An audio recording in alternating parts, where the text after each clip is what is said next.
Imagine hovering outside a castle window in the dead of night, looking at a target who has less political presence than a ghost in a graveyard, and telling her she's being kidnapped by the most feared demon in existence. Meanwhile, your legal advisor is in the back losing his mind because this is a complete career suicide. How did our guy end up playing the entire system like this? Simple. He walked onto the stage of his graduation, told the entire demon elite that their sacred rules are complete garbage, and decided to play his second life on absolute rebel mode. But to understand why this demon king is speedrunning a career banishment, we need to go back to the day he actually died. Most people who get pushed to the brink of death try to look cool, but our guy Burze is currently coughing up blood on his own red carpet while a bunch of human heroes look down at him like they just completed a basic tutorial. The hero's blade is literally buried in his chest, and Burze cannot understand how his life became a massive tragedy. See, he wasn't some low-tier trash mob. He was the top of his class, a literal valedictorian who studied the core textbook of his entire species and followed every single instruction.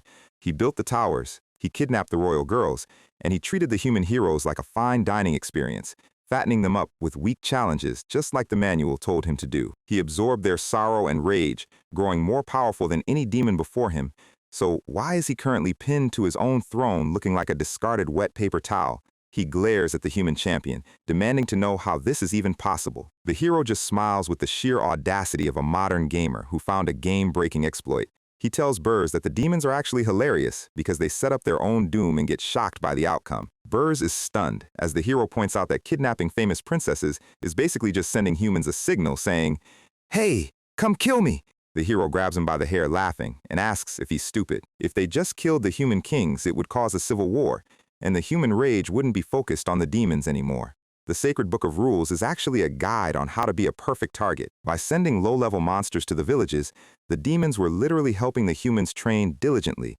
And once the heroes reached the tower, the first floors were always conveniently stocked with weaklings, making it the perfect level grinding zone. Burz realizes his entire life was a massive lie. The hero delivers a brutal kick to his face, shattering his pride along with his teeth. The hero casually explains that whenever a tower gets stale, they just farm the Demon King, and then wait for a new tower and a new demon to pop up like a regular map reset. The rest of the hero party is laughing in the background, literally calling the Demon King their godfather. They are thanking him for being the absolute best grinding spot they've ever found.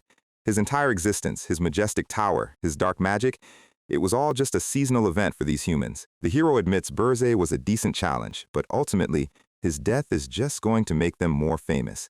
He raises his sword for the final blow. But Burze isn't going down like a pathetic tutorial boss. He grips the floor, his rage boiling over. He refuses to let his death be a stepping stone for these arrogant invaders.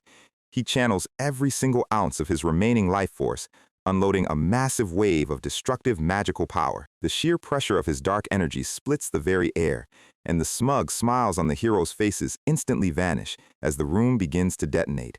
The ceiling of the grand hall collapses, crushing everything underneath. Burze promises they will pay the price for turning him into a joke, watching the entire tower crumble through his bleeding eyes, ensuring that if he dies, the entire party goes down with him. The purple lightning of his final spell surges through the ruins, and the hero screams in absolute panic as the blast consumes him.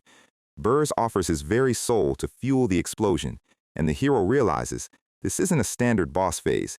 This is a complete server wipe. The magic expands in a blinding violet star, summoning a torrent of screaming souls that tears the tower apart. In his final moments, Burze looks at the destruction and accepts the truth. The standard was wrong. If he had known he was being played, he never would have followed a single rule. The massive explosion levels the mountain, leaving nothing but dust. Then, someone calls his name. Burz blinks, completely confused. He is standing up, his chest isn't pierced, and there's no blood. He looks around and realizes he is standing in a massive Gothic hall filled with hundreds of demon students. His hands are normal. He is completely alive. The announcer on stage is yelling for him to get up to the podium. He takes slow, deliberate steps forward, trying to process the reality of the situation. He looks at his uniform, his hands, the architecture of the room, and suddenly, the academy chairman stops him, asking why a genius is daydreaming on his graduation day. The chairman hands him the red badge, the ultimate symbol of a recognized Demon King. Burz's eyes go wide. It's the graduation ceremony from 15 years ago. He actually regressed to the very beginning of his career. He stares at the crowd, realizing the universe just handed him a massive reset button. The announcer tells the graduates it's time to hear the oath, and as the valedictorian, Burzay must lead them. A massive holographic screen displays the 6 golden rules of the standard of the Demon King. Burzay stares at the text he used to memorize like a holy scripture, and the face of the smug hero who killed him flashes in his mind. The faculty and the noble families are all smiling, waiting for him to pledge his life to the system. But Burzay is done playing by the rules of a rigged game. The announcer gently prompts him to begin the recitation. Burzay grinds his teeth so hard they almost shatter. He looks at the entire crowd, stands tall, and says, "I refuse." The entire hall goes completely silent. The students look at each other, wondering if they misheard. Burz raises his voice, screaming that he cannot swear to such a ridiculous, brain-dead oath. He points at the sacred holy text of their entire civilization and yells that the standard of the Demon King is absolute trash. The students look like they just saw a classmate slap the principal on live television. A student with glasses in the front row, our boy Gordon, looks like his entire brain just short-circuited. The chairman's face turns a dark, furious shade of gray. The sheer shockwave of Burz's declaration rumbles through the academy walls, marking the exact moment their star student became the greatest lunatic of the century. A massive fist slams onto a stone table, and Archduke Arcane Blarimph screams Burz's name with enough force to shake the rafters. Burz is brought before the High Council, kneeling on the carpet in the center of a giant, Colosseum-like courtroom. The Archduke tells him that because of his talent, they will give him one final chance to apologize to the entire demon realm, or face banishment to Arrain. The nobles in the stands start whispering that Arrain is a death sentence, a literal graveyard for demon kings. Others are shouting that a criminal who insulted the holy standards deserves to die anyway. Burzay doesn't even hesitate. He looks the Archduke dead in the eyes and says, "Send me there." He promises he will go to that cursed land and prove that their precious standards are completely worthless. The Archduke's face goes dark, and he activates the red teleportation circle, declaring that Burzay is banished effective immediately. Burzay sinks into the glowing red magic, stripped of all standard Demon King privileges. With 0 troops to back him up, he is hurled through the sky, completely forbidden from returning until he conquers the land. As he falls through the clouds, he is surprisingly calm, thinking this is a pretty fair trade-off for causing a massive scene. He looks down at the frozen wasteland of Arrain, the very place where he died in his previous life. Before he regressed, he chose this brutal continent because he thought a true genius should conquer the hardest map. That exact arrogance is what got him farmed by the heroes who exploited the predictable rules. He crashes into the snowy peaks with a massive boom, landing right in the middle of the freezing northern mountains. He stands up, his giant black horns and dragon wings spreading wide, declaring that he will not let history repeat itself. This time, he is going to turn the heroes' own expectations into their worst nightmare. Meanwhile, back at the academy, a very handsome, refined demon named Gordon is carefully shaving, buttoning his collar, and adjusting his glasses like he's preparing for his first day at a corporate job. Gordon is the top graduate of the support class, the elite demons meant to serve the demon kings. By law, the top servant must serve the top king, which means Gordon is assigned to Lord Burz. The other graduates are absolutely green with envy. Gordon is smiling, humbly stating that all demon kings are impressive, but his face quickly twists into a fanatical grin as he adds that none can compare to his master. He remembers Burz standing on the stage like a majestic dark god, and Gordon is already imagining a massive monument built in their honor as they conquer the world together. He can practically see his name written in the history books, smiling like a kid on Christmas. And then, the memory of Burzay saying, "That's wrong," hits his brain. Gordon's long elf ears instantly droop. He remembers standing in the crowd, frozen in horror, as his glorious master screamed that the sacred rules are trash. The memory literally shatters his sanity like a pane of glass. Now, we cut to the present day in the freezing mountains, where Gordon is standing with 2 massive suitcases, shivering in the wind. He looks like a city slicker who just got dropped into a survival video game with no coat. He looks behind him as a magic portal opens, and Burzay walks out, surprised that the council actually sent his assistant. Gordon slowly turns his head, his eyes twitching with pure exhaustion. Burzay casually waves, greeting him like they just met at a local coffee shop.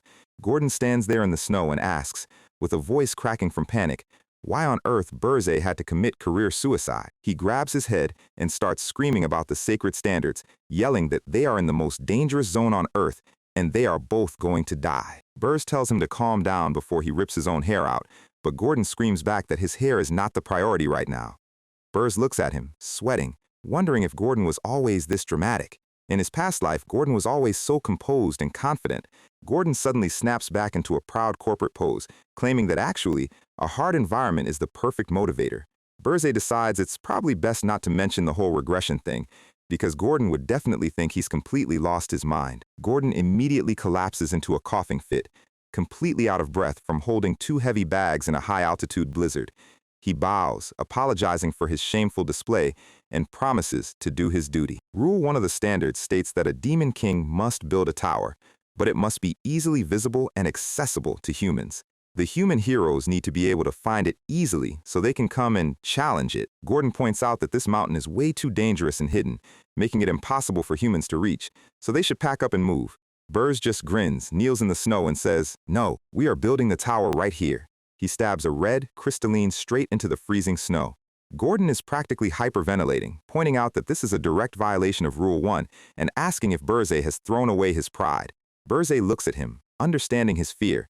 To a regular demon, the standards are a religion carved into their bones, and unless you've actually died because of them, you can't reject them. He squeezes his fist, slicing his palm to let his dark blood flow, and pours it directly onto the seed, reiterating that the standards are complete garbage, especially in a place like Aaron. Gordon can only watch in absolute terror as the ground begins to rumble and shake, and the tower seed glows with an ominous, blinding red light. A massive geyser of energy erupts into the sky, and Burrs explains that Arine is absolutely swarming with heroes. The magic circle registers his identity, displaying his name and his royal dragon tribe lineage. The massive stone base of the summoning tower begins to rise from the snow.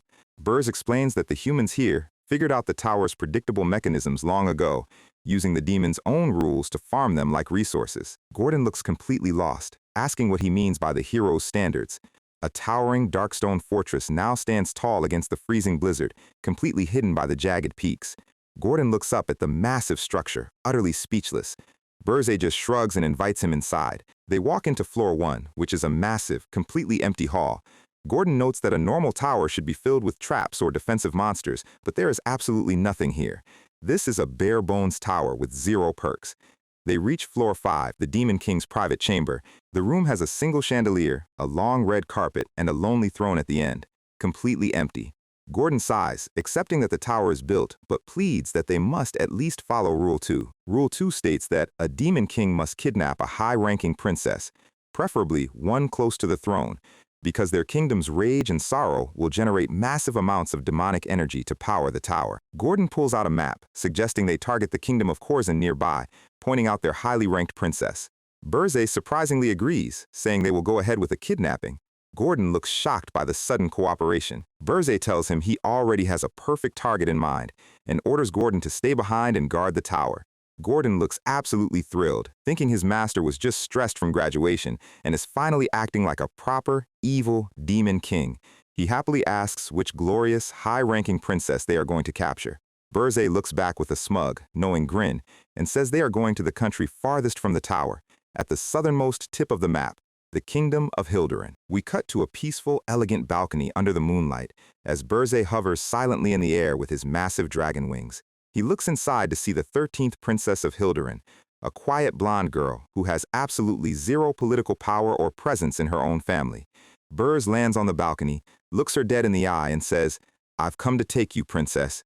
And back at the tower, Gordon is screaming his lungs out because kidnapping a politically useless princess from the other side of the planet is the exact opposite of how you play the game. So, our guy has officially broken into the royal bedchamber, fully prepared to pull off the most low-profile kidnapping of the century. And right off the bat, the princess stares directly at him with the kind of wide-eyed, completely blank expression you usually see on someone who just got booted from a server mid-ranked match. Burrs strikes a dramatic pose under the moonlight, introducing himself as the big bad demon king who has come to drag her away into the cold, dark night. Instead of screaming or calling for the royal guard, she leans forward, tilts her head, and casually asks him if he is absolutely sure he can handle her. This instantly throws our main character off, because this is not how hostage negotiations are supposed to go in the standard tutorial booklet. She then happily holds out her hands, like she's presenting him with a free gift, completely ready to go along with the whole kidnapping plot. Burzay is immediately on high alert because she is way too calm for someone about to be locked in a frozen stone monolith, though she claims it is just a basic job hazard of being born a princess. He warns her that if this is some kind of elaborate trap to get him to lower his guard, he is far too desperate to fall for any cheap tricks. She just gives him a sweet, innocent side glance, pointing out the obvious logic that she could not have possibly planned a countermeasure for a random demon break-in. He realizes she has a solid point, but the overall vibe of this entire interaction is starting to feel incredibly weird. With zero resistance whatsoever, she casually extends her hand and asks if they should finally get this show on the road. Cut to the freezing peaks of the Urgis Mountains, where our guy is flying back to his empty, bare-bones tower with his brand-new captive. They land in the main hall, where Gordon is waiting, adjusting his glasses and sighing with relief that his reckless master actually made it back in one piece. Burrs tells Gordon to drop her off on the 4th floor instead of the actual dark dungeon, which she treats like a polite hotel check-in service. But before Gordon can carry out the order, he stops and mentions that they have a slightly more pressing administrative issue to discuss first. Meanwhile, the princess is dropped off on the empty, unfinished 4th floor of the tower, which looks less like a royal suite and more like an abandoned parking garage. She steps onto the stone floor, immediately complaining that the ground is freezing and lacks any basic amenities. She sits down on the hard floor, missing her soft pillows, her personal maids, and the beautiful sunny palace gardens back in the southern kingdom. But then she smiles to herself and decides that this drafty stone prison is still a massive upgrade from her boring royal daily schedule.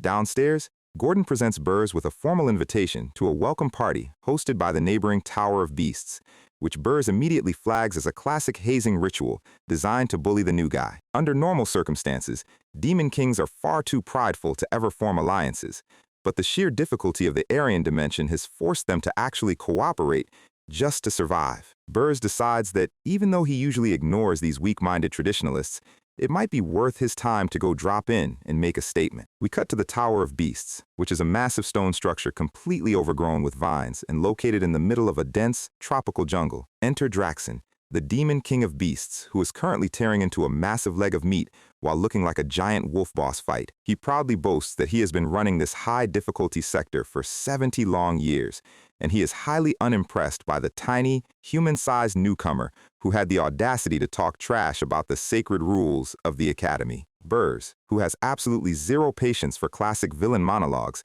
immediately cuts him off and asks him to state his actual business. Draxen chuckles and says that Archduke Arcane personally reached out to him, ordering him to keep a close eye on the rebel cadet the moment he arrived in the sector. Burrs casually refers to the highly respected Archduke as a noisy old vampire geezer, leaving Draxen completely frozen in absolute disbelief. Draxen immediately snaps, screaming that our guy has some serious guts to disrespect one of the High Council leaders in such a casual manner. He slams his massive meat bone onto the ground, shattering the stone floor in a display of raw physical strength. He commands Burzay to get down on his knees and lick the dirt off the bone if he wants to receive a passing grade and avoid a beating. Burrs stands there, completely unbothered, and asks the giant wolf if he actually understands the very rules he is trying to enforce.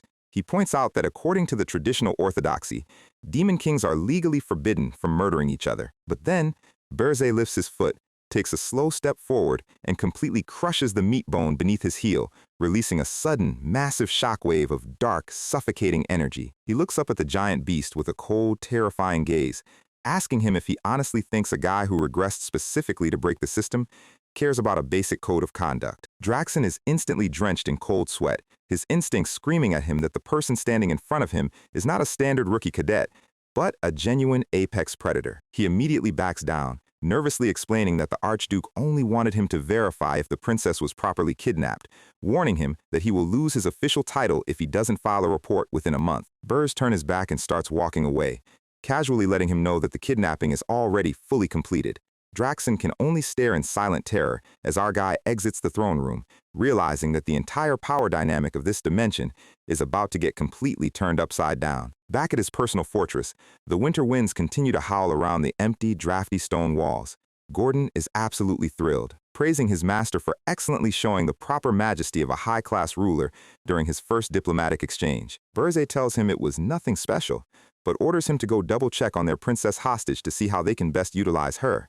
Gordon bows and heads down the quiet stone hallway to carry out the task. Burrs sits back on his throne, realizing that the other local demon kings are going to become a major nuisance if they continue to try and monitor his progress. But even if he had to go back to the academy and do it all over again, he would still make the exact same decision to tear up the textbook. He would rather face 100 high-difficulty human raids than ever bow his head to a system designed to treat him like farmed livestock.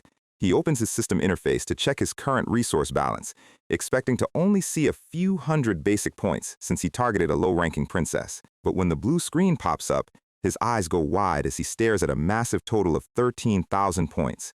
Before he can even process this massive error, a holographic notification pops up, alerting him that he has received a video mail from the Tower of Beasts. Draxon's giant, nervous face appears on the screen, politely congratulating the new guy on his incredible achievement. The Beast King admits that he is highly impressed, wondering if Burrs' rebellious attitude back at the academy was just a clever cover to hide his absolute genius. Burrs sits there in absolute silence, a cold sweat running down his face as he realizes something has gone horribly, terribly wrong with his low-profile plan. Right on cue, Gordon bursts through the heavy double doors, screaming at the top of his lungs that they have an absolute emergency up on the 4th floor. They both rush upstairs, and instead of a cold, empty stone room, they are greeted by a lush, sunlit valley filled with beautiful blooming flowers and glowing blue butterflies. A peaceful waterfall cascades down the stone walls, completely defying all known laws of underground architecture. Burrs stands there with his jaw practically on the floor, completely unable to comprehend how his drafty stone tower suddenly got a nature biome DLC update. The system screen confirms that the 4th floor is currently undergoing a complete naturalization process. And right in the middle of this peaceful garden, the princess is happily floating around, surrounded by high-level elemental spirits and cute little blue slimes. Burrs immediately recognizes that creating an entire self-sustaining ecosystem inside a closed tower is a high-tier feat that can only be pulled off by an S-Class spiritist. He slowly walks up to her, pointing out that there is only one spiritist on the entire continent capable of this level of elemental control, meaning she is absolutely not the useless 13th princess. He stares at her smug, smiling face, a sudden wave of pure, unadulterated panic washing over him as he finally connects the dots. She looks directly at him with a mischievous grin, proudly introducing herself as Ernan Hildurin, the highly valued S-Class first princess of the continent's wealthiest empire. We cut to the kingdom of Hildurin, where the news of her sudden abduction has officially reached the capital. Inside the grand throne room, the king of Hildurin is absolutely losing his mind, screaming with rage that some foolish demon dared to touch his precious eldest daughter. He orders his commanders to immediately mobilize the entire national military and recruit the strongest heroes on the continent to march north and bring him the kidnapper's head. Back in the tower, Ernan giggles and points out that this is exactly why she asked him if he was absolutely certain he could handle the consequences of carrying her away. Burrs is still struggling to process the situation, demanding to know how a world-class elemental mage managed to completely hide her massive mana pool from his high-tier dragon senses. She holds up her hands, showing off a beautiful glowing silver ring that is passed down through the royal family specifically to conceal the wearer's magical energy. She slides the ring back onto her finger, looking at him with a highly amused expression and asking if he plans on sending her back now that he knows she's a high-stakes target. Our guy is stuck in a massive tactical dilemma because if he returns her now, he will look like an absolute coward, which will completely ruin his street cred and stop his demonic energy accumulation. He narrows his eyes, realizing that since he has already committed the ultimate crime, he might as well double down and see this chaotic run through to the very end. Suddenly, his system screen flashes bright red, alerting him that a massive wave of national rage has been detected and directed entirely toward his location. His total demonic energy instantly skyrockets to nearly 20,000 points, which is a massive win for his tower upgrade budget. He looks at her with a confident smirk, letting her know that regardless of her actual rank, she is still officially his hostage now. Meanwhile, back at the Hildurin Palace, the massive church cathedral stands tall under a heavy downpour of rain. The king continues his high-volume screaming match, demanding that his advisors immediately locate the culprit and bring his daughter home. His trembling ministers desperately explain that they still have no idea which specific demon king pulled off the heist, though they have sent out scouts to investigate. The king slams his fists down, furious that his entire royal cabinet is being completely outmaneuvered by a single intruder. One of the lead mages steps forward, pointing out that the situation is incredibly weird because the Demon King of Lust recently got absolutely annihilated by heroes for doing the exact same thing. He explains that usually, high-level demons follow the predictable standards, so a random, high-risk attack from a completely unknown newcomer makes absolutely no strategic sense. The other advisors stand there with completely blank, confused expressions, unable to comprehend Burzay's anti-meta logic. The king grips the armrest of his golden throne so hard his knuckles go white, his blood boiling with pure, unadulterated fury. He growls that whoever this new demon is, he is going to make sure he pays for this insult in blood. A royal scout suddenly bursts into the room, reporting that they have officially detected traces of high-tier teleportation magic heading directly toward the northern peak. The king gasps in shock, realizing that the kidnapper has taken refuge in the freezing, high-difficulty sector of the Urgest Mountains. We cut back to the quiet, snow-covered mountain peaks where Burz's dark tower stands isolated from the rest of the world. Gordon stands beside the throne, sweating profusely and pointing out that a massive, high-level royal army from the wealthiest southern kingdom is going to be incredibly difficult for their bare-bones defenses to handle. But our guy just leans back and lets out a confident, borderline evil laugh, telling his secretary to relax, because the Imperial Army isn't actually coming. He explains the geography of the continent, pointing out that Hilderin is at the extreme southern end, while their tower is at the absolute northern tip. There is absolutely no way the neighboring human nations are going to let a massive, fully armed foreign army march right through their borders just for a rescue mission. Back at the palace, the advisors look at a massive map on the table, realizing they have absolutely no choice but to hire the local Hero Guild instead. Cut to the Hero Guild headquarters, which is a pristine, towering white fortress built right near the frozen northern peaks. But inside the guild hall, the local mercenary heroes are looking at the quest board and laughing, calling the mission complete suicide because the northern peaks are crawling with high-level hellish monsters. Burzay Smirk explains that human heroes are ultimately just greedy business contractors who care far more about their personal profit margins than actual justice. Gordon stands there, completely mind-blown, realizing that his master deliberately chose the most hostile remote location on the map specifically to exploit human greed and red tape. He looks at his master with a newfound sense of awe, wondering how a rookie cadet could possibly possess this level of deep, meta-analytical knowledge about the human matchmaking system. Back at the Southern Palace, the king is screaming again, absolutely furious that the highly respected Hero Guild is refusing to accept the quest immediately. His advisor sighs, admitting that since the heroes are private contractors, they are incredibly picky and will take a long time to negotiate a proper payout. Burz checks his system store, noticing that a basic skeleton unit costs a massive 10,000 points, meaning his current balance still isn't enough to buy a full army of defenders. He looks at the system screen, his mind flashing back to his previous life where he was ruthlessly cornered and farmed by high-level hero parties. He decides to do something completely heretical, ordering Gordon to immediately contact Draxon because he wants to sell his demonic energy. Gordon's face instantly deforms into a scream of pure, unfiltered panic, his brain completely short-circuiting at the suggestion. He pulls his hair out, screaming that demonic energy is the sacred currency of dreams that allows them to unlock high-tier tower upgrades, and selling it for human cash is absolute madness. But Burzay calmly explains that while his current energy points can't buy an army of monsters, a massive pile of human gold can buy something far more effective for his current defensive strategy. We cut to the massive human fortress city of Holton, located right near the entrance of the dangerous northern mountain range. A figure dressed in a heavy, tattered black mercenary cloak slowly approaches the city gates under the clear blue sky. The royal guards raise their spears, demanding the traveler halt, and questioning why any sane mercenary would walk toward the dangerous peaks alone. The cloaked figure doesn't say a word, casually flipping a heavy, shining gold coin directly into the guards' hands. The guards instantly drop their spears, smiling greedily and quietly agreeing to split the bribe 50-50 while letting the suspicious traveler pass. Burzay pulls his hood down slightly, looking around the bustling human city and preparing to execute the next phase of his anti-meta build. He realizes that since he doesn't know the local layout, he needs to find a guide who knows how the local human operations run. He heads straight to the local Scarlet Hawk Mercenary Guild headquarters, where a group of rowdy mercenaries are drinking and resting after their shifts.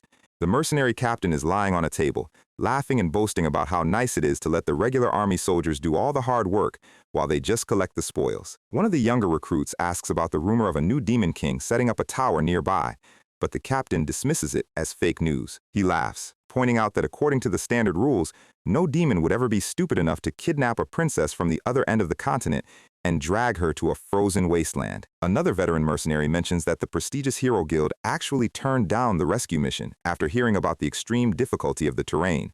The captain jumps up, laughing loudly and claiming that the Hero Guild is just putting on a show to squeeze more funding out of the desperate Southern King. The entire tavern erupts into loud, drunken laughter, completely agreeing with his cynical analysis of the hero economy. But suddenly, a cold, terrifying voice speaks right behind the captain's ear, agreeing that his analysis of human greed is absolutely spot on. The captain panics, jumping back in absolute shock as the cloaked figure stands in the middle of the tavern like a shadow. Burrs smiles warmly, letting them know that since they seem to be highly knowledgeable about the local logistics, he wants them to act as his personal tour guides. He tells the rest of the tavern to get lost, leaving only the captain, but the angry mercenaries draw their swords and charge at him all at once. Our guy doesn't even draw a weapon, easily dodging their strikes and launching a brutal counterattack with raw, physical force. He moves like a blur, throwing precise punches and kicks that send the armored mercenaries flying across the room, shattering tables and chairs in the process. A massive, muscular brute tries to ambush him from behind, swinging a heavy wooden club with all his might. Burrs doesn't even turn around, casually raising his hand and blocking the strike with his bare palm, shattering the club into splinters. He grabs the brute by his shirt, looking up at him with a terrifying, red-eyed glare that instantly freezes the man in absolute horror. The brute can only sweat in silent terror as he realizes he is staring directly into the eyes of a monster.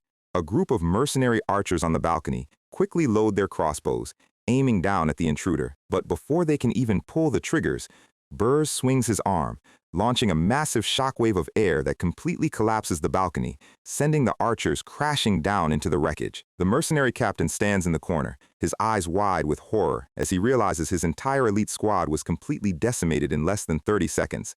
Burrs slowly walks up to him, a terrifying fanged grin appearing on his face as he shadows the trembling man. Outside the tavern, the sounds of shattering wood and screaming men continue to echo through the busy city streets. The local citizens walk past the building, completely unbothered, sighing that the rowdy mercenaries are getting into another violent brawl. Inside, the entire tavern is a complete zone of destruction, with unconscious mercenaries scattered all over the broken floor.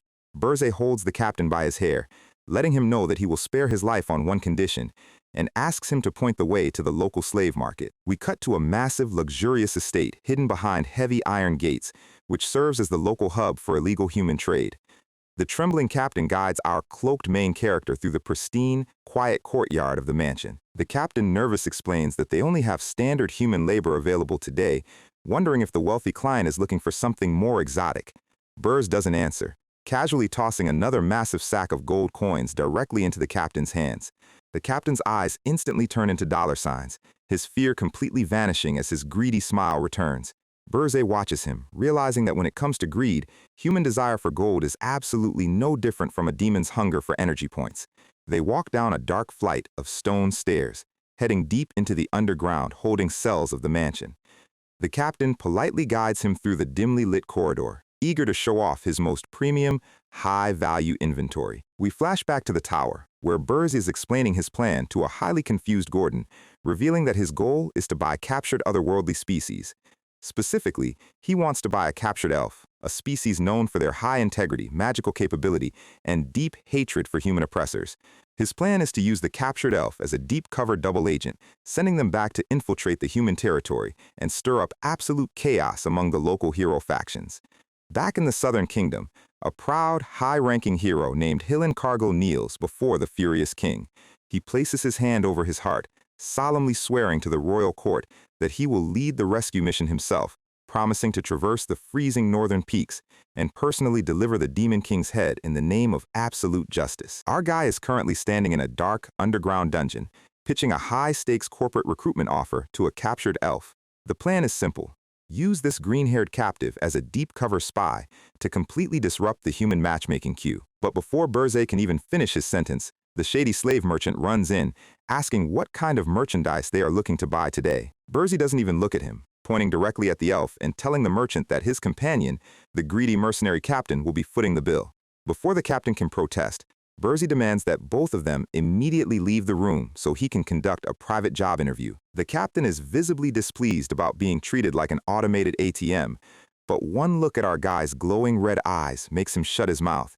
With the room completely cleared, the heavy iron door creaks shut, leaving Burzy alone with the chained elf. Burzy steps up to the cage, casually releasing a small spark of dark mana that instantly snaps the heavy iron muzzle off the elf's face. The elf gasps for air, immediately recognizing the dark energy and asking what business a high-tier demon could possibly have with an enslaved elf. Burzy looks down at him through the iron bars, calmly offering him a once-in-a-lifetime opportunity to get absolute revenge on the humans who put him in these chains. The elf admits it is an incredibly tempting offer, but points out that trusting a demon is about as smart as trusting a human politician. Burzy explains that he is different from the traditional, predictable rulers, promising to grant the elf absolute freedom and safety if he serves him loyally for exactly 50 years. For an elf who lives for centuries, 50 years is essentially a light weekend shift, and it is a massive upgrade from getting humiliated in a human zoo. But the elf is still highly skeptical, pointing out that demonkind is actively trying to destroy the sacred world tree that sustains the entire elven race. He sits back, questioning why a powerful demon would travel all this way just to seek the help of a miserable slave, hitting our guy right where it hurts. Burzy just lets out a confident, fanged smile, realizing this proud captive is actually smart enough to negotiate proper contract terms. He raises his hand, summoning the physical grimoire of the Demon King's standards and solemnly vowing never to lay a single finger on the world tree. He explains that the standards are a binding, unbreakable code of honor to a demon, and in return, he wants the elf to vow on the world tree to serve him for the next 50 years. The elf is highly amused by this bizarre, high-stakes negotiation, letting out a wild grin as he realizes this demon is completely serious. He introduces himself as Granada of the Maple Tribe, declaring that he will gladly sign the contract once he personally meets the high-ranking Demon King who sent Burzy here. Our guy just gives him a calm, smug look, letting him know that he is looking directly at the Demon King himself. Granada's brain completely short-circuits, his eyes widening in absolute disbelief at the claim. Then, he bursts into loud, hysterical laughter, claiming there is absolutely no way a real Demon King would travel across the continent just to buy a slave when their power gets significantly weaker the further they travel from their tower. He jokes that if this cloaked stranger is actually a real Demon King, he will happily double his contract and pledge his absolute allegiance for 100 years instead. Cut to the empty, drafty throne room of the Urgest Mountain Fortress, where the heavy silence is almost deafening. Burzy sits comfortably on his grand throne, looking down at a completely frozen, trembling Granada and holding him to his 100-year promise. Granada is currently screaming at the top of his lungs, realizing he just got completely scammed into a century-long contract with a penniless ruler. He complains that the entire fortress is a complete construction hazard, with absolutely nothing built on the first 3 floors. To make things worse, the 4th floor is literally just a peaceful forest resort with no traps, and there isn't a single high-level monster in sight to defend the perimeter. He screams that at this rate, the upcoming human hero parties will tear this place apart in less than a year, and there is no way he is working in such a sloppy environment. Burzy's eyes go cold, and he suddenly releases a massive, suffocating wave of pure, dark, demonic pressure that instantly floods the entire hall. Granada is instantly brought to his knees, his instincts screaming that this raw, overwhelming power is definitely the real deal. He suddenly remembers that on their long journey up the mountain, not a single one of the massive, disaster-level wild beasts dared to attack them. They weren't avoiding a fight because they were peaceful. They were absolutely terrified of the demon standing right next to him, and Granada realizes his revenge plan might actually be viable. He bows his head in absolute submission, officially swearing his loyalty to his new master for the next 100 years. Burzy's terrifying aura instantly vanishes, and he cheerfully tells his new elite spy that his first official mission is to go prepare a nice hot meal. Granada stands there, completely dumbfounded, his brain struggling to process the sudden gear shift. Cut to the kitchen, where the legendary elven warrior is currently wearing a household apron and furiously chopping spring onions. He is questioning his entire life choices when suddenly, Princess Ernin pops up beside him with her elementals, cheerfully asking if she can help him make some vegetable bread. A few minutes later, we are inside the grand dining room on the 5th floor, where the most bizarre dinner party in history is currently taking place. Granada leans over to Gordon, nervously whispering to ask if that blonde girl sitting across from them is actually the crown princess of the wealthiest human empire. Burzy casually confirms her identity, while Ernan happily waves at them, completely unbothered by her hostage status. Granada jumps out of his seat, screaming that his new master is completely out of his mind for kidnapping the most high-value target on the map when their tower has zero defenses. Burzay just takes a bite of his steak, calmly telling him that his lack of defense is exactly why he spent his valuable gold coins to recruit him in the first place. Hernan happily chimed in, praising Granada's cooking skills while the poor elf sits back down, completely giving up on trying to understand the logic of this tower. Later, on the lush green fourth floor, Granada asks if he is expected to stand here and fight off the massive human armies when they arrive. Burz explains that if a human army manages to cross the frozen mountain range and reach their inner sanctum, the match is already lost. He wants Granada to return to the human city as a spy to disrupt their operations, but first, he needs to personally verify his combat capabilities. He tells Granada to come at him with everything he has, promising to only use one hand and zero demonic energy, with a bonus offer to reduce his contract by 50 years if he wins. Granada's eyes light up with pure competitive spirit, charging forward with his fists covered in glowing green physical enhancement magic.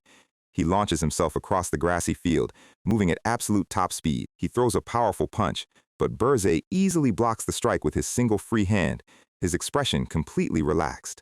Burzay notes that despite spending months in a slave cage, the elf's physical movements and mana circulation are still incredibly refined. Granada grins, claiming that an average elf could never pull off his level of physical enhancement, and tells Burzay he made a massive mistake by picking him as an opponent. Suddenly, a thick cluster of glowing gold vines erupts from the ground, tightly binding Burzay's legs to the earth. Granada leaps into the air, his fist charged with massive elemental power as he prepares to claim his 50-year contract reduction. But our guy's face suddenly goes dark, a chilling, predatory smile appearing on his lips as a massive silhouette of a dragon towers behind him. He quietly reminds the elf that while he promised not to use demonic energy, he still possesses the raw, monstrous physical strength of the legendary dragon tribe. Granada's smile instantly vanishes as his instincts scream at him to abort the mission, but it is already far too late to dodge. A massive, earth-shattering impact shakes the entire frozen mountain peak, the sheer force of the blow echoing across the snowy peaks. Meanwhile, back down in the border city of Holton, the winter sun shines over the quiet streets.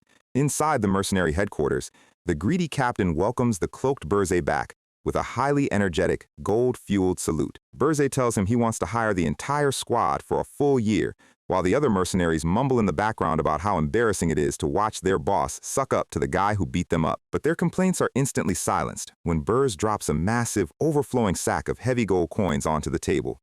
The mercenaries instantly lock in, saluting their new high-paying client and claiming that loyalty is what defines a true warrior. Burzay tells them he is leaving a new companion in their squad who will be relaying his official orders from now on. Granada slowly steps out from the shadows, his face completely covered in medical tape, bandages, and a massively swollen left cheek that looks like a cartoon potato. The mercenaries stare at him in complete, horrified silence, their eyes wide as they take in his incredibly battered appearance. The younger recruits actually start crying, feeling an immense wave of pity for this poor green-haired elf who clearly had a very rough job interview. They all gather around him in a supportive huddle, gently patting his shoulders and comforting him like a group of supportive guild members. Burz watches this touching display of mercenary brotherhood, noting that while they look like a bunch of rowdy rookies, they are seasoned veterans who know the local terrain well. He explains that, according to his calculations, the only prominent hero who will answer the Southern Kingdom's call is Hillen Cargill. He turns back to the mercenary squad, his voice cold and commanding as he officially issues their very first mission. He orders them to immediately begin a thorough investigation on Hillen Cargill, preparing to counter his next move before the hero even packs his bags. With the spy network officially set up in the human city, our guy returns to his frozen mountain fortress. He sits back on his throne, realizing that now that Granada is tracking the hero, it is finally his turn to focus on getting stronger. Usually, a demon king upgrades their power by spending demonic energy points on themselves or their tower, but since Burzay sold all his points for cash, he needs an alternative progression path. Enter the Spirit Blossom, a rare, legendary flower that condenses pure, natural mana into a consumable form that grants a massive, permanent stat boost. Because the Urgus Mountains are a frozen, hostile wasteland untouched by greedy human farmers, the region is a prime spawning zone for these magical plants. Over centuries, these hidden flowers have quietly absorbed the dense, untouched mana storms of the snowy peak. As a result, their elemental energy is exceptionally pure and highly refined, making them a gold mine of free stat upgrades. Burz tells Gordon that he is heading out into the blizzard to harvest some flowers, But Gordon immediately flags this as a massive waste of time. He warns his master that trying to find a tiny flower in a massive hostile mountain range is like looking for a specific pixel in an open-world map. Burrs admits that finding them is going to be incredibly tedious, unless they happen to have access to a high-tier walking mana detector. Right on cue, a polite knock echoes through the quiet hall, drawing their attention to the heavy double doors. Princess Ernan peeks her head into the room with a cute blue slime sitting on her head, asking if the busy demon rulers have a moment to spare. Burrs and Gordon just stare at her, realizing their perfect elemental detecting cheat code just walked right into their office. A few minutes later, the princess is skipping happily through the deep snow outside the fortress, her elementals floating around her like cute desktop pets. She is absolutely thrilled to finally leave her room, reminding Burrs of his promise to let her fully decorate the 4th floor however she wants if she helps him find the flowers. Burrs silently notes that her room is already fully decorated to her extreme tastes, wondering just how far she is going to take this interior design project. But he realizes the very fact that a captive princess is excited to decorate her kidnapper's tower is already completely breaking the conventional narrative. He walks up behind her, tapping her shoulder and signaling that it is time to increase their travel speed. Before she can even react, Burze sprouts his massive, dark dragon wings and scoops her up into his arms, telling her to hold on tight.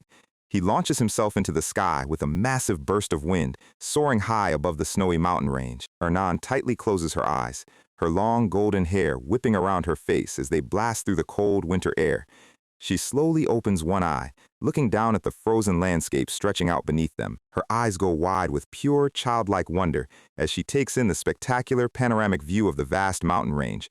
She realizes that on the night she was kidnapped, it was far too dark to see anything. But the outside world is actually incredibly vast and beautiful. She remembers her repetitive, suffocating life back at the palace, where every single day was just endless hours of magic training, etiquette studies, and royal duties. She happily smiles, pointing out that she is probably the first human in history to ever fly over the dangerous Urgest peaks. She looks up at our guy, insisting that since they are going to be roommates for a very long time, he should stop calling her princess and just call her Ernan instead. Burrs looks down at her with a completely unbothered expression, picking her up by her collar and asking if she would prefer to finish her roommate contract in the dark underground dungeon. She quickly apologizes and summons her elementals, sending them out into the blizzard to locate the dense mana signatures of the blossoms. Burrs flies behind them, assuming it will take some time to locate a target, but notes that her spirits are still far faster than any standard tracking method. But in less than 10 seconds, Ernan points toward a nearby cliffside, happily shouting that her elementals have already found a match. Sure enough, a beautiful, glowing blue hyacinth spirit blossom is blooming right on the snowy edge, radiating dense water and ice element mana. But before they can land and harvest the crop, a loud, booming roar echoes through the valley as a massive pack of wild Pule orcs surround the flower. Burrs hovers above them with his wings spread, calmly commanding the beasts to obey their rightful demon king and immediately leave the area. But the wild beasts just growl, declaring that they don't follow demon orders and are going to kill and eat the intruders instead. Burrs just lets out a cold, sinister laugh, realizing Gordon was absolutely right about these mountain monsters being completely brainless. He charges massive spheres of dark purple flame in both his hands, his eyes glowing with dangerous intent. The massive alpha orc roars, ordering his pack to charge forward and tear the intruders apart to protect their territory. Our guy doesn't even wait for them to reach him. He unleashes a massive torrent of purple fire, vaporizing the front line of the beast pack in a split second. The surviving orcs scream in panic, quickly realizing they are completely outmatched and deciding to target the weak human girl instead. Ernan stands there, startled as a massive, armed beast charges directly toward her with its weapon raised. But Burrs instantly teleports directly in front of her, calmly raising a single finger toward the incoming attacker. He releases a devastating kinetic blast that instantly obliterates the giant beast, sending the remaining orcs flying across the snowy field. Ernan watches the battle with wide eyes, realizing these wild mountain orcs are famous for easily taking down giant ogres when hunting in packs. Yet, they couldn't even manage to step within a single meter of where she was standing. She is completely mesmerized, realizing she is looking at the true, terrifying majesty of a real demon king. A few seconds later, the snowy field goes completely quiet, with only the frozen remnants of the beast pack scattered across the landscape. Ernan kneels beside the beautiful blue flower, amazed by how pure and dense the mana of the water blossom is. Burzay gently plucks the flower and warns her not to get any greedy ideas, though he promises to let her keep the next one they find as a reward. Unfortunately, they spend the next several hours searching the frozen peaks, but fail to find a second harvest zone. Ernan continues to search until she is completely exhausted, her tiny elementals collapsing from mana depletion. Cut back to the dark fortress, standing quiet under the starry night sky. Burz sits on his throne, holding the glowing blue flower and reflecting on his hostage. He looks down at Ernan, who is currently sleeping peacefully on the grass of the fourth floor, wrapped snugly in his warm black mercenary cloak. Gordon suddenly enters the room, reporting that they have just received an urgent transmission from Granada down in the city. He reveals that Hilan Cargill and 32 of the kingdom's top heroes have officially departed the capital, but they are not marching north toward their tower. Instead, they are taking the scenic route, slowly traversing through the southern villages to complete minor side quests and build up their levels. Gordon brings up several tactical defense plans on his holographic screen, suggesting they send high-level monsters to harass the heroes during their journey. But Burz doesn't even look at the plans, casually swiping the entire defensive strategy directly into the holographic trash bin. He smiles, letting a confused Gordon know that they will not be sending a single monster or obstacle to interrupt the heroes' slow journey. He explains that half-baked tutorial fights only serve to help heroes level up faster, ordering Granada to instead join their party as a companion to build absolute trust. Gordon is completely panicked, pointing out that their current tower has 0 defense traps to stop the party if they reach the mountain peak. But Burzay tells him to relax, because his plan is to immediately reinforce their tower defenses by recruiting a high-class dwarf. Gordon's face deforms into a scream of pure, absolute horror, pulling his hair out at the thought of having a noisy dwarf joining their chaotic roster. Burz explains that he is not recruiting a dwarf to act as a soldier, but rather to construct high-tech dwarven magical artillery. He smiles, asking Gordon to imagine the look on the heroes' faces when they open the first floor expecting weak goblins, only to be greeted by a battery of 20 industrial cannons. Gordon stands there, completely mind-blown, realizing this anti-meta defense strategy is going to completely shock the entire hero community. He turns around to ask about the travel arrangements, only to realize the throne is already completely empty. Gordon runs to the window, screaming at the top of his lungs as he watches his reckless master fly out into the night sky to pull off another high-profile kidnapping. We cut to the bustling dwarven underground city of Wolfner, where the heavy sounds of metalworking echo through the stone streets. Inside the main forge, a stout dwarven blacksmith is furiously hammering away at a piece of glowing hot iron. This is Loger Friedrich, the greatest dwarven blacksmith in the realm, and he has absolutely no idea he is currently scheduled for an immediate, non-negotiable relocation service. We open on the massive underground cavern of Wolfner, the heavily fortified stone city of the dwarves. Our guy looks down at the subterranean metropolis, noting that while he fought plenty of these short, stubborn blacksmiths before his regression, this is his first time visiting their capital in person. He walks straight into a local tavern, sliding a handful of heavy gold coins across the counter to buy some quick local directory information. The dwarf bartender greedily scoops up the cash, admitting that dwarves love cold, hard money just as much as those shiny human heroes do. He points Burz toward the inner-city crater, instructing him to take the central security elevator down to the very bottom floor to find the elite VIP workshops. Burz steps out, bypassing the elevator entirely and casually dropping down the massive vertical shaft like a seasoned speedrunner skipping a cutscene. He lands perfectly at the bottom, the loud, rhythmic clanging of heavy iron hammers echoing down the dark stone corridor. He peeks around the heavy metal door, zeroing in on his target with a cold, predatory gaze. Right in the middle of the massive, steam-filled workshop is the legendary blacksmith Roger Friedrich, furiously hammering away at a glowing block of metal while surrounded by roaring furnace flames. This is the man whose high-tier metallurgy can make raw mana dance, and our guy is here to put him on his payroll. Burz watches him work, highly impressed by the sheer density of the mana vibrating through the dwarven forge. He steps forward, raising his hand and preparing to quietly kidnap the blacksmith before anyone in the city notices. But Roger suddenly senses the faint draft of demonic energy, instantly spinning around and launching a massive, explosive wave of fire from his forge. The blacksmith leaps backward, his instincts warning him that a dangerous intruder has breached his perimeter. He leaps into the air, bringing down a massive, glowing stone hammer with all his might. Burzay doesn't even flinch, casually catching the massive, heavy hammer with his bare hand while the air splits under the pressure. The dwarf proudly boasts that he is Roger Friedrich, the legendary dwarf hero whose creations carry the power of absolute justice. Our guy just lets out a terrifying fanged smile, pointing out that for a legendary hero, his physical output is surprisingly pathetic. He drops his cloak disguise, revealing his dark wings and massive horns, while letting the blacksmith know that he is dealing with a real demon king. The massive stone hammer slips from Roger's grip, clattering onto the hard stone floor as his pride completely evaporates. Suddenly, a group of heavily armored dwarven royal guards burst through the doors, demanding to know what caused the massive noise. But they are greeted by an empty, steam-filled workshop with absolutely no sign of the blacksmith or his attacker. The guards panic, sounding the alarms and ordering a citywide search as news of Roger's sudden abduction spreads like wildfire. Down in the dark, narrow service tunnels, Berze holds Roger by his collar, warning him to stay quiet if he wants to keep his head. He demands that the dwarf lead the way out, knowing that dwarven blacksmiths always dig secret escape routes, just in case their fortress is breached. Roger remains quiet, desperately trying to analyze the situation, and assuming this demon king is here to capture their royal princess. He secretly cries to himself, revealing that his unique hero trait is literally weakness, and he only worked as a blacksmith to avoid ever having to fight real monsters. Berze looks down at the trembling dwarf, casually offering to kidnap the royal princess instead and let Roger walk away completely free. Roger's eyes go wide with horror as he realizes the sheer evil genius of this play. If the rumor spreads that the legendary dwarf hero sold out the royal princess to save his own skin, Roger will be completely ruined.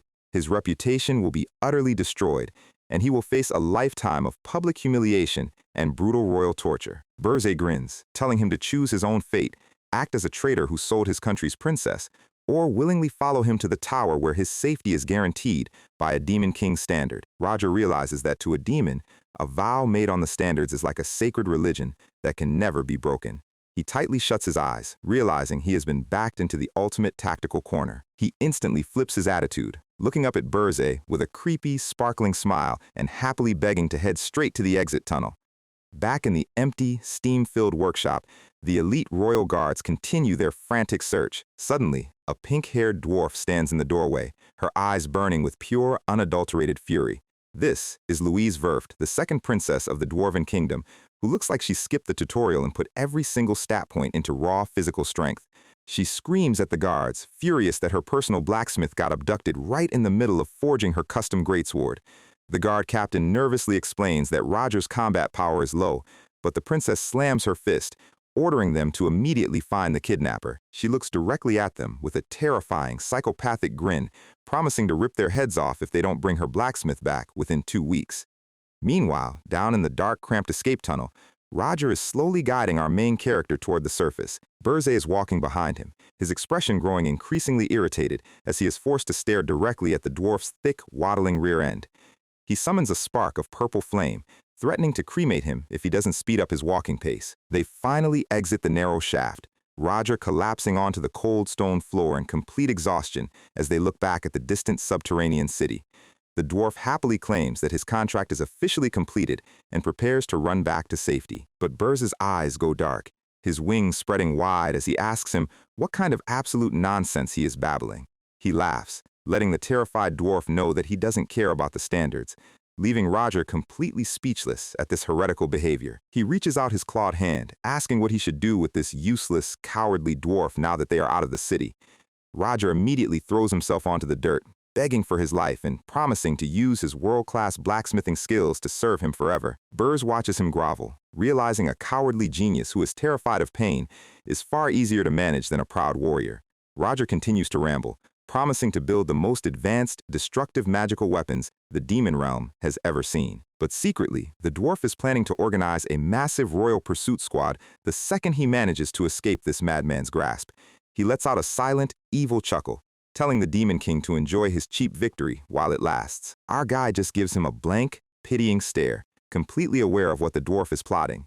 Suddenly, Roger wakes up on the lush green 4th floor of Berze's tower, looking around at the peaceful forest environment. Gordon is currently holding his head in a full-blown panic attack, screaming at his master for bringing a literal human hero into their secret base. Granada pops up on the holographic screen, highly amused that their master is now collecting rare dwarven species to add to his bizarre team. Princess Ernan runs over, looking at Roger with pure curiosity and asking if he is the brave hero who has come to rescue her. Roger slowly stands up, sweating profusely, and reminding Burrs that he promised to grant him mercy. Burrs casually explains that granting mercy only means he let him live, admitting that he knocked Roger out cold and carried him back like a heavy sack of potatoes. The dwarf realizes he has been completely outplayed, his eyes going wide with pure, hysterical panic. He lets out a loud, terrifying scream laugh, his sanity completely evaporating under the pressure. The entire room stands in silent, awkward awe as the dwarf continues to laugh hysterically in the middle of the peaceful forest clearing. Burrs just gives him a smug smile, asking if he is truly that happy to finally become an official member of his anti-meta crew. Roger, with tears of pure terror streaming down his face, frantically nods his head and claims he is absolutely thrilled to serve. Our guy looks down at him, letting him know that his first official mission is about to begin. He commands the dwarf to immediately install a massive battery of high-caliber dwarven artillery on the first floor, preparing to completely obliterate the incoming heroes. We open on the Ergest Heroes Journey Preparation Station, where the human heroes are actively preparing for their upcoming raid. Granada stands on a balcony, reporting that rumors of Burzi's black dragon flames have officially spread, forcing the heroes to equip expensive fire-resistant gear. He notes that there are whispers circulating that the new Demon King is too terrified to deploy monsters, meaning their plans to keep the heroes weak are working perfectly. Burz's holographic image smiles, explaining that since the heroes won't find any monsters to fight, they won't gain any XP or loot, eventually causing them to lose interest and log off. He tells Granada that this is ultimately a battle against time, ordering him to continue monitoring their movement. Granada deactivates the screen, silently admiring his master's deep, psychological understanding of human nature. He walks into the grand hall, realizing that having a genius like Burze as an ally is a massive win for his own survival. Back in the tower, Burze issues a strict design restriction to Roger, forbidding him from using any standard mana stones for his defense traps. Roger is completely shocked, arguing that a magical defense trap without a mana stone is practically useless against high-level invaders. But Burrs explains that because heroes possess outstanding mana-sensing capabilities, they will instantly detect and disable any traps powered by standard magical cores. When Roger continues to complain, Burrs summons a terrifying ball of dark purple flame, politely asking if he needs to go recruit a less talkative blacksmith. Roger's survival instincts instantly kick in, and he frantically remembers that he previously invented a highly advanced tool capable of completely masking mana traces. But he admits the machine is currently sitting in his old workshop in the middle of the heavily fortified dwarf city. Burze decides to trust his story, but slowly clips a thick, glowing metal collar around the dwarf's neck. He casually explains that this custom collar is designed to instantly separate Roger's head from his body with a simple snap of his fingers. To make things worse, he activates a pixelated, face-disguising holographic mask on the dwarf's head, warning him that removing it will be treated as an immediate escape attempt. Over the next month, they travel across several human kingdoms, quietly harvesting rare raw minerals and mana-type materials. Burrs operates in the shadow, storing all the harvested materials directly inside his high-tier subspace pocket. With the inventory fully stocked, they sneak back into the underground cavern of Wolfner, under the cover of darkness. Meanwhile, back in the city, a massive iron gate is completely shattered into splinters. Princess Louise is absolutely screaming with rage, furious that her royal search parties have failed to locate her blacksmith after a month and a half. The guard captain, trembling, explains that the underground tunnels are far too vast and complex to search quickly, but believes the culprit has already fled. Louise snaps, screaming that of course they left the city since it was a literal kidnapping. She grabs the high-ranking commander by his helmet, giving him exactly 2 weeks to find her blacksmith or face immediate execution. She stamps her foot, ordering them to immediately fill all the secret escape tunnels dug out by the local blacksmiths. She stands in the middle of the empty plaza, her anger boiling as she looks down at the incomplete weapon Roger left behind. She grinds her teeth, staring at the raw blade that was supposed to be her ultimate custom greatsword. She grips her fist, letting out a terrifying, psychotic smile and warning Roger that he is not allowed to die until he completes her weapon. Right on cue, a metal grate in the floor slowly slides open, and a round, masked dwarf head peeks out. Louise slowly turns her head, her sharp eyes instantly zeroing in on the suspicious intruder. Roger is currently wearing his pixelated face-interfering mask, hoping his high-tech disguise will protect him.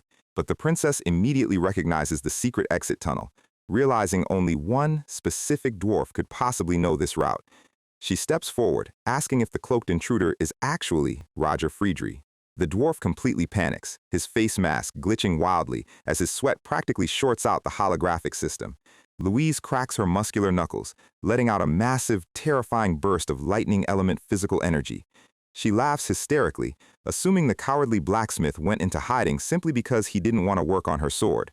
She storms forward, her massive fist glowing with electrical energy as she declares him her personal slave for life. She swings her fist down to deliver a brutal punishment, while Roger screams for his life. Suddenly, a massive, explosive shockwave of dark purple mana blocks her strike, the impact shaking the entire underground floor.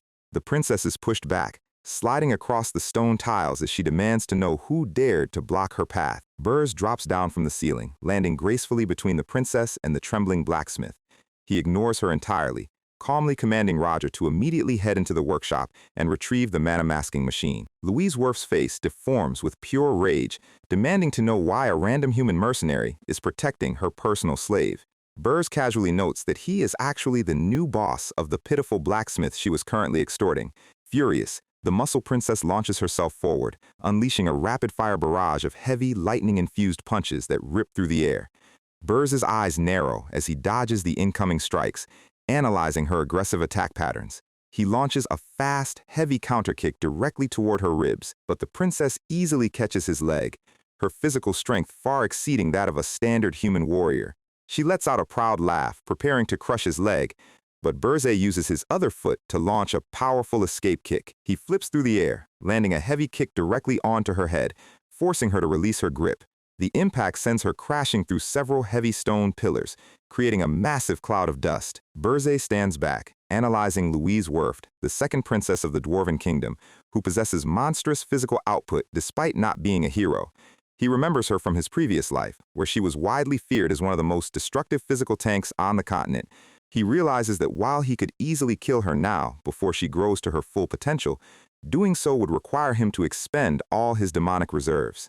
Wasting his precious energy here and getting surrounded by her massive elite guard is an absolute loss for his high-efficiency build. Meanwhile, Roger is frantically using his wrench to dismantle the massive, glowing blue spherical engine of the Mana's Phantom machine.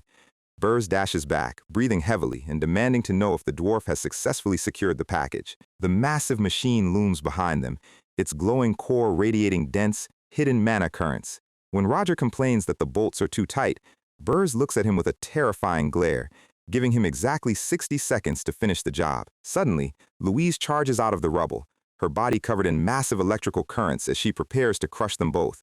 Burrs prepares his defenses, realizing he has no idea how long his current physical limits can hold out without activating his royal demonic form. She crashes down with a massive, explosive fist, and steel meets steel as Burrs barely blocks the blow. She screams with rage, promising to break Roger's legs so he can never run away from his forge again. Burrs smirks, letting the princess know that her aggressive attitude is far more demonic than anything his kind has ever pulled off. Suddenly, a heavy iron pipe snaps, releasing a massive burst of steam as the core of the machine is finally released. Roger screams that he has officially dismantled the lock, while Louise's fist continues to press down on Burrs' guard. She gasps in horror, realizing the cowardly blacksmith actually came back specifically to steal the crown jewel of their technology.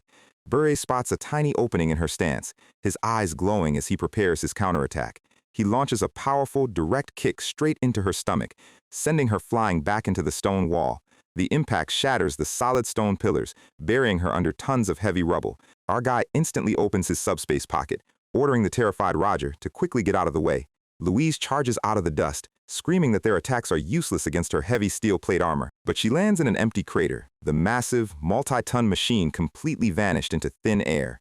Her guards finally arrive, and she screams at them to immediately pursue the abductors down the secret escape tunnel. But as the soldiers run in, a massive, explosive trap goes off, completely collapsing the stone archway and blocking the tunnel with solid rock.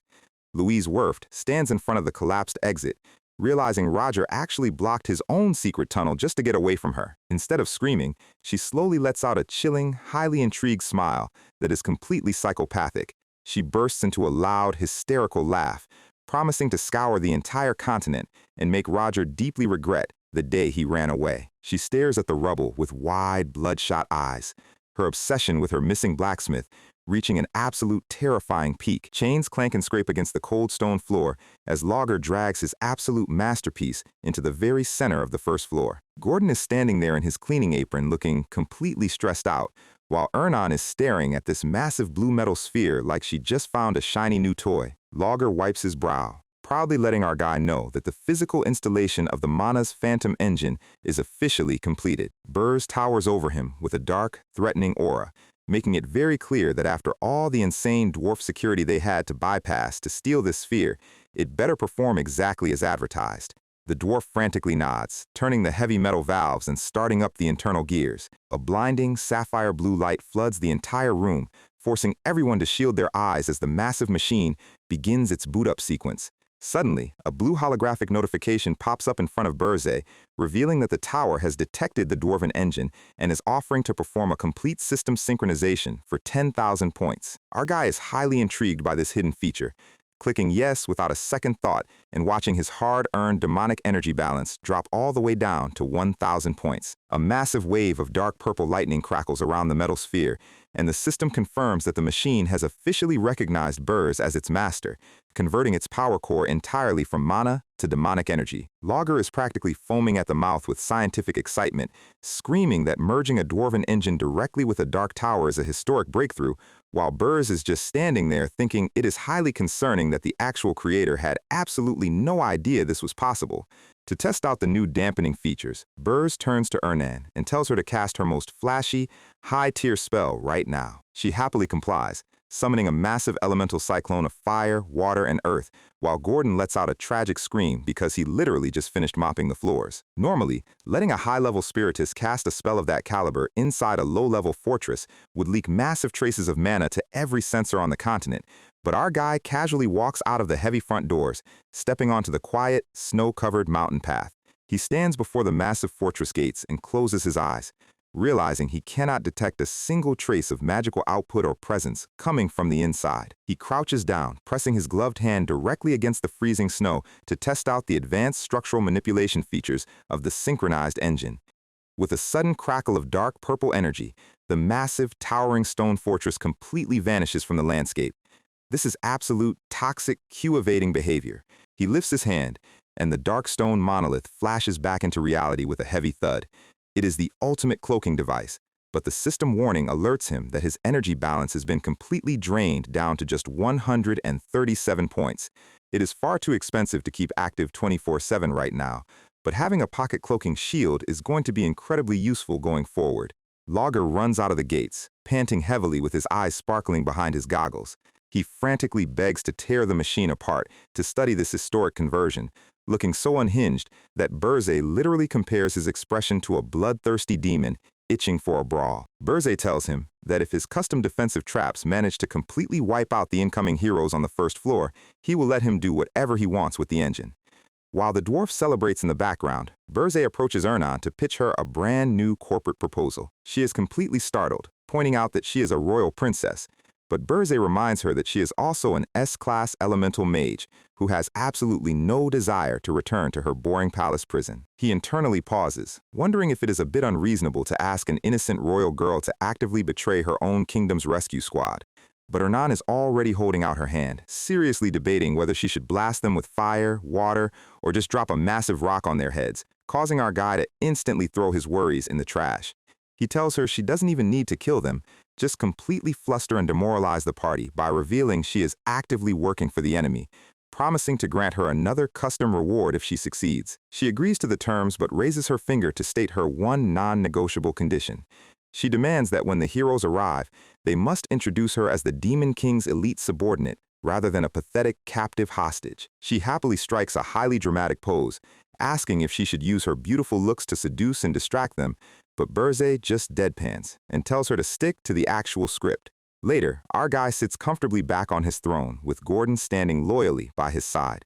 He reviews the defensive layout on his holographic screen, planning to thin out the hero numbers with Logger's mass-produced mana cannons on the first floor before using the princess as bait on the fourth. But his expression goes serious as he looks at the scout data, realizing that a massive raid party of over 200 high-level heroes is far too much for their current roster to handle. He looks down at the contaminated hyacinth spirit blossom in his hand, realizing that to guarantee absolute victory, he needs to harvest a lot more of these magical stat boosters to increase his own physical limits. He calls Ernan, and they head back out into the freezing mountain range, her happy shouts echoing through the quiet valley.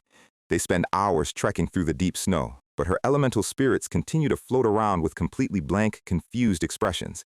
It is their third search attempt, and Burrs is starting to get highly frustrated, realizing their lucky streak from last month has officially run out. Suddenly, a heavy, clawed footstep crunches in the snow, drawing their attention to a massive silhouette standing on the ridge. A towering, blue-skinned orc with braided white hair and massive tusks stares down at them. Burrs sighs, charging a sphere of dark purple energy in his hand, and muttering that he is getting extremely sick of dealing with these stubborn mountain orcs. But instead of drawing a weapon, the giant beast drops his heavy club onto the ground.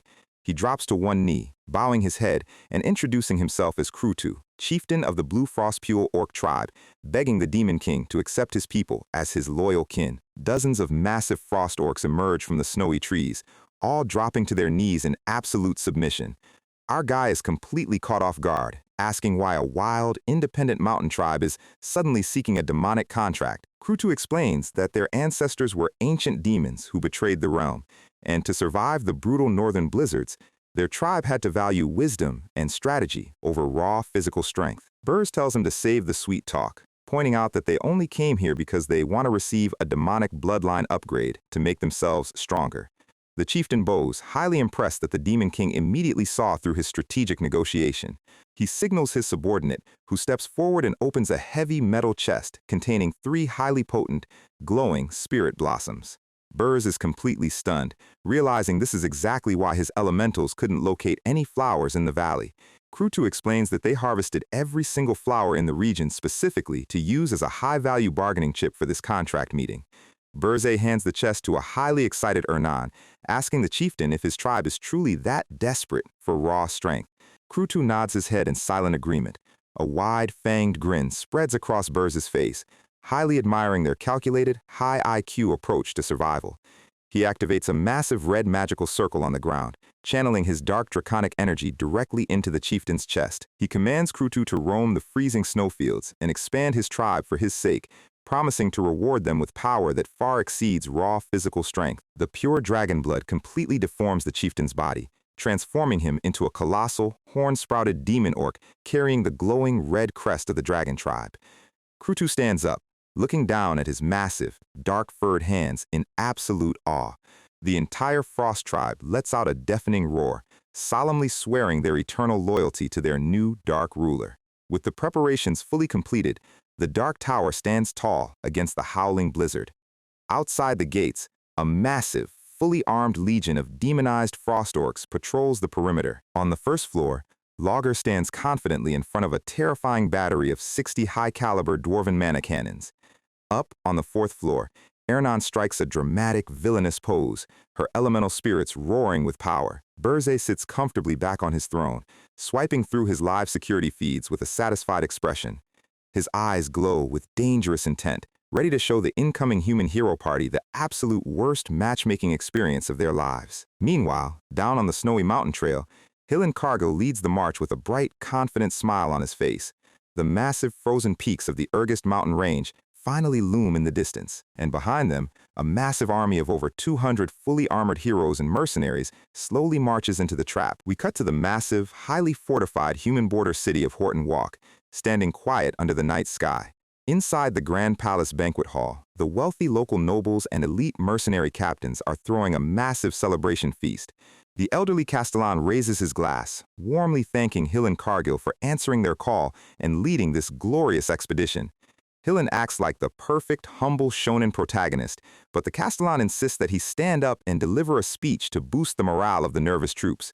The Castellan loudly demands everyone's attention, his voice echoing across the massive dining hall. The regular soldiers and mages look up with absolute respect, completely inspired by Hillen's legendary reputation. Our hero puts on his most charismatic, rehearsed smile, preparing to deliver a masterclass in human public relations. He addresses the crowd, confidently stating that their long, difficult expedition is finally reaching its glorious climax. He laughs, pointing out that the new Demon King is clearly so terrified of their massive numbers that he hasn't sent a single minion to harass them, but warns them to stay focused. He raises his glass of red wine, declaring that tomorrow is finally the day they march up the peak to rescue their beloved Princess Ernan and execute the foolish kidnapper. He lets out a passionate shout, demanding they show the northern monsters who the true masters of this world are. The entire tavern erupts into deafening cheers, raising their glasses and chanting for absolute justice. Granada stands quietly at the back of the roaring crowd, noting that as Berze predicted, the expedition size hasn't grown, but Hillen's charisma has kept them from losing a single man. This guy is essentially a top-tier guild leader who successfully secured massive funding from the local guilds and dragged these greedy mercenaries all the way to the frozen north. But Granada is secretly sweating, remembering that the tower he saw last month was completely empty and wondering if he should just backstab the heroes right now to secure his master's victory. He frantically shakes his head, reminding himself that if the heroes succeed, his own contract curse gets lifted, meaning he is technically in a win-win situation regardless of who wins. He decides to step out onto the quiet balcony to get some fresh air and send his daily status report. He pulls out his glowing communication device, reporting that they have arrived at the border base and will begin the mountain climb tomorrow morning, while Berze instructs him to cease all contact once they leave. Berze's holographic image warns him to pay extremely close attention to the snow and never lower his guard at night. He adds one final, cryptic warning, telling the elf to make sure he is nowhere near the front gates when the tower doors finally open, leaving Granada completely confused. Suddenly, Hillen steps onto the balcony, startling the elven spy and asking what he is doing out here alone. He offers Granada a glass of premium elven fruit wine, acting like a highly supportive, caring companion. Granada takes a sip, quietly asking if the legendary hero is actually confident they can pull off this high-difficulty subjugation. Hillen's reflection in the red wine looks incredibly dark and distorted. He admits that despite his confident public speeches, invading a Demon King's fortress is always absolute hell. He looks out at the dark horizon, muttering that a successful raid has never once been a smooth process. Granada points out that Hillen easily annihilated the Demon King of Lust last year, assuming a newly emerged rookie ruler should be a walk in the park compared to that. He casually asks if Hillen can share the heroic details of that legendary battle, since the official records are strangely empty. Hillen's expression instantly goes completely dead and empty, a chilling silence falling over the balcony. Then, he suddenly flashes his bright smile again, claiming the victory was only possible because his brave, loyal comrades stood in the front lines to shield him from the monsters. He pats the elf's shoulder, smiling that he expects Granada to watch his flank, just like his previous party did. Granada smiles back, promising to do his job, but his instincts are starting to scream. They walk back into the warm banquet hall together, Hillen's hand resting gently on the elf's back. But the second Granada's back is turned, Hillen's heroic smile completely vanishes, replaced by a cold, calculating gaze. He holds a glowing red contract jewel in his gloved hand, whispering that he is counting on his loyal elven shield to perform beautifully again. The next morning, the winter sun shines over the massive walled city of Horton Walk. The entire local populace gathers at the gates, cheering and throwing flowers as the massive expedition party begins their march. The long line of armored soldiers and mages slowly enters the narrow, rocky canyon of the Urgus mountain range. The rookie mercenaries are laughing and chatting, joking that the legendary frozen mountains are surprisingly sunny and warm today. They boast that the local SSS-Class beasts must have gone into hiding the second they heard the famous Hillen cargo was in the area. Suddenly, a thick blob of glowing purple slime drops directly onto a mercenary's helmet. He reaches up, looking at the acidic goop on his glove with a highly confused expression. A deafening, bone-chilling screech echoes through the narrow canyon, and someone screams that they are under attack.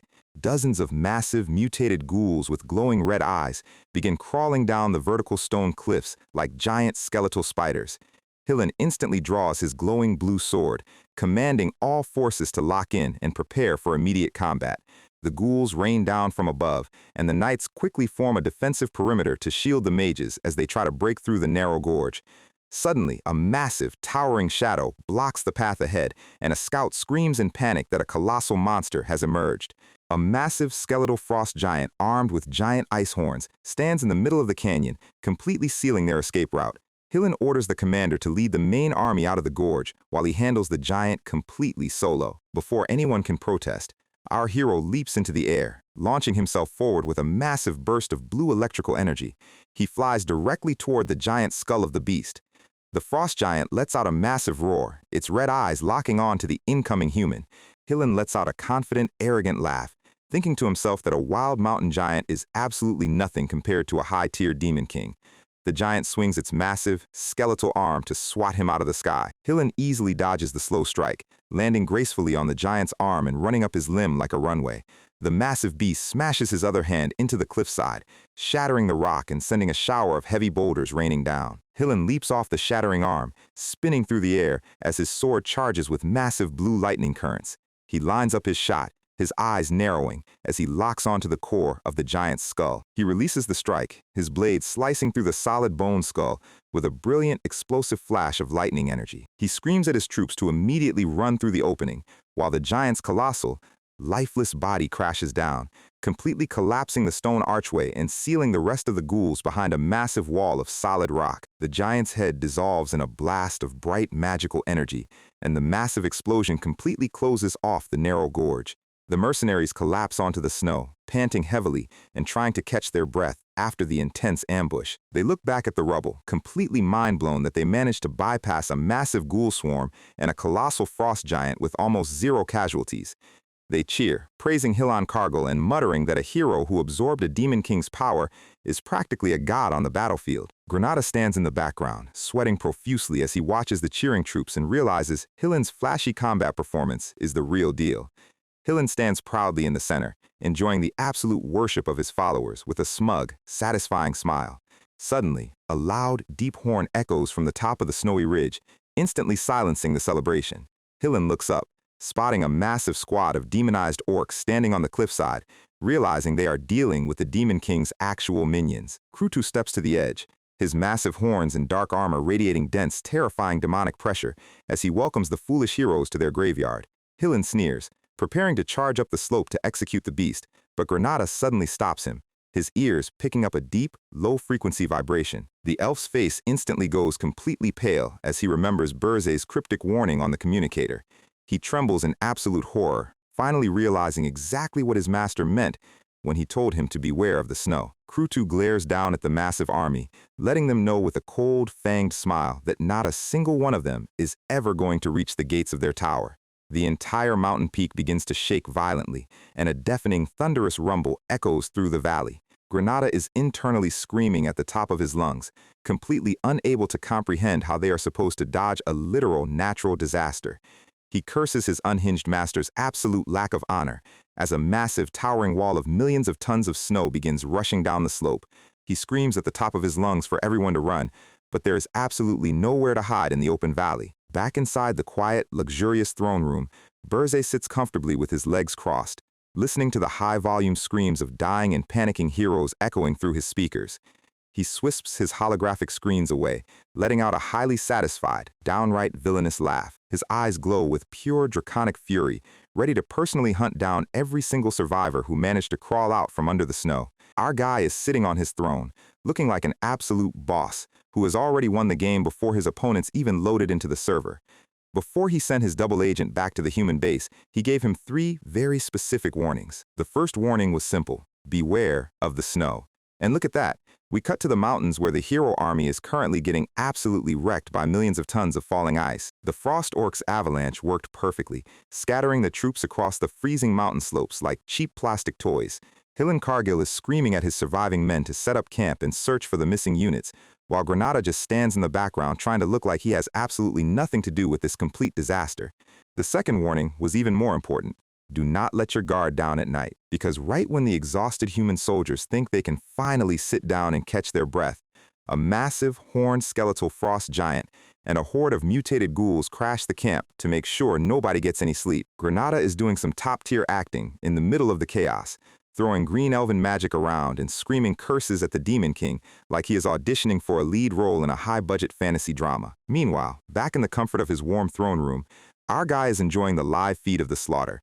It is a simple formula: avalanche by day, relentless monster raids by night. It is the ultimate, stress-free routine designed to completely drain an opponent's physical stamina and sanity before they even get to see the front door of the dungeon. 3 days after entering the Urzus mountain range, the glorious hero expedition has been cut exactly in half, dropping from 511 active players down to a struggling group of 256. They finally make it to the summit, but there is one slight problem waiting for them at the top: The mountain peak is completely empty. Hillen is officially losing his mind, screaming at the sky because every standard fantasy handbook says the villain's tower is supposed to be standing right here, visible from 3 different zip codes away. The mercenaries and soldiers have officially had enough of this frozen nightmare, and one of the seasoned veterans steps forward to let Hillen know they are done. Hillen looks at him, completely stunned, like a competitive team captain who just realized his entire random matchmaking party is about to rage quit right before the match ends. The veterans straight up tell him that this expedition is a massive failure, their lives are worth more than his public relations campaign, and they are taking their bags and leaving. 6 days into the freezing wilderness, and the remaining desperate soldiers finally spot the tower hidden deep inside a massive, isolated basin where no sane human would ever think to look. By this point, Hillen's grand army has dwindled down from 500 proud warriors to a pathetic, shivering squad of only 52 survivors. But Hillen is still desperate to save his brand, so he rallies his remaining men to rush the main entrance, confidently telling them that the first floor of any beginner dungeon only contains weak tutorial trash. Which brings us to the third and final warning our guy gave his elven spy.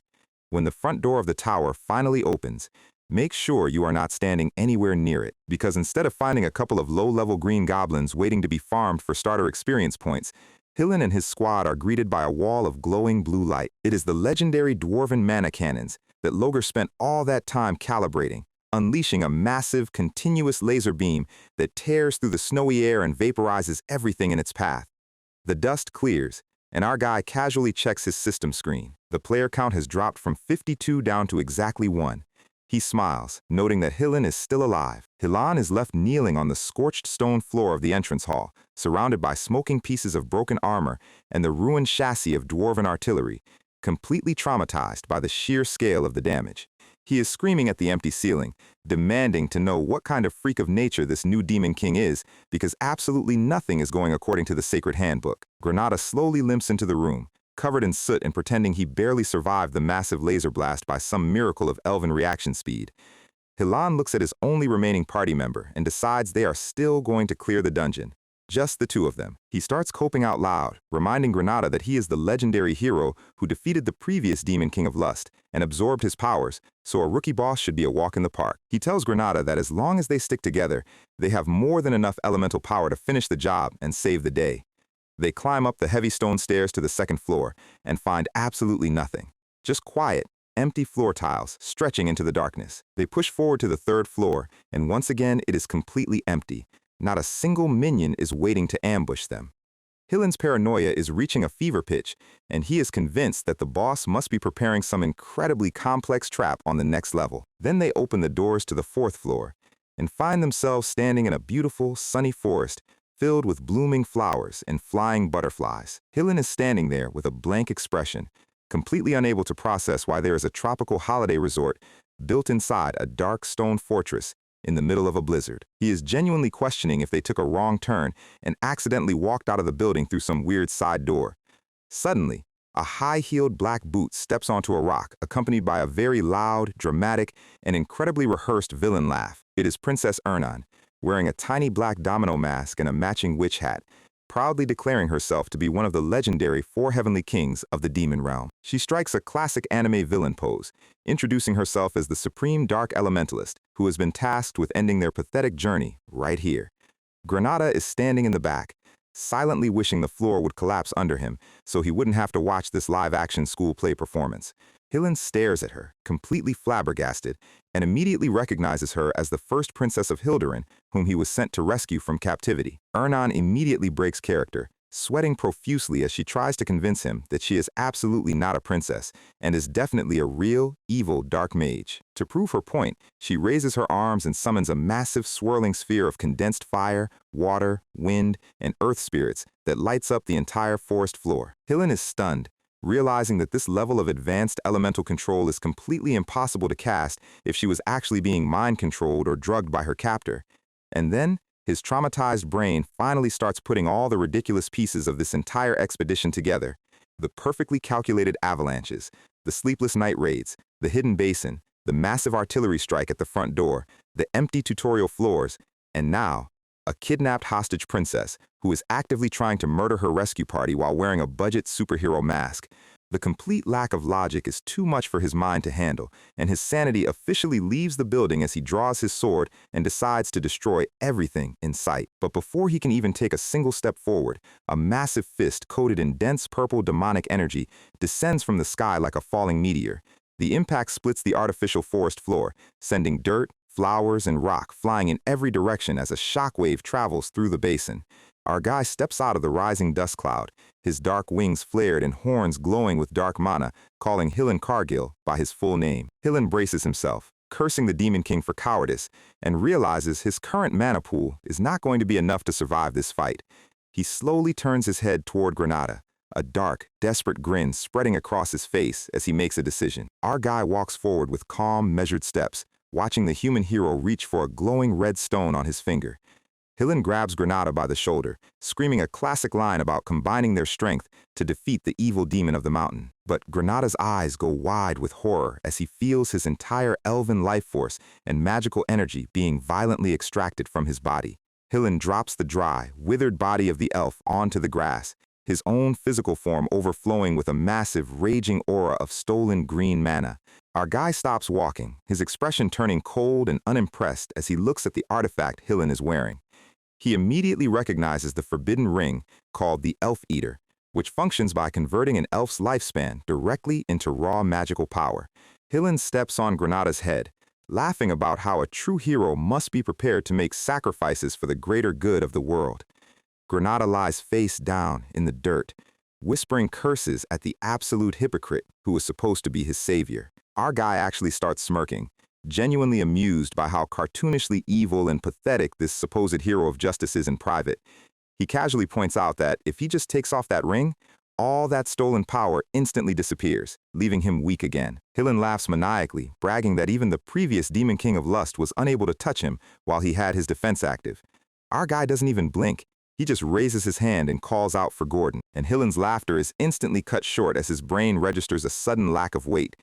He looks down and realizes his entire right hand has been cleanly severed at the wrist, blood spraying onto his white plate armor. Gordon is standing right behind him, casually wiping his thin sword with a clean handkerchief, telling the human that he is far too loud and rude. Gordon slides back into the shadows, leaving Hillen screaming in agony as the stolen green mana begins to leak out of his stump like water from a broken pipe. Hillen is in complete shock, unable to comprehend how a high-ranking secretary demon managed to bypass his sensory perception so easily. Before he can even try to stop the bleeding, a heavy, black-armored hand clamps down firmly on his shoulder. Our guy's face looms over him from the dark, his red-slit pupils glowing with pure malice. Hillen's survival instincts are screaming at him to dodge, but his muscles are completely locked under the crushing weight of the pressure. A colossal, shadowy dragon silhouette manifests behind our guy, eclipsing the artificial sky of the forest with wings of dark flame.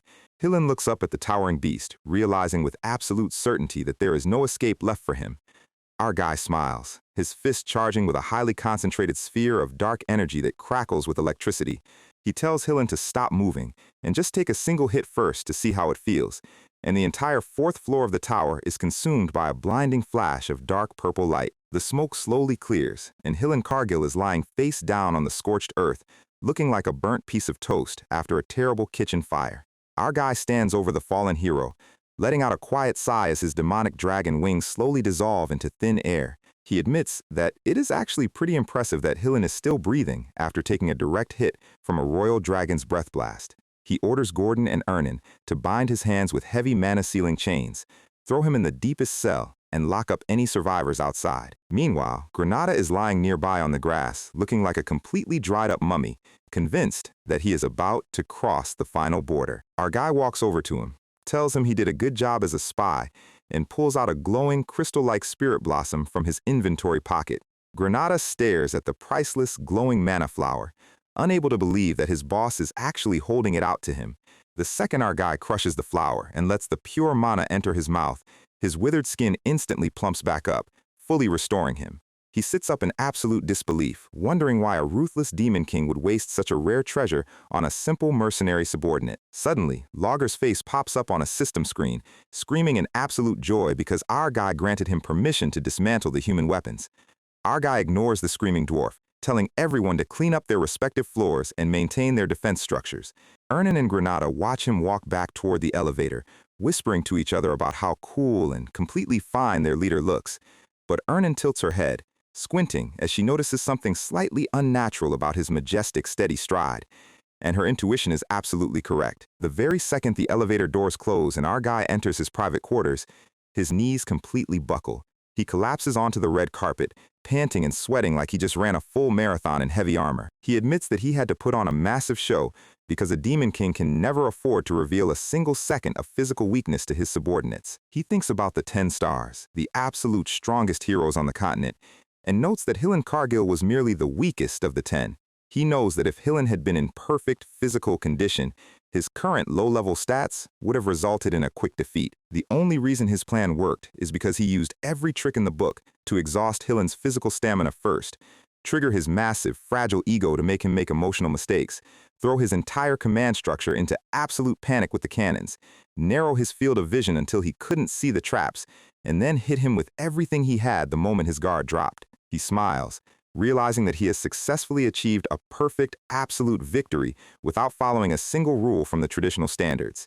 This is the first time since his regression that he has successfully forced fate to change directions. He clenches his fist, realizing that if he can survive one of the 10 stars right now, he can definitely change the entire future.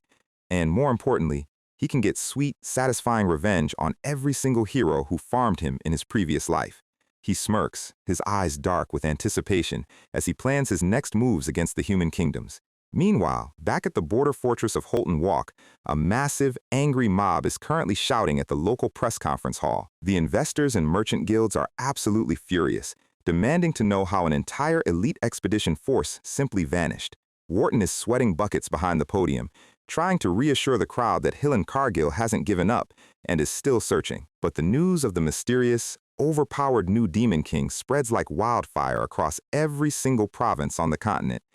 The Dwarven King is throwing a massive tantrum in his throne room, screaming at his princess to find their missing legendary smith, Logger. The stories get wilder by the hour, with some rumors claiming Hillen Cargill is already dead, throwing the human world into deep sorrow. And because of all that global panic and despair, our guy's system screen chimed, showing his demonic energy points skyrocket to 290,000. Cut to the Heroes Guild headquarters, where Wharton is standing in front of a grand council of floating, silhouetted screens. The other 9 stars are investigating the situation, demanding to know if there is even a single lie in his report about the missing army. Wharton swears on his name that he spoke only the truth, which makes the silhouetted leaders incredibly cautious. They know Hillen is an S-Class powerhouse, and anyone capable of erasing his entire force so quickly must be handled with care. They decide to wait 10 more days for news, and if there is still nothing, all 4,728 heroes on the continent will launch a crusade. Back in the tower's underground prison, our guy's heavy boots click against the stone floor as he walks down the dark corridor. He stops in front of a cell where Hillen is chained up, noting that his recovery speed is exceptional. Hillen glares at him through his hair, telling him to stop wasting time and just spit out whatever deal he wants to make. Our guy gives him a very bright, cheerful smile and tells him to become his loyal vassal. Hillen looks at him like he has completely lost his mind, unable to process the words. Our guy suddenly dumps a massive, heavy sack of gold coins onto the floor, the metallic clatter echoing in the dark cell. He begins to explain the harsh, modern economics of being a high-profile hero. He notes that running a massive army costs an absolute fortune, which is usually covered by heavy investments from merchant groups and nobles. If the raid fails, however, the leader is personally on the hook for every single coin, and this time, all the investments were focused on Hillen. He points out that even if Hillen escapes, he will be branded a failure and spend the rest of his life running from debt collectors. Granada walks into the cell, crossing his arms with a smug, highly satisfied grin on his face. Hillen screams at him for betrayal, but Granada reminds him that he was the one who tried to eat his life force first, so they are even. Our guy explains that while humans will eventually adapt to his tower, a double agent among the 10 stars changes the entire meta. He reaches into his pocket and pulls out a glowing, purple-wrapped orb called Armani's Orb. He explains that once swallowed, the magical tool clings to the host's brain, allowing him to detonate their head with a single gesture if they turn hostile. He casually adds that if the orb fails to adapt to Hillen's body, he'll just execute him and find another hero to take his place. Hillen panics, shouting that S-Class heroes are completely immune to basic mind control magic, so it won't work on him. Granada laughs, telling him he just needs to manually lower his mental defense if he wants to keep his head attached to his shoulders. Hillen screams that he will never submit to a demon, but before he can finish his sentence, our guy grabs his jaw and shoves the purple eyeball directly down his throat. Hillen chokes, his eyes rolling back, as the orb successfully binds itself to his nervous system. Granada looks at the unconscious hero and asks what they would have done if he had actually chosen death over submission. Our guy smirks, knowing exactly what kind of character he was dealing with. A greedy, narcissistic fraud who treats his own comrades like trash for funding will never ever choose to sacrifice himself. Later, back in the Grand Throne Room, our guy is sitting on his chair while Gordon reviews the monthly logistics. Gordon points out that since Hillen is carrying a debt of 100,000 gold, his activities in the human cities will be heavily restricted. He notes that their current liquid budget is only 2,000 gold, which is basically pocket change compared to what they need to fund their defenses. He asks how they are going to gather more money, and our guy just gives him a very mischievous grin. He mentions that it is about time for the Unison of Towers, the annual grand gathering of all active demon kings in Iran. He explains that since these senior demon kings have survived in this high difficulty zone for years, they must be absolutely swimming in gold. Gordon's eyes go wide, and he starts screaming, thinking our guy is about to start a massive civil war for pocket change.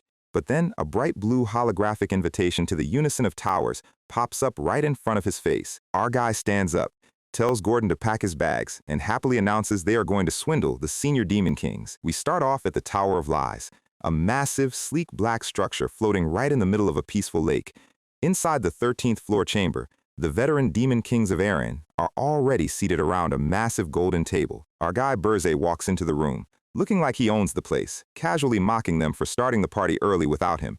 The welcome committee is led by Draxen Doldoff, the demon king of beasts, who looks like a very angry werewolf that missed breakfast. Beside him is Reyna Soldane, the demon king of winters, looking completely unimpressed by our guy's entrance. Then we have Ugar Belva, a massive purple cyclops who looks like he has never read a book in his entire life. And finally, the host himself, Jason Cockman, the demon king of lies, greeting Burze with a smile that screams untrustworthy salesman. Burze immediately starts griefing the entire lobby, calling them cowards for forming an alliance instead of defending their own territory. The massive cyclops, Ugar, falls for the bait instantly, slamming his fists on the table and lunging forward with pure rage.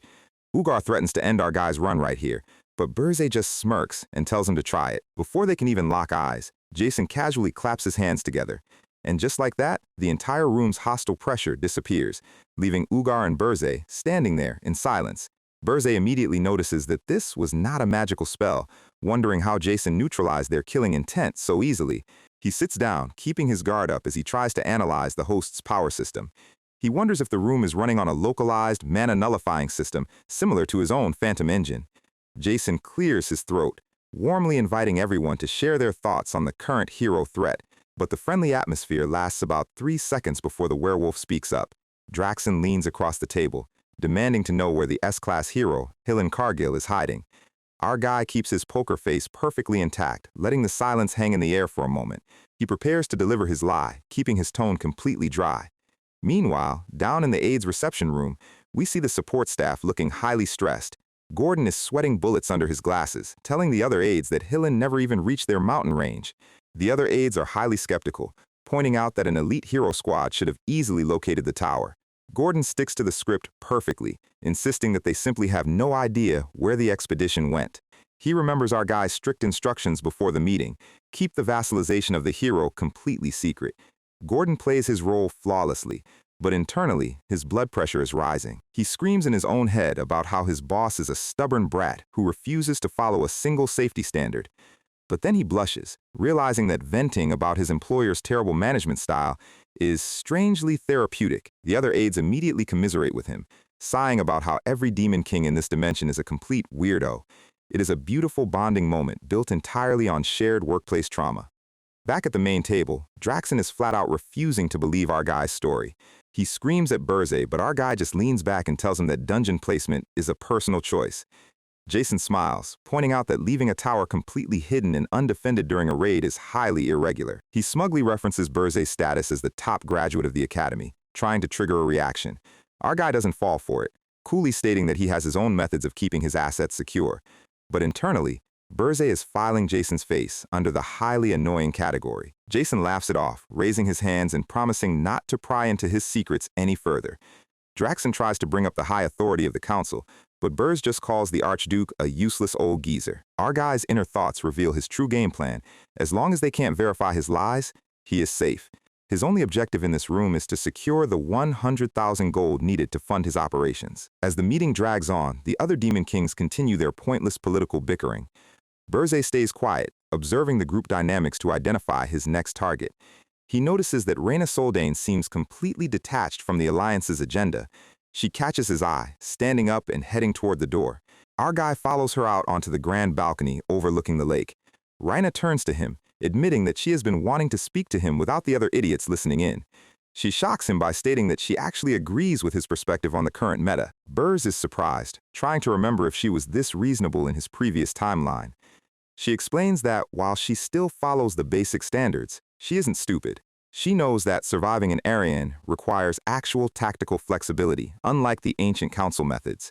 She tells our guy that his performance has been highly impressive, giving him a rare compliment. She hands him a small personal transmitter, telling him to call her if he ever needs advice. Burz takes the device, asking her what she thinks about the Demon King of Lies. Reyna's eyes go cold as she admits that Jason Cockman is completely unreadable. She turns and walks away, leaving him alone on the balcony. Our guy looks at the transmitter, realizing that while he can't trust her yet, she is a valuable connection. Meanwhile, we cut back to the first floor of Burz's mountain tower. Princess Ernin walks out of the kitchen, happily carrying a plate of freshly baked cookies for Logar. The cowardly dwarf is terrified, wondering how on earth she managed to bake desserts in a stone dungeon. She proudly explains that she used her fire spirits to heat the oven, looking completely adorable. Logar takes a bite purely out of survival instinct, expecting the absolute worst. But the second the cookie touches his tongue, his eyes go completely wide. We get a hilariously dramatic fantasy sequence of the dwarf ascending directly into the heavens.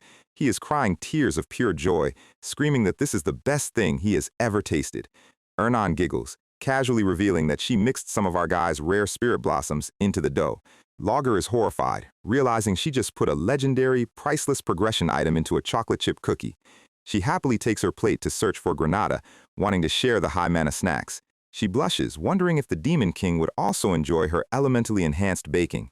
Back at the Unison of Towers, Burzay walks back into the conference hall after the break. The room is empty, except for Jason Cockman, who is sitting quietly at the table. Jason smiles, offering our guy some tea for a private chat. He folds his gloved hands together, his glasses catching the light. And then, he drops a bomb that stops our guy's heart. I know you are desperately in need of human gold, Burz. Burz's slit pupils instantly dilate as his brain registers a massive security breach. Our guy's mind is racing as he tries to figure out how his financial status was leaked. He maintains his cold glare, demanding to know what Jason is talking about. Jason chuckles, telling him that Draxon was the one who bragged about our guy's gold exchange history. He leans forward, proposing a direct deal, our guy's massive pool of demonic energy points for human gold currency. Burz narrows his eyes, trying to spot the hidden trap in this incredibly convenient offer. Jason laughs warmly, claiming that he simply wants to get along with the class valedictorian. We cut back to the first floor of the mountain tower, where sacks of gold are piled up like a dragon's hoard. Burz tells his new puppet, Hillen Cargill, to take 100,000 gold to clear his massive debt, but our guy is still worried. If Jason traces the origin of these funds, Burzay could easily become his puppet. He realizes he needs to play the next phase of his plan with absolute caution. He then reveals the rest of his captured human squad, who have been transformed into dark minions. They are bound by a forced black magic contract, looking completely humiliated as they await Hillen's commands. Hillen looks at his restored squad and realizes this is his chance to return to active duty. He gets a massive burst of confidence, holds out his hand, and calls our guy his new business partner. Burz's expression instantly goes dark at the word partner. He raises his hand and clenches his fist, activating the brain-binding spell of Armani's orb. Hillen drops to his knees, screaming in pure agony as purple lightning shocks his entire nervous system. Our guy walks away, coldly reminding him that he is a slave, not a business partner. As Hillen pants on the floor, Princess Ernin walks up to him with a quiet smile. She holds out a purple envelope, asking him to deliver a letter to her younger sister, Elena. Hillen recognizes the name of the 13th princess, asking Ernin why she is actively helping the Demon King. Ernin calmly explains that she has no interest in returning to her suffocating palace life.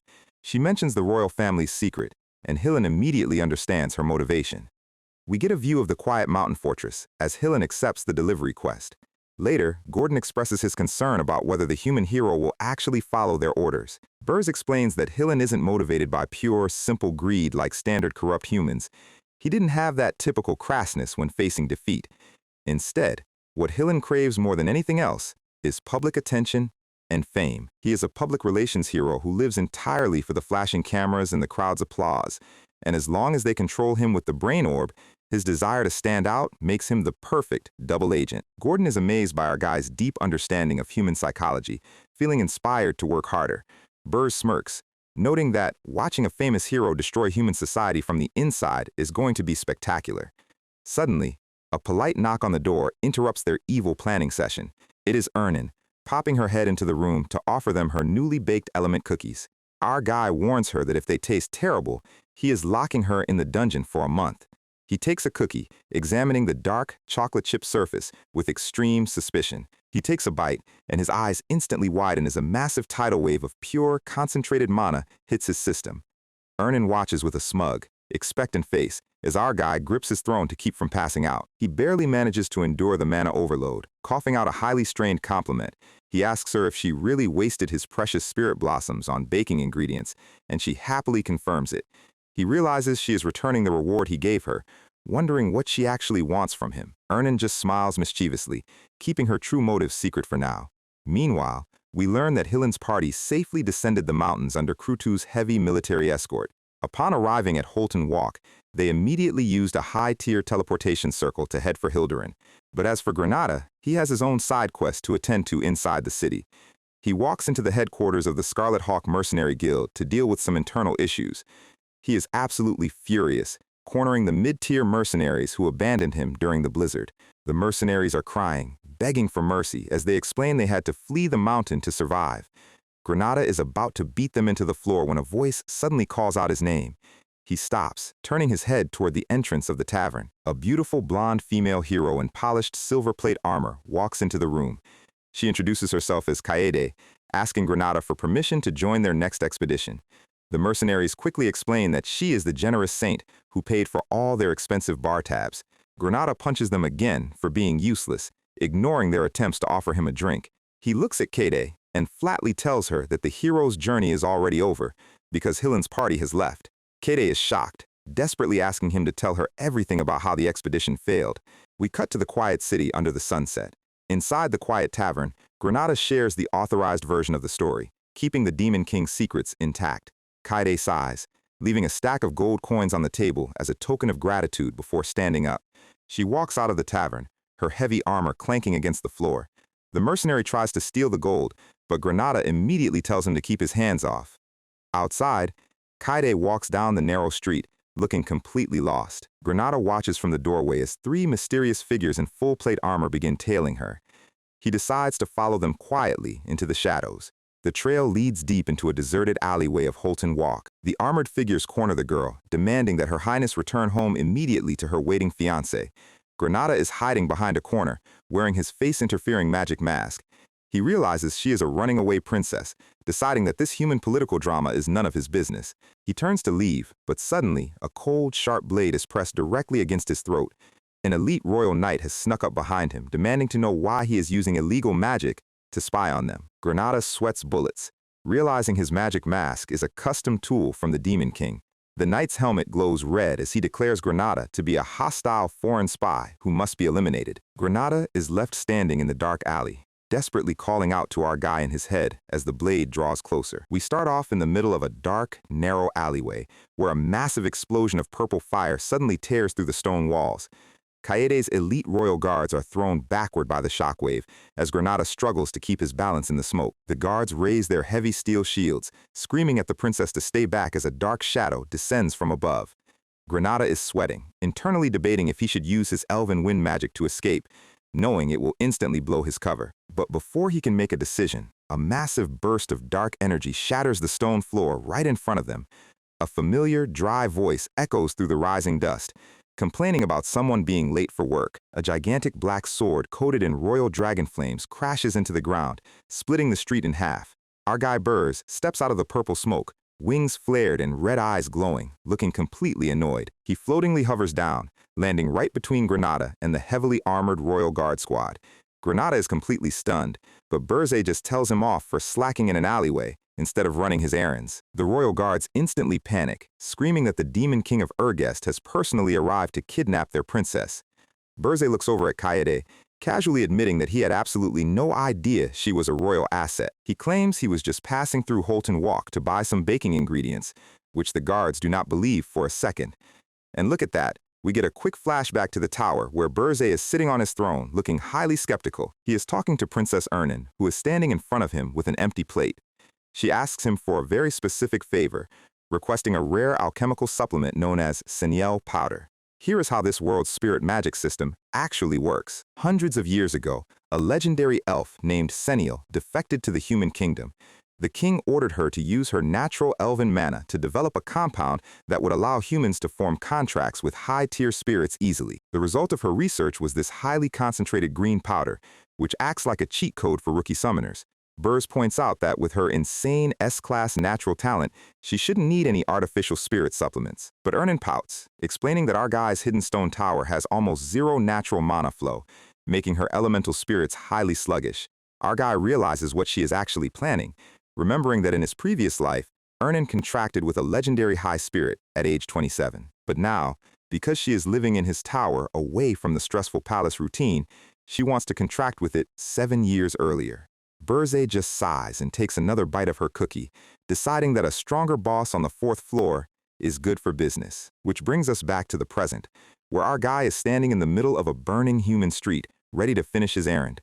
Kaede looks up at the massive dragon horns on his head, her eyes wide with absolute terror. A massive shockwave of purple flame erupts from his hand, completely leveling the wooden buildings around them. Burzay looks down at the rookie hero, his expression completely cold and bored. But Kaede refuses to back down, drawing her sword as a bright, glowing green hero aura flares up around her plate armor. She screams that a hero's true place is on the battlefield, not locked away inside a stuffy imperial palace as a political bargaining chip. She lunges forward, executing her absolute ultimate technique, the Zespine Crescent Moonslash. It is a high-ranking imperial swordsmanship move that condenses physical aura into a single razor-sharp crescent of light. We get a quick glimpse of her motivation. As a low-ranking princess, her father decided to marry her off to a disgusting, drooling old pervert. To escape her terrible fate, she trained day and night under the palace instructor, sleeping with her sword. She worked until her hands bled, all for a single chance to be recognized as a true hero of the empire. She believes that if she can somehow defeat or capture the legendary Demon King of Urgest right here, her father will have no choice but to cancel the marriage contract and grant her absolute freedom. She screams that she will choose her own path, throwing her entire soul into the strike.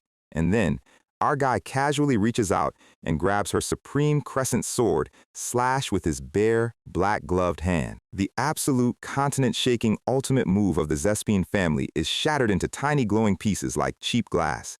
Kaede stares at her empty hilt, her brain completely short-circuiting as she looks up at him. Burrs floats into the air, multiple massive crimson magic circles of dark dragon mana manifesting behind his back. He asks her if a legendary hero can survive a direct hit from his actual signature move. Kaede falls to her knees, completely paralyzed by the overwhelming power of a real, unnerfed Demon King. Our guy smirks, realizing that having a second imperial princess as a hostage is going to yield an absolute fortune in outrage points. She tries to scream for help, but her voice is completely drowned out by the rising heat. The royal guards desperately scramble forward to protect her, but they are far too slow. A massive pillar of black dragon fire erupts in the middle of the alley, shaking the entire city block. By the time the city guards arrive at the scene, the alleyway has been completely transformed into a smoking crater. The surrounding buildings are destroyed, and the local guards are running around in absolute panic, calling for emergency healers. A surviving royal knight wheezes out the terrifying news, telling them that the Demon King of Urgest was personally here. The news of black dragon flames spreading through Holton Walk throws the entire human military command into absolute chaos.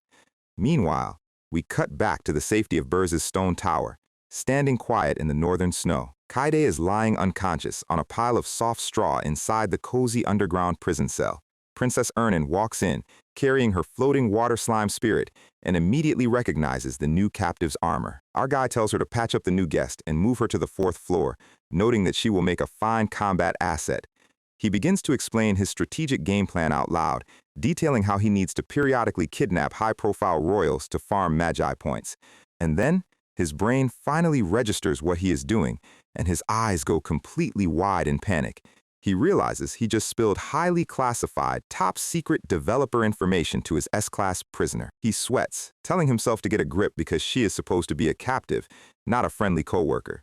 The news of the 9th princess being snatched by the Demon King spreads across the continent within hours. At the Grand Hero Guild headquarters, our puppet Hillen Cargill stands before the council of floating silhouetted screens. He acts completely devastated, apologizing for his failure to locate the hidden tower in the northern mountains. The council leaders discuss the Zespine Empire's urgent demand to launch a massive, full-scale rescue crusade, but Hillen, following our guy's script perfectly, advises them against rushing into a massive military expedition. He argues that since the Demon King is hiding his tower in a basin, he must be a weak, cowardly rookie who is afraid of a real fight.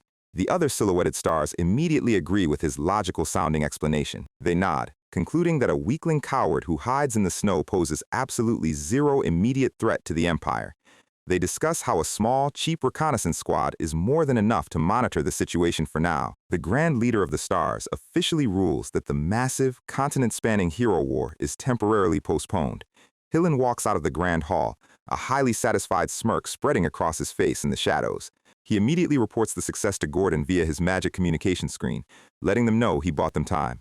Our guy gets the update, letting out a sigh of relief as he realizes his investment in the puppet hero has paid off. With Hillen managing the political narrative and Granada controlling the mercenary guilds, his outer defenses are completely secure. And because of the new princess kidnapping, his magi points have steadily stacked up to over 17,000. Logger is currently busy remodeling the 1st floor defenses, while Krutu's demonized frost orcs expand their territory. Once Ernan completes her contract with the High Spirit, the tower's defense rating will be completely off the charts. Only then can our guy finally turn his focus outward and begin his true speed run of revenge against the heroes who killed him. To achieve that, his next objective is to retrieve the legendary Seniel powder from the heavily fortified city of Amur. It is a massive, high-tech city of magic engineering, protected by a colossal, glowing magical barrier dome. Burrs looks at the giant barrier, admitting that infiltrating the ultimate pay-to-win magic server, we open up on a shabby, run-down little magic shop, standing on the quiet outskirts of Amur's Grand Market. The shopkeeper is sitting behind the counter, reading a newspaper about the princess kidnapping and looking highly amused. The door chime rings, and our guy Burze walks into the empty shop, heavily cloaked, demanding Seniel powder. Amur is the absolute holy grail of magic engineering on the continent, where the strongest alchemists and heroes gather to trade resources. Because the famous central shops are permanently crawling with high-level mages who can sense demonic energy, Burrs chose this empty, shabby store. The merchant immediately starts acting like a loud, enthusiastic con artist, pulling out 2 purple bottles. Burrs looks at the purple liquid, pointing out that authentic Seniel powder is supposed to be bright green. The merchant whispers dramatically, claiming that this is a newly developed, highly confidential formula straight from the mage's tower. He smiles greedily, internally planning to turn this wealthy-looking noble's pockets completely inside out. Our guy's expression turns cold as he realizes this street scammer is trying to charge him a fortune for cheap purple food dye. But before he can teach the scammer a lesson, the shop's door chime rings again. Burrs looks back, and his face goes completely pale as his dragon horns twitch under his hood. It is Princess Louise Werft, the massive muscle-bound dwarf princess, walking into the shop with her bodyguard. She is loudly complaining about having to search through such a pathetic, dusty store to find her missing blacksmith. Our guy pulls his hood down, praying that she doesn't recognize his face since they fought while he was wearing a magic mask. Louise demands information about Logger, but the greedy shopkeeper tells her he has a medical condition that causes temporary memory loss unless he sells an item first. The muscle princess does not play by merchant rules, instantly grabbing him by his collar and pulling out a massive dagger. The scammer panics, but his dedication to the hustle is absolute, begging her to at least buy a cheap potion before she stabs him. He smiles nervously, admitting that he is only asking because he is fairly certain she is actually going to kill him. Burrs is standing in the corner, completely dumbfounded by the absolute lack of survival instinct in this human merchant. Louise stares at the shaking scammer, and then breaks into a massive, booming laugh that shakes the dust off the shelves. She loves his confidence, and the scammer immediately upsells her the purple Archa powder for a premium price of 3 gold.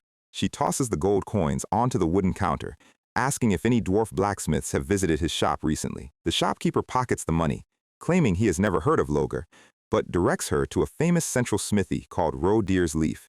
Louise is satisfied with the tip, turning around and walking out of the shop with her heavy armor clanking. She leaves the quiet alleyway, leaving our guy alone with the smirking shopkeeper.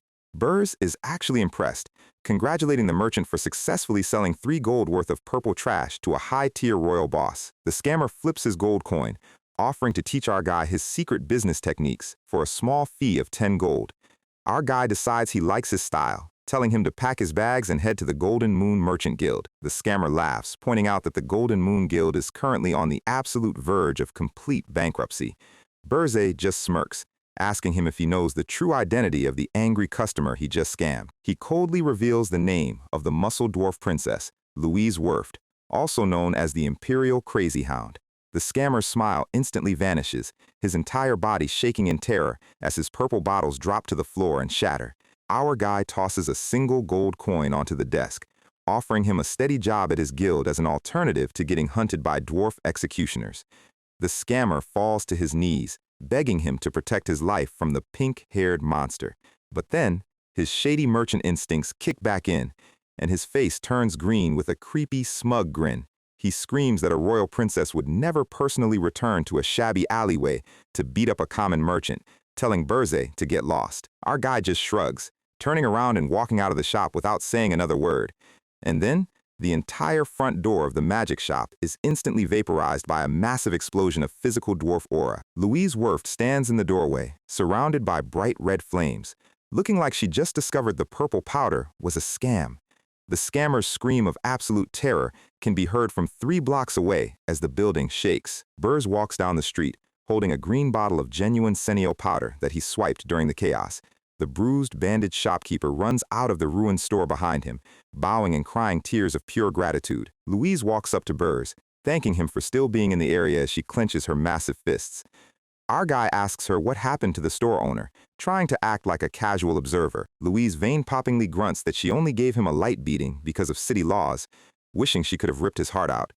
Burr's sweat drops, noting that her terrible temper hasn't changed a single bit since his previous life. But his brain quickly catches her keyword, remembering a massive piece of server history from his first timeline. He asks her if she is currently searching for a master dwarf blacksmith named Loger. He pulls a golden emblem necklace from his mercenary cloak, holding it out in his gloved palm. He tells a perfect lie, claiming he coincidentally met a starving dwarf in the Ormouth Forest 2 months ago and shared his food.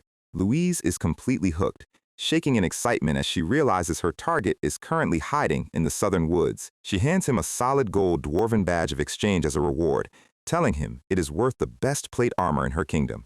She tells her bodyguard to call her father and request immediate royal military reinforcements to surround the forest. She smiles maniacally, screaming that she is personally going to drag Logger back to her forge by his beard. Our guy watches her march away, his inner monologue revealing the absolute genius of his setup. Before his regression, around this exact time, Draxon, the demon king of beasts, discovered a legendary summoning beast's heart in the Ormouth Forest. That single artifact granted the werewolf overwhelming physical and magical power, making him a massive problem for the other demon kings. If Burze had to fight Louise Werft or Draxon in a fair one-on-one combat match right now, his low-level stats would result in a stalemate. So instead of fighting them, he is sending the muscle dwarf princess directly to the Beast Tower's territory. The crazy dwarf princess and her royal army will clash head-on with the high-level wolf monsters of the southern wilderness. While Louise and Draxon are busy tearing each other's squads apart in a massive, chaotic high-tier battle, our guy will quietly sneak into the boss room, bypass the mechanics, and claim the summoning beast's heart for himself. After integrating the dwarven engine known as Mana's Phantom directly into his central core, our guy's system screen updates. His tower gains 2 highly overpowered remote management tools, absolute off-site terminal access, and instantaneous item delivery. Burze stands on a rooftop in a moor, remotely leaving the physical coordinates of his tower to Gordon while he goes shopping. He brings up the system delivery store, spending 1,000 points to warp the top-grade Senio powder directly to the 4th floor. Ernan is absolutely thrilled to receive her premium ingredients, while Gordon remains in the background looking highly polished. Meanwhile, we see Princess Kere sitting quietly in her prison cell on the fourth floor, looking highly motivated. Burs has ordered Gordon to spar with her daily to sharpen her imperial swordsmanship, turning her into a high-tier defense asset. Next, our guy opens up the shop again, spending 10,000 demonic energy points to buy the legendary Hellforge. Lager Friedri goes completely crazy with excitement as the massive, high-tech magical furnace materializes in his workshop. He is crying tears of pure blacksmith joy, promising to forge the most secure defensive gates in tower history for his boss. Gordon also reports that Krutu's demonized frost orcs have successfully unified 3 surrounding tribes, doubling their numbers. The Frost Legion is now strong enough to easily clear high-level wild monsters across the Urges peaks without any supervision. Our guy closes his hologram screen, highly satisfied with how easily he can run a dungeon without even being physically present. As he runs down Amor's outskirts, his communication screen chimes with a call from his puppet, Hilan Cargill. Hilan reports that the Golden Moon Merchant Guild has been completely taken over by their black magic minions. By placing his own son as the nominal guild leader under the star's protection, Hilan's public heroic brand remains untouched. Our guy smiles in the shadows, deciding to use his new black market bank account to fund a massive side project. He instructs Hilan to channel infinite gold to Granada, ordering him to buy up and rescue every elven slave on the continent. He also warns Hilan that he is sending a new alchemical manager to the guild, the shivering, heavily bandaged scammer, Jettasan. Burze has tracked down Jettasan's personal details, threatening to send a high-tier assassin to erase him if he doesn't report to work within a month. Jettasan is currently hiding under a wooden desk, crying and holding his mouth in absolute terror after realizing who he tried to swindle. Meanwhile, the door chime of the empty magic shop rings softly as the shadow of our guy fades into the street. The broken purple glass on the floor is the only trace left of his chaotic visit. At the Holton Walk training grounds, Granada is completely stunned after receiving his new instructions via his communication screen. He looks down at his mercenary recruits, unable to believe that a demon king is actually spending gold to save his elven people. But his expression quickly turns serious as he realizes the strategic catch behind this sudden humanitarian mission. He knows that by bringing the rescued elves under our guy's protection, they will inevitably be trained as high-tier spies. Nearby, the mercenary recruits are lazily swinging their wooden swords, whispering complaints about their captain's weird training schedule. They discuss their plans to quietly slip away from the camp while Granada is distracted by his communication screen. They start tiptoeing toward the back gate, but Granada is already tracking their movement with his sharp elven ears. He decides that compared to the brutal human slave markets, serving under our guy is a luxury vacation. He raises his hand, channeling a massive burst of green elven wood magic.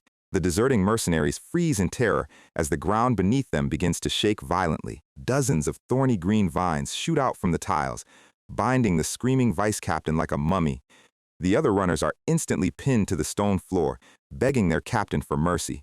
Hilan's screen chimes with a question about our guy's current location, but Granada has no idea. He mentions Burze was talking about collecting some volcanic treasure, which brings us directly to the southern jungle. The humid air of the Ormith Rainforest Kingdom is thick, with the scent of wild beasts and tropical plants. Princess Louise Werft is marching through the dense vines, her armor covered in mud and sweat. Her bodyguard warns her that they have received an official ultimatum from the Ormith Palace to leave the forest immediately. But Louise refuses to budge, growling that they still haven't checked the most suspicious area. She points her massive gold-decorated hand toward the smoking peak of the Beast Mountain. Her bodyguard is horrified, reminding her that the mountain peak is the personal territory of the werewolf demon king. But Louise just smiles aggressively, bragging that no beast demon would ever dare to touch a member of the dwarven royal family. She explains that any attack on her would trigger a massive world war with every kingdom that relies on dwarven weapons, citing historical precedents. She threatens to pull her bodyguard's head off if he doesn't move, ordering her heavy shield knights to charge. Meanwhile, inside the beast tower, the werewolf scouts scramble into Draxon's chamber, screaming that they have a massive crisis. Draxon leaps to his feet, roaring in disbelief after learning that the muscle dwarf princess is marching directly toward his volcanic cave. He panics, realizing she might have discovered the pure, concentrated fire phoenix heart sleeping beneath his magma chambers. He ordered his beastmen to stop her at all costs, but strictly warns them not to seriously injure or kill her to avoid a world war. His beast girl aides Sweatdrops, pointing out that stopping a charging muscle dwarf without hurting her is mathematically impossible, and she is completely right, because Louise has already run straight into the forest border defense line. She is confronted by Max Ormuth, the second prince of the Ormuth kingdom, standing tall with a squad of tribal spear warriors. Prince Max smiles creepily, mockingly asking her if she has a death wish for entering a demon king's territory against palace warnings. Louise swings her giant battle axe, ordering the prince to get out of her way because she is not leaving without her blacksmith. Prince Max's expression turns sinister as he laughs at her absolute stupidity. He begins to explain the hidden history of the Jespine kingdom, which became a massive empire by selling war supplies to the heroes. He reveals his master plan. If the dwarf princess dies here in Draxon's territory, Ormuth will start a war, drag in the heroes, and make a fortune. Louise's eyes go completely wide as she realizes this human prince is planning to murder her and frame the Demon King. Prince Max raises his spear, screaming like a lunatic as his warriors lunge from the tree branches to slaughter her guards.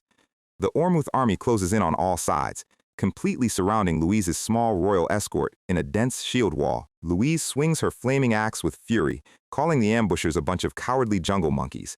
Word of the slaughter quickly reaches Draxon, who stands frozen in absolute panic. He realizes Ormuth is trying to trigger a full-scale hero invasion by framing him for the dwarf princess's murder. He screams at his commanders, ordering every single wolf monster to rush to the battlefield and save Louise at all costs. The dense jungle goes completely wild as the beast army rushes toward the coordinates of the clash. Dwarven shields are shattered by heavy iron spears as the Ormuth warriors execute their ambush with brutal efficiency. The tribal warriors swing their jagged daggers, cutting through Louise's personal guard like grass.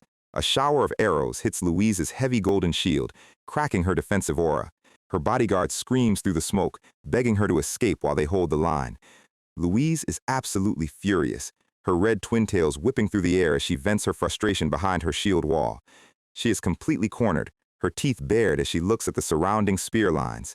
Prince Max Ormuth steps forward, a massive, swirling green wind aura charging around his long iron spear. He mocks her defensive stance, preparing to end her life with a single high-tier throwing blow. But before his spear can leave his hand, a massive, crushing pressure of dark purple demonic energy stops the entire room cold. A dark-cloaked figure floats down from the canopy, his hand glowing with concentrated dark flames. Prince Max and Princess Louise look up in absolute shock, sensing a magical pressure far greater than any beast demon. Our guy looks through his pixelated jamming mask, smiling as he tells the human prince that his run ends here. Prince Max Ormuth immediately panics, ordering his remaining warriors to execute the princess while he handles the intruder. Our guy moves like a dark blur, dodging past their spear lines without even breaking a sweat. Before Max can even track his coordinates, the shadow of our guy is already hovering right behind his shoulder. Louise Werft uses the distraction to leap from her shield wall, her giant flaming axe swinging in a massive arc. She screams in fury, descending like a flaming meteor directly toward the prince's head. Max barely manages to slide backward, his eyes wide with disbelief at her monstrous physical speed. He tries to cast a wind barrier, but our guy casually raises his finger, binding him with a snake of purple energy. Max's mana pool is completely shut down, his eyes filling with terror as he realizes he cannot move a single muscle. Louise's flaming vertical strike lands with a massive explosion, cleanly splitting the prince in half and vaporizing the ground. The remaining Ormuth warriors scream in absolute horror as their leader is erased from existence. They lunge at Louise with desperation, but her dwarf shield wall has already locked back up. She roars through the smoke, her golden eyes glowing as she swings her halberd into their ranks. Her heavy dwarf guard locks their shields, holding the line as they prepare to wipe out the remaining ambushers. Our guy floats back up into the canopy, watching the bloody melee with a highly satisfied expression. He smirks under his mask, knowing that his bait has been swallowed hook, line, and sinker. And look at that, we get a quick title card showing the timeline.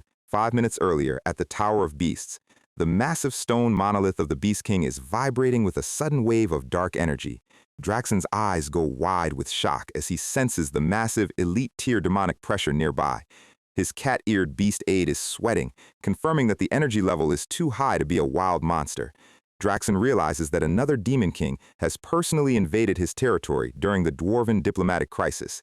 He roars, realizing the perfect, flawless timing of this intrusion cannot be a simple coincidence. He charges out of his tower, running down the mountain to check the volcanic chamber and the battlefield. His commanders meet him on the path, report that the dwarf princess was already surrounded by Ormuth warriors. Draxon sweats, his mind racing with nightmares of a repeat of the World War subjugation of 200 years ago. He asks what happened to his beast rescue squad, and his commanders look highly embarrassed. They explain that Louise went into absolute, unhinged sovereign mode, wiping out the Ormuth warriors and their own rescue wolves alike. Draxen is absolutely furious, kicking his commanders and calling them a bunch of useless wet puppies.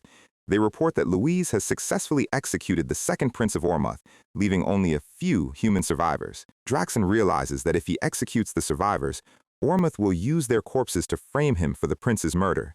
He orders his commanders to send the surviving humans back alive, so they can tell their king exactly what happened. Next, he demands to know if they found any trace of the stealthy demon who leaked the purple energy.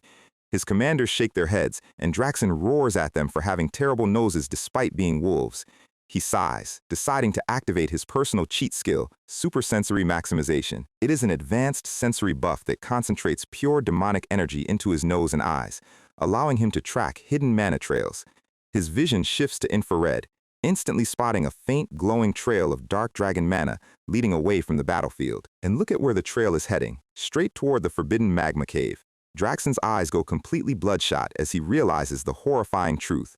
The entire dwarf invasion, the prince's ambush, and the leaked demonic energy were all part of a single masterclass distraction. The mysterious Demon King orchestrated this entire World War scenario just to bait him away from his volcano.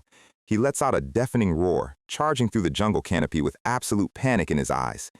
He realizes that whoever orchestrated this is currently sitting right on top of his ultimate treasure. Meanwhile, deep inside the volcanic cave, bearkin monsters are busy hauling heavy carts of stone.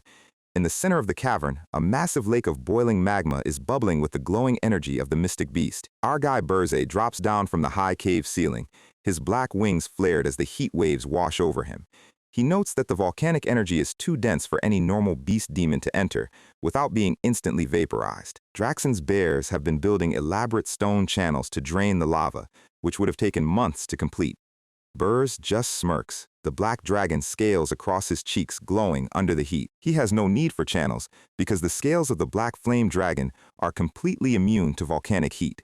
Suddenly, a massive volcanic tiger guardian leaps out of the magma, its flaming claws slashing at his face. Burz casually stops the giant tiger's head with his bare hand, grabbing its throat with a dark grin. He tells the beast they are going for a swim, diving directly into the boiling lava lake and dragging the screaming tiger with him. He floats down into the golden magma, completely relaxed as his dragon scales absorb the heat. He recalls that in his previous life, Draxen gained legendary physical regeneration after absorbing this exact heart. He looks down into the depths, and his expression turns into a massive, triumphant grin. Resting at the bottom of the lava lake is the brilliant, glowing skeletal corpse of a legendary fire phoenix. Here is the master lore behind this mythical beast. Back in his academy days, Burze studied the ancient dragon texts. Phoenixes are multi-dimensional divine entities that reign as the ultimate finalizers of their respective worlds. Every demon king in history who successfully absorbed a phoenix heart became strong enough to rewrite the laws of the demon realm. Burze reaches out his hand, the pure golden flames of the phoenix beginning to wrap around his fingers.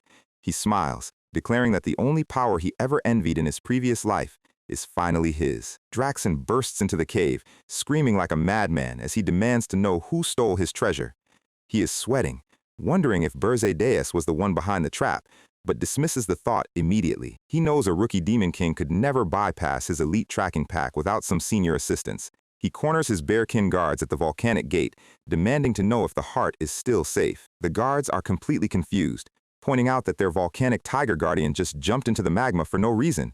Draxen's brain instantly connects the dots, and his face goes completely pale with rage. He analyzes his rivals. Ugar is too stupid for this, and Reyna's ice elements make a fire phoenix absolute poison to her core, which means there is only one master manipulator left in his mind.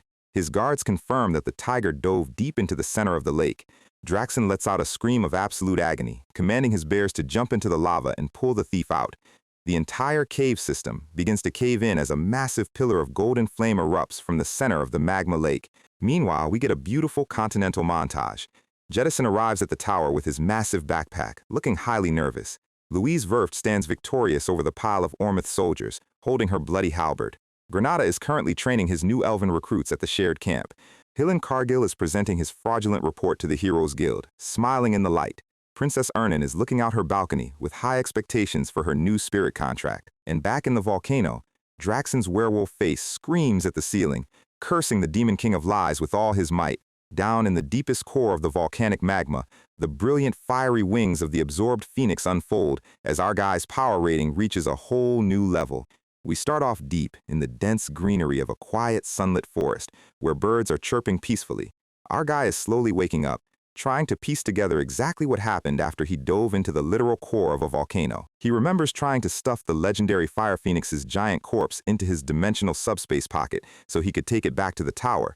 But before he could even register what was happening, the Phoenix's absolute mountain of raw mana surged directly into his body. He got blasted across the map by a massive volcanic eruption, which basically acted like a giant geothermal rocket ship, launching him miles away from the hot zone. He sits up, his head throbbing, trying to process why a highly respected, top-tier demon king like him is currently being used as a literal scratching post by the local wildlife. A deer is licking his cheek, squirrels are nesting in his hair, and cute rabbits are snuggling his legs while he looks completely dead inside, telling them to get the hell away from him. He feels this bizarre, intensely calm energy pulsing through his veins. Realizing his own dark mana feels completely warped, he leans over a nearby pool of water to check his reflection, and is met with a massive surprise. His hair is literally glowing bright crimson, looking like he just walked out of a high-end salon. But before he can even process his new look, we cut directly to the grand, ancient stone pyramid of Ormus Palace. Inside the throne room, the muscle-bound dwarf Princess Louise is kneeling on the stone floor alongside a heavily armored knight. She is explaining that the local merchant scammer Jetasan, whom she apparently thinks is some brave warrior prince, was valiantly fighting off the wild beasts of the forest when the Demon King of Beasts' subordinate suddenly ambushed them. The King of Ormus is absolutely not having any of this, slamming his fist onto his stone armrest with enough force to shake the entire room. He yells that all this high and mighty talk about dying honorably on the battlefield to protect the weak is nothing but complete garbage. His face is literally contorted in pure, veins-popping rage, tears of fury streaming down his face as he screams at his guards to contact the Heroes Guild immediately and organize a massive continental expedition to wipe the Demon King of Beasts off the face of the earth. The commander salutes with a loud shout, and a blue holographic communication screen begins to beep in the forest. Our brainwashed S-Class double agent, Hillen Cargill, pops onto the screen in his pristine silver armor, looking incredibly confused as he asks, who the hell is calling him? It is Burrs, who is still casually petting a wild deer while white birds nest on his bright red hair like he is a legendary Disney princess. He calmly tells Hillen to stop asking stupid questions and just deliver his report, which prompts Hillen to explain that a massive hero expedition is being organized at the request of the enraged King of Ormus. Hillen breaks down the enemy roster, starting with the commander, Rosel Chant, a legendary 10-star battle mage who basically functions as a walking tactical nuke specializing in high-output fire magic. The vice commander is Balroth Disrode, another 10-star absolute beast of a man who reached the literal peak of the martial world through nothing but raw physical strength. Out of the 500 warriors gathered for this raid, over 200 of them are active, high-level heroes looking to claim a major boss kill. They are currently gathering their forces in the Kingdom of Ormus, preparing to launch a direct, overwhelming assault on the Tower of Beasts. Burze stands in the quiet forest, his arms crossed as he analyzes the details. 200 heroes is a massive crowd, but having only two 10-star leaders at the top is incredibly suspicious, suggesting that some powerful shadow group behind the scenes is deliberately pulling the strings. The realization hits him right away, his sharp eyes narrowing as he starts putting the pieces of the puzzle together. To the wealthy human merchant guilds and corrupt politicians, a Demon King's tower is not a threat. It is a literal golden mine overflowing with high-value magical items and rare materials. The people who are making millions off the Tower of Beasts do not want their ultimate cash cow to actually die. They just want a controlled, highly profitable proxy war. He sighs, thinking about how incredibly greedy and twisted humans are, wrapping even the simplest conflicts in a complex web of financial interests. But instead of letting this ruin his plans, Burze smirks and tells Hillen that he is going to join this expedition. He promises to feed Hillen the Demon King of Beasts' exact mechanical weaknesses, but under one strict condition. Hillen has to secure the final blow himself. By stealing the kill and absorbing the Demon King's core power, Hillen will become a legendary hero who has successfully defeated two separate Demon Kings, making it laughably easy to gain the complete, unquestioning trust of the entire human empire. Hillen gives a nervous, sweat-drop laugh, asking if Burrs is really confident he can still keep a leash on him once he absorbs that much raw power. Burrs' face instantly drops into a terrifying, dark-shadowed dragon expression that radiates pure, suffocating malice. He asks Hillen if he seriously thinks that absorbing a couple of low-tier traditionalist demon kings would ever be enough to challenge a royal dragon, prompting Hillen to immediately fold like a cheap lawn chair and swear complete loyalty. With that little reminder settled, Berzé cuts the feed and starts walking back through the woods, his system screen ringing again as he calls his secretary. Gordon's face pops up on the screen, his jaw literally hitting the floor as he screams, asking what kind of colorful K-pop idol has taken over his master's communication line. Berzé just glares at him, telling him to shut up and report. Gordon pushes up his glasses, trying to ignore the bright red hair, and explains that an urgent emergency summons has just been broadcasted directly from the Tower of Beasts. Berz's eyes widen in genuine surprise, realizing that the paranoid werewolf Draxen is moving much faster than he anticipated. We cut to the massive, dark stone entrance of the Tower of Beasts, where giant wolf guards are standing watch as a swirling portal of elemental energy begins to form. Out steps the towering, purple-skinned Cyclops, giant Ugar Belvec, alongside the elegant Winter Queen Reyna Soldane, who casually complains about how terrible the werewolf's dungeon smells. Draxen, standing in his massive, armor-clad werewolf form, grunts and tells them to head up to the meeting hall while he waits for the final guest to arrive. His glowing red eyes narrow in pure suspicion as he notes that both Berzé Deus and the white-suited merchant Jason Cockmond are late, warning that if Berzé does not show up soon, he is going to officially label him as the primary suspect behind the heist. Back in the forest, Berzé is absolutely panicking inside. He realized he let his guard down for too long while playing with the forest animals, and now he is completely out of time. Gordon explains over the screen that since Berzé is already physically in the southern region of Ormus, he is the only one who needs a portal to reach the meeting on time. Berz leaps into the air, black dragon wings sprouting from his back as he screams at Gordon to wait, telling him that he is already flying toward his location. He realizes he is trapped in a massive tactical dilemma. If he just shows up at the gate on foot, Draxen will know he was already in the southern region, which immediately frames him for the Phoenix heist. But if he takes too long to get back to his own tower to use the official portal, he will be late, which also makes him look incredibly guilty. The only viable solution is to fly back to his tower at absolute breakneck speed, sync up with Gordon, and take the official teleporter together. He pushes his dragon wings to their absolute limit, his face straining as he realizes his current speed is still way too slow to beat the clock. Suddenly, the absorbed phoenix heart inside his chest begins to pulse violently, radiating a blinding, high-density purple and red aura. With a massive burst of heat, a pair of gigantic, brilliant orange and yellow flaming wings erupt from his shoulder blades. He is completely taken aback by the sudden transformation, realizing he has absolutely no control over this legendary flame mana. His chest pulses again with incredible force as the phoenix heart core flares up.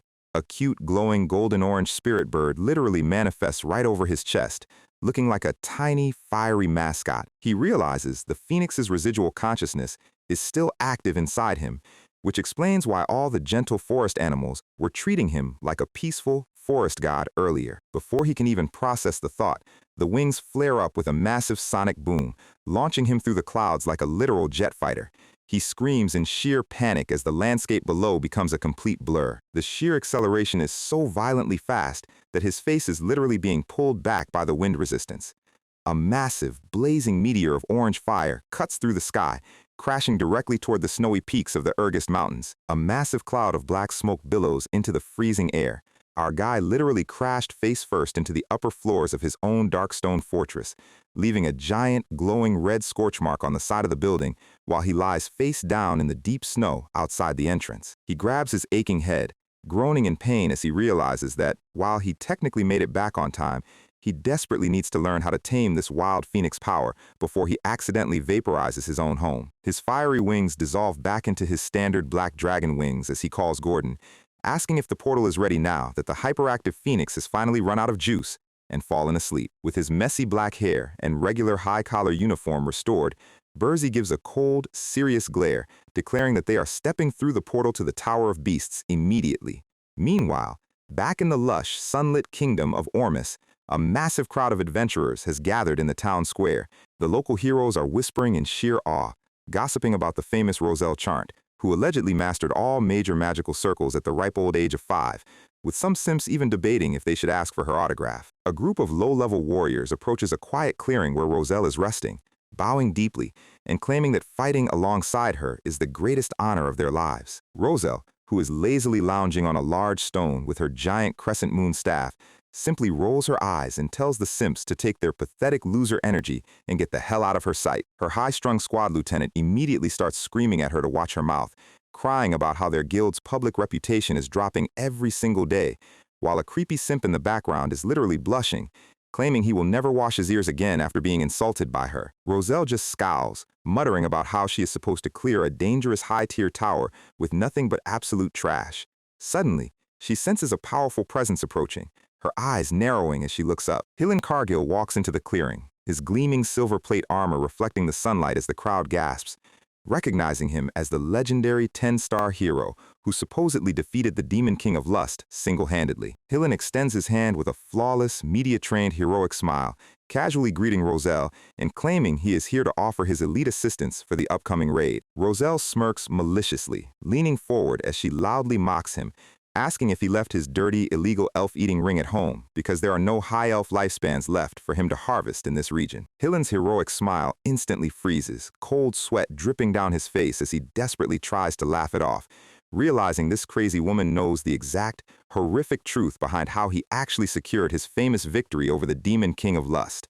His face goes dark as he panics internally, realizing that if this loud-mouthed mage blabs about his forbidden ring, his entire carefully crafted public reputation will be completely ruined. Roselle stands up, hoisting her massive staff onto her shoulder as she sneers, telling him to keep his filthy, blood-stained hands to himself because she is going to be the one who claims the Demon King of Beasts' head. Hillen maintains his fake, wide-eyed smile, agreeing on the outside while thinking to himself that the Demon King of Beasts' power core already belongs to him under his master's orders. We cut directly back to the damp stone meeting hall of the Tower of Beasts, where a massive, swirling purple teleporter rips open the air. Out steps the white-suited Jason Cockmond, followed closely by a perfectly calm Berze Deas, with their high-strung Secretary Gordon walking behind them.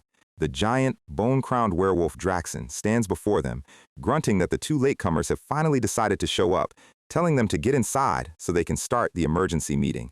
Burrs maintains a perfectly blank, unbothered expression as he walks past the massive beast. He gives a polite, slightly smug smirk, calmly noting that they are technically arrived right on the dot, so they are not late at all.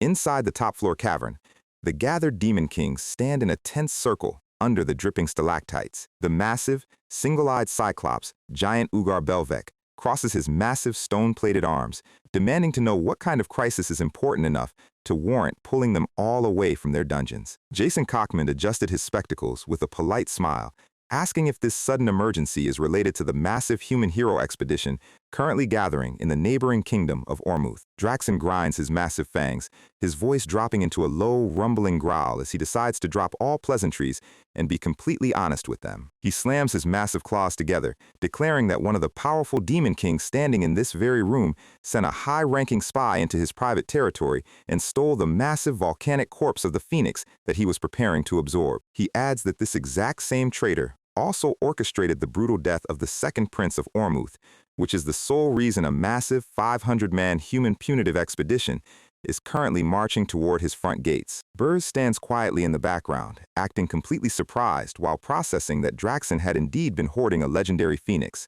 The elegant Winter Queen, Reyna Soldane, stands quietly, analyzing the situation. She thinks to herself that while letting a precious summoning beast get stolen is incredibly embarrassing, whoever planned this was clearly trying to trigger a massive, continental-scale conflict. Draxon's eyes glow with a terrifying, blood-red light as he snarls, claiming that someone in this room is trying to systematically ruin him, but he has absolutely no intention of going down alone. To drag the traitor down into the dirt with him, he loudly declares that he is going to spend his hard-earned points to purchase the legendary system key to the black box. The central system interface instantly materializes, displaying a high-tech, glowing blue metal box secured by a massive digital lock. The system explains that inside every single Demon King's tower lies a hidden black box that automatically records every single action, transaction, and minion deployment. Originally, this was designed as a helpful diagnostic tool to let demon administrators review failed defenses and optimize future invasions. However, because most traditionalist Demon Kings blindly worship the rigid standards and refuse to use modern tools, nobody pays any attention to the item. Furthermore, purchasing the activation key consumes a colossal amount of precious demonic energy points, and the box itself is permanently destroyed if the corresponding tower collapses. Burz's face instantly goes stiff, a single drop of cold sweat running down his cheek as he realizes he is in absolute, catastrophic danger. If Draxen actually gets his hands on the key and opens the black box of Aaron Tower, it will reveal that Burz's high-tech engine was active, that he personally stole the Phoenix, and that he is controlling S-Class human heroes, leaving him with absolutely no way to talk his way out of a death sentence. Draxen turns his massive head toward the group, explaining that in order to access another Demon King's black box, the system requires the official voluntary consent of the tower's owner. He glares at them, asking if everyone is willing to grant their permission. He leans in close, his massive red pupil locked onto them as he notes that only the actual, guilty culprit would ever hesitate to agree to a complete system audit. Burz grinds his teeth internally, calling Draxen a complete bastard for setting up such a flawless, inescapable logical trap. Rhina Soldane calmly raises her hand, granting her immediate consent, followed instantly by Jason Cockman, who waves his white-gloved hand with an air of complete, polite innocence. The massive Cyclops Ugar Belvec raises his giant stone fist, boisterously granting his permission, without a single care in the world. Draxen's glowing red eyes slowly turn to lock directly onto our guy. Burz maintains a flawless, icy poker face, raising his gloved hand and calmly declaring that he gladly grants complete permission. Draxen lets out a dark, satisfied chuckle, stating that since everyone has approved, he will personally contact them with the official system results once he gets the key. The werewolf dismisses the meeting, and the system shop interface displays the item details. The single-use black box key is priced at a staggering, near-impossible 9,999,999 points. Burz walks back through his portal, analyzing the system mechanics. He knows that with a massive human hero expedition knocking on his front door, Draxen cannot afford to dump his entire point balance on a luxury key right now without leaving his own tower defenses completely defenseless. However, the absolute second the hero raid is cleared and things quiet down, the werewolf will immediately buy the key, open the boxes, and discover the entire truth. Our guy steps out of the portal back onto the snowy plains of his own tower, his high-strung secretary Gordon walking beside him.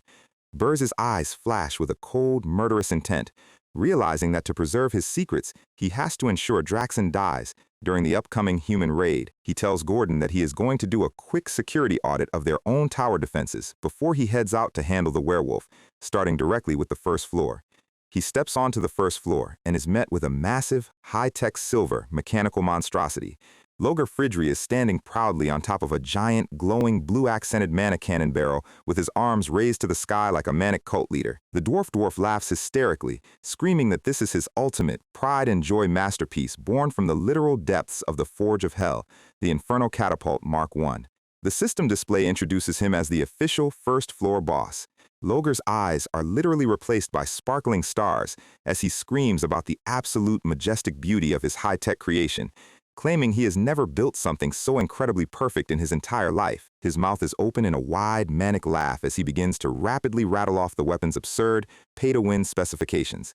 Thanks to the raw energy of the Hell Forge, this mobile catapult tank can launch 3 different elemental attributes simultaneously, manipulate the surrounding terrain, and fire condensed mana shells. It automatically harvests local atmospheric mana to recharge its core, and possesses built-in auto-tracking, multi-target lock-on, area defense, rapid evasion, and long-range arcing trajectory systems.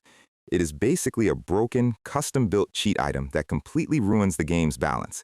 Burze stands there with a massive sweat drop on his head, whispering to Gordon that while he told the dwarf to build whatever he wanted, the man seems to have completely lost his mind. Gordon sweat drops as well, admitting the dwarf has gone a bit crazy, but notes that the tank's defense capabilities are top tier. Our guy decided to just let him cook, walking away as Logar continues to toss pink flowers and scream hysterically about building 100 more massive elemental tanks. He travels up to the second floor, where he is instantly met with a loud, furious scream. The captive S-Class rookie hero, Princess Kaede Jespine, leaps from the ceiling with her glowing blue aura blade raised, screaming that she is going to make him pay for his brutal training sessions. Burz does not even flinch, casually raising his gloved hand and catching her high-velocity sword strike barehanded, the impact shattering the surrounding stone floor. He looks at her with an absolute deadpan expression, calmly noting that her physical form and direct approach have not changed at all. Kaede grinds her teeth, yelling that she is just getting started as she prepares to unleash her ultimate high-tier sword skill. She activates her signature moves, the Jespine combat sword technique, unleashing her Crescent Moon/slash variant, Crescent Moon Shatter. A massive, glowing blue column of razor-sharp aura slashes rains down from above. Burzay simply stands in the center of the magical storm, giving a dark, confident smirk as he notes that her speed has improved a tiny bit, but is still nowhere near enough. With a single, effortless wave of his hand, a massive wave of dark, swirling dragon mana completely neutralizes her entire ultimate attack, leaving him looking like an absolute boss as he tells her she still needs 100 more years of training. Kaide's eyes literally pop out in sheer, unadulterated shock as her legendary sword technique is swatted away like a common fly. The massive shockwave of the magical parry blasts through the air, sending her flying across the stone floor of the fortress. She lies completely exhausted and face down on the cold stone. Burrs turns to Gordon, asking why the rookie princess is currently stationed on the second floor instead of her regular spot. Gordon explains that since Princess Ernan is currently performing a massive, high-risk summoning ritual on the fourth floor, they temporarily moved Kaide down to prevent any chaotic magical interference. Burrs' eyebrows raise in curiosity, wondering what kind of massive spirit his blonde princess is trying to pull from the astral plane. Up on the fourth floor, the cute elemental spirits gnome, Sylph, Undine, and Ignis are floating around happily, celebrating over a pile of used, glowing green Senyo powder bottles. The system screen introduces her as the official fourth-floor boss, Princess Ernan Hilderin. She stands in the center of a massive, glowing blue magic circle that fills the entire room with high-density mana. The ancient glyphs beneath her simple shoes flare with brilliant, crackling blue energy. Ernan has her hands extended, her golden blonde hair whipping around her face as she sweats under the immense magical strain, chanting the ancient, sacred summoning words to call upon the great spirit of water. She cuts her finger, letting 3 drops of S-Class royal blood fall directly into the swirling water circle, binding her soul, body, and blood to the high-ranking elemental. She gasps for air, her purple eyes filled with absolute fierce determination as she commands the spirit to answer her royal call. A blinding, gargantuan pillar of pure aquatic white light erupts from the magic circle, completely illuminating the entire room. Out of the light emerges a stunning, ethereal, blue-skinned mermaid with long, silken, icy blue hair, Nyruniel, the high spirit of water. The beautiful spirit slowly opens her glowing aqua eyes, letting out a soft, curious sigh as she looks down at the human before her. She notes that it has been centuries since she met a human talented enough to successfully summon her, let alone inside a dark, demonic tower. Descending gracefully from the water column, Nyruniel extends her elegant hand, invoking the ancient, primordial covenant to formally acknowledge the human girl. Their fingertips gently touch in a brilliant flash of light, officially sealing their blood contract as eternal soul companions. The massive, blinding bond energy surges through the room, signifying the successful contract of a legendary high spirit. Ernan, having completely exhausted her massive S-Class mana pool to complete the ritual, gently tilts backward as she falls unconscious. She floats peacefully in the shimmering water-infused air, her eyes closed. Her long, golden hair drifts around her face like silk as she begins to descend. Before she can hit the hard floor, Burzay steps forward and cleanly catches her in his arms, holding her in a classic, effortless princess carry. Ernan slowly flutters her eyes open, panting softly as she looks up and recognizes her favorite dark-haired demon king. Burzay gives a warm, rare smile, showing a tiny hint of his sharp dragon fang as he notes he almost missed a truly historic performance, congratulating her on a job well done. Ernan blushes bright pink, giving a soft, happy laugh and stating it was only possible because of the rare green Senyo powder he went out of his way to buy for her. Her eyes turn into giant, sparkling anime hearts against a beautiful, flowery pink background as she looks up at him and whispers that she absolutely loves him. She blinks, the pink background instantly shattering as a massive cloud of purple question marks appears over her head, her face going completely pale with shock. She starts thrashing around violently in his arms, her face turning red as a tomato as she screams that she did not say that, crying that even though it was definitely her own voice, her mouth did not actually move. Burrs simply stares at her with an absolute deadpan bruh face. Our guy sighs, noting that she apparently summoned an incredibly annoying, chaotic spirit. Behind them, a tiny, chibi version of the water spirit Nyruniel is floating around laughing hysterically, teasingly repeating that she does indeed love the handsome Demon King. The system display reveals the spirit's profile card, showing her favorite hobbies are reading cheap romance novels, and her absolute favorite genre is highly dramatic, forbidden love stories. She winks, asking our guy when they are officially going out on their first date. Ernan is completely losing her mind, her face turning a deep crimson as she screams in absolute embarrassment, frantically trying to deny the chaotic accusations while Burrs looks on in pure, unbothered confusion. So, Eranon is currently losing her absolute mind because her newly summoned high-ranking water spirit is out here doing some unprompted matchmaking. Niruniel is just floating there with the smuggest face you have ever seen, casually mentioning that the pure love story between the Demon King and the beautiful captive princess is already a massive hit in the spirit realm. She is literally circling around Ernan like a high-velocity gossip fly, asking when they are going to make things official, while Ernan is screaming at her to go back into her magical contract bubble. Our guy just stands there, completely ignoring the shipping drama, and asks the spirit a very specific question.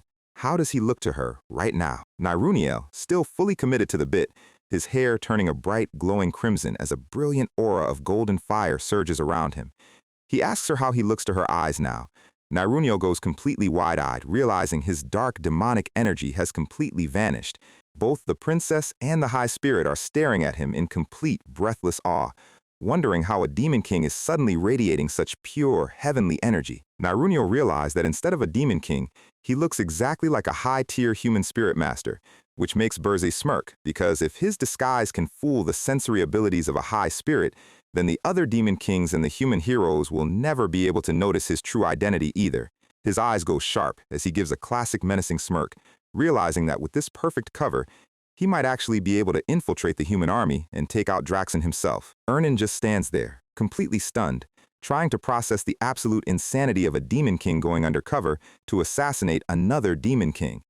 A massive streak of blue sky opens up as we transition directly into the meat of Chapter 21. Suddenly, Gordon is screaming through the holographic communication screen, pulling his hair out as he asks if his master has officially lost his mind, pointing out that absolutely no sane demon king goes out to hunt down his peers. Burrs, flying through the air, calmly notes that he already explained his tactical reasoning.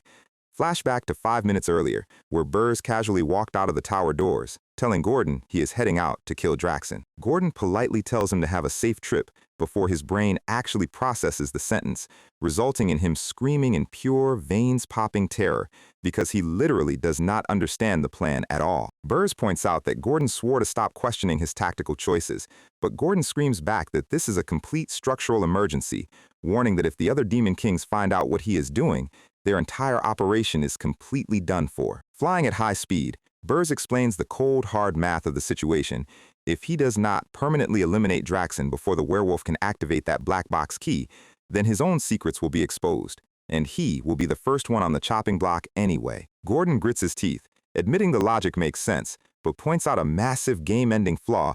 Burze still is not adapted to the hostile dimensional energy of Ariane. Let us slow down and explain exactly how this world-building mechanic actually works, because it is the entire reason the human kingdoms have been farming demon kings for generations.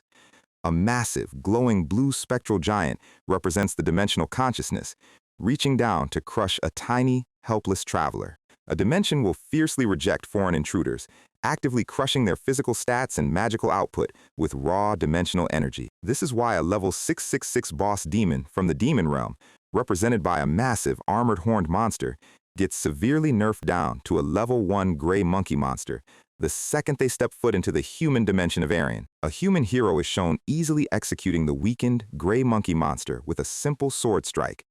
This is the natural order of the world. The dimensional energy nerfs the invaders so heavily that the chosen heroes can easily dispose of them. To bypass this massive debuff and launch a successful invasion, the demons created a highly specific system medium, the Demon King's Tower. The Redstone Tower serves as a massive spatial antenna, establishing a stable connection between the demon realm and the human world, allowing demonic energy to safely flow to the Demon King. By upgrading their towers with demonic energy points, a Demon King can draw a much higher volume of raw power directly from their home realm, slowly reclaiming their original world-ending capabilities. In other words, the height of a tower is a direct reflection of a Demon King's current strength. The further a demon travels from their tower, the more their power drops. The Tower of Beasts is a massive 13-floor fortress, while Burz's tower is only 5 floors, meaning the werewolf holds a massive home turf advantage. Gordon pushes up his glasses, his face incredibly serious as he points out the cold reality. A giant, towering shadow of the werewolf Draxen looms over a tiny silhouette of Burzay. Gordon warns that inside the 13th floor of the Tower of Beasts, victory is absolutely not guaranteed, no matter how strong Burzay thinks he is. Flying through the sky, Burzay admits he knows the risks, noting that while he absorbed the Phoenix's heart, his body still has not fully adapted to the massive influx of fire mana. In his current state, fighting any senior Demon King in a straight, honest one-on-one duel would be an incredibly difficult battle. But his mouth twists into a brilliant, fanged smirk as he notes that this would only be a problem if he were planning to fight alone. Gordon's jaw drops as he realizes what his master is hinting at. Burz declares that under the human mercenary alias Pale, he is personally going to join the human hero expedition, using their own army as a massive, free meat shield to gank the werewolf. We cut directly to the orange-lit sky over the southern kingdom of Ormus. Massive streaks of blazing fire wings descend from the clouds, lighting up the sky over the dense forest surrounding the Tower of Beasts. A massive, clean slash of glowing blue aura completely severs the head of a werewolf guard. The battlefield is in absolute chaotic shambles. Dozens of low-level human heroes are retreating in pure panic, screaming at everyone to provide cover as a massive horde of werewolf beasts pursues them, leaving trails of blood in the dirt. Hillen Cargill is kneeling in the grass, desperately handing a healing potion to a heavily bleeding vanguard soldier, trying to maintain his perfect, media-trained hero persona.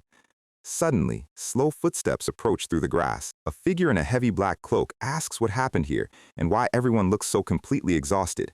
Hillen turns, his eyes widening in recognition as Burzay tells him to stand back. Burzay pulls back his hood, revealing his bright red hair and calm, analytical expression. Hillen whispers his undercover alias in relief, Lord Pale. Hillen breaks down the disastrous details, explaining that after a massive crowd of heroes had gathered, they immediately launched a direct assault on the Tower of Beasts. We see a flashback of Hillen executing a high-speed lightning slash directly against Draxen's tail.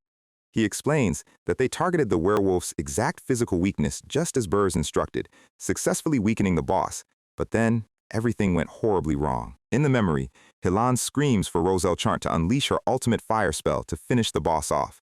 Roselle is shown kneeling in the center of a horrific clearing covered in blood, beast carcasses, and the dark shadows of the werewolf horde looming in the smoke. Her wild orange hair is messy, and her left eye is completely covered in a gruesome trail of dark blood as she grits her teeth in sheer, agonizing pain. Hillen's pupil dilates in absolute, paralyzing horror as he witnesses their elite 10-star battle mage get brutally crippled, a close-up of Draxen roaring with terrifying, blood-red eyes. Hillan explains that because Roselle sustained severe, near-fatal injuries, their entire vanguard collapsed in a matter of seconds.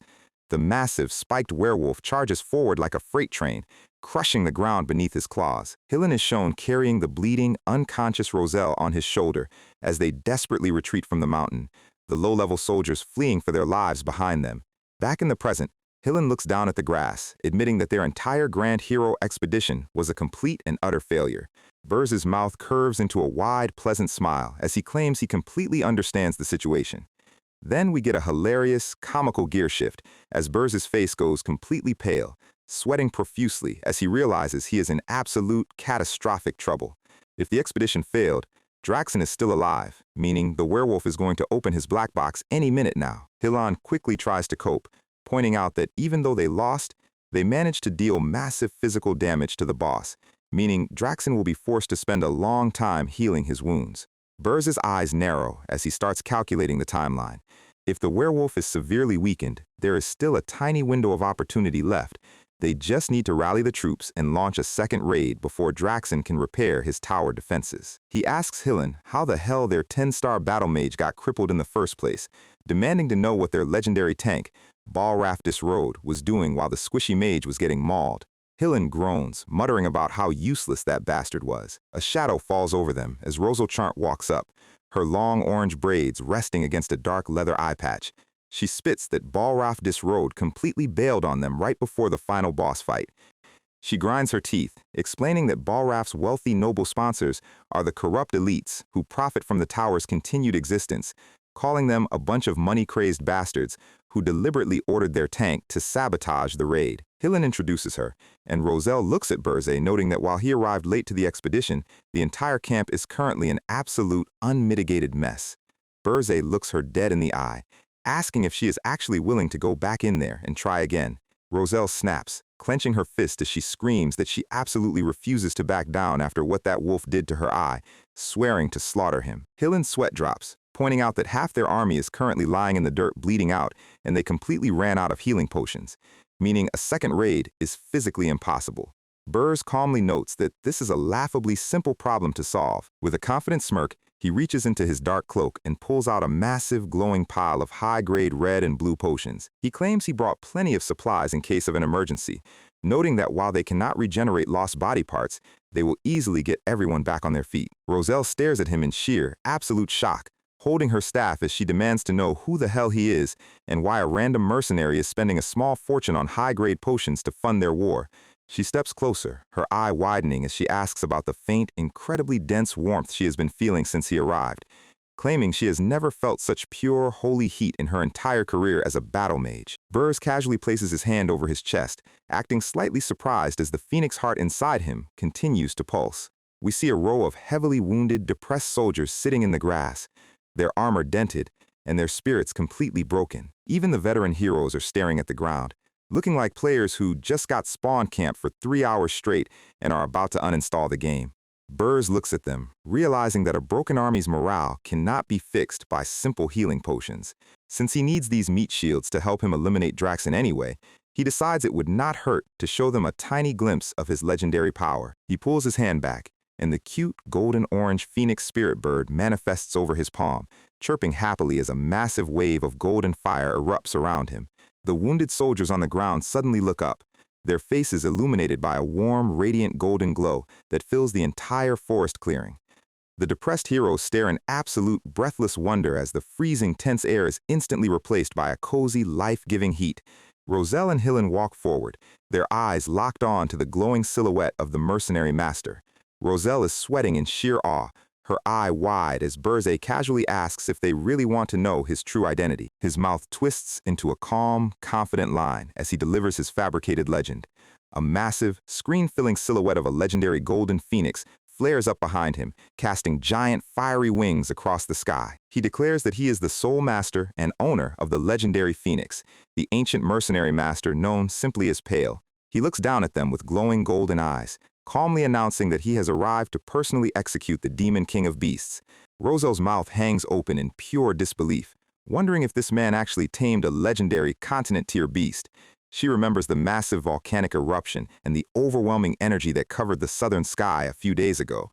Realizing this mercenary must be the source of that world-ending power, she gulps in sweat, realizing that his raw mana density alone easily rivals the strongest 10-star heroes on the continent. Thinking to herself that with a monster like this on their side, the defeated soldiers' faces instantly transform from pure despair to fierce, burning determination. Even the veteran warriors are gripping their weapons, their eyes wide as they realize they just got carried by an S-Class lobby god. Hillen looks on, maintaining his serious vanguard expression while secretly laughing at how perfectly his master is manipulating the entire human army. Standing before the blazing golden flames of his phoenix wings, the human army looks up at Burrs like he is their ultimate savior, roared with renewed hope that they might actually be able to conquer the 13th floor. We cut directly to the top floor of the Tower of Beasts, where Draxen is sitting on his massive stone throne, surrounded by his loyal wolf beast minions. He grunts that taking back his tower from the rebel forces cost him a massive, unexpected amount of demonic energy points.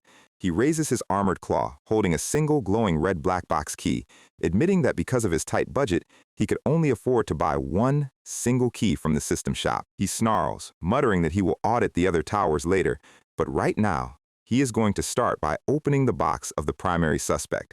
He slides the key directly into the digital, circuit-engraved blue cube of the black box. A massive, swirling vortex of purple film reels erupts from the box, spinning around his throne as the system begins to play back the recorded memories of the targeted tower. Draxen's eyes glow with intense curiosity, but as the footage plays, his face suddenly goes completely stiff, cold sweat dripping down his snout as he asks if this horrific footage is actually the truth. He knows the black box cannot be manipulated by any magic, meaning whatever he is seeing is 100% real. His pupil dilates in sheer, unadulterated horror as he realizes the absolute world-ending secret the target was hiding, screaming that he needs to contact the other Demon Kings immediately to warn them. Suddenly, a massive explosion shakes the room, and a wolf guard bursts through the stone doors, screaming that the human heroes have launched a second, massive invasion. Draxen yells in frustration, demanding to know how they recovered so fast. Down at the entrance, a massive vanguard of human knights marches through the dust, led by a colossal figure holding two golden, lion-engraved shields. The guard reports that this time, a legendary 10-star hero is leading the charge. The dust clears to reveal Ralph Schmitz, who stands like an absolute fortress, slowly parting his two gargantuan golden shields. With a cold, piercing gaze and long golden hair, the famous guildmaster prepares to breach the tower's inner sanctum. We cut to 1 hour earlier in the forest of Ormus, where Burze is standing before the human army, his golden phoenix wings flaring. The human soldiers are practically vibrating with hype, screaming at everyone to raise their swords because they have a literal living legend and a mythical phoenix carrying their lobby. Dozens of swords are raised into the air, the warriors letting out a massive, synchronized battle cry to slaughter every demon in the tower. A giant, blazing silhouette of the phoenix lights up the sky, the soldiers screaming that the werewolf's legendary treasures already belong to them. Burze stands in the center of the hype, his face serious as he notes that, while their morale has successfully recovered, he still does not know if he can safely use his volatile fire mana in a real battle without blowing his cover. Walking with Hillen and Roselle, Burz explains that since two 10-star heroes were not enough to conquer the 13th floor, he wanted to recruit some extra high-level muscle to secure their victory. Roselle smirks, pointing out that they are in luck, because a legendary, highly respected hero just volunteered to join their vanguard. Burz turns his head, his eyes widening in genuine, rare surprise as he looks at the golden-haired giant approaching. It is Ralph Schmitz, the S-Class 10-star shield master, celebrated as the absolute strongest tank on the human continent. We see a brief demonstration of his power. A pack of ferocious gray werewolves leaps at him from the shadows, their jaws wide. Ralph does not even flinch, slamming his massive golden shields forward. The impact emits a massive, crackling yellow shockwave that instantly shatters the beast's claws. He easily cleaves through another beast, cementing his status as the ultimate, unstoppable vanguard of the expedition. Suddenly, the golden lion engraving on his shield begins to shift, its eyes glowing a brilliant hot white as its stone mouth opens in a silent, terrifying scream. A massive, screen-filling wave of green sonic energy blasts from the shield, completely vaporizing a horde of charging werewolves in a single defensive reflection. A massive, empty stone corridor is left in his wake, filled with nothing but dust and smoke. Ralph Schmitz stands tall, his golden hair framing his cold, handsome face. Burze stares at the shield, thinking to himself about how incredibly annoying that reflective defensive attribute is. He notes that he knows exactly how troublesome this man is to fight. We see a dark, painful memory from Burze's previous life. A group of cocky, mocking human heroes standing over a defeated, kneeling, demonic Burze, laughing at him. Ralph Schmitz is standing right at the front of that memory, looking down at Burz with the most smug, condescending face you have ever seen. Burz's eyes go completely dark, a vein popping on his forehead as he admits he wants to rip this golden-haired bastard to absolute shreds right now, but has to force himself to prioritize killing Draxen first. Roselle casually notes that Ralph Schmitz arrived late just like Burze did, muttering that if she had waited just a few minutes longer during the first raid, they could have easily won without taking a single casualty, her fist clenching in frustration. Burz walks ahead of her, his voice cold as he warns her that, while confidence is good, she should never underestimate the survival instincts of a desperate demon king. In the background, the low-level soldiers are cheering, yelling that the first floor has already been completely cleared. Roselle stops, looking at him in confusion. Burze explains that a demon king will always pocket a secret, highly destructive trump card, which they will inevitably detonate the second they are backed into a corner of death. He thinks to himself that since Draxen spent a massive fortune on the black box key, the werewolf will have absolutely no points left to fund standard tower defenses, meaning he is guaranteed to unleash his ultimate self-destructive trump card to clear the board. The massive stone double doors of the 13th floor are thrown open, and Ralph, Hillan, Roselle, and Burz step into the dark, cavernous throne room where Draxen sits waiting. The Vanguard Knights look around in confusion, noting that the top floor is completely empty. They wonder why there are absolutely no beast guards defending the boss, even though the lower floors were crawling with monsters. Draxen slowly stands up, a massive, swirling orb of concentrated, dark red demonic energy crackling in his massive claws. He growls that the human insects have returned, explaining that he cleared the room because he was busy preparing a special welcome. Rosel's eye widens in absolute horror as she senses the massive, suffocating volume of demonic energy, realizing the terrifying reason why the entire floor is empty. Draxon's jaws open wide, a massive, glowing red vortex forming deep in his throat as he snarls that he is going to vaporize them all at once. He gulps down the massive orb, his throat flaring with blinding heat.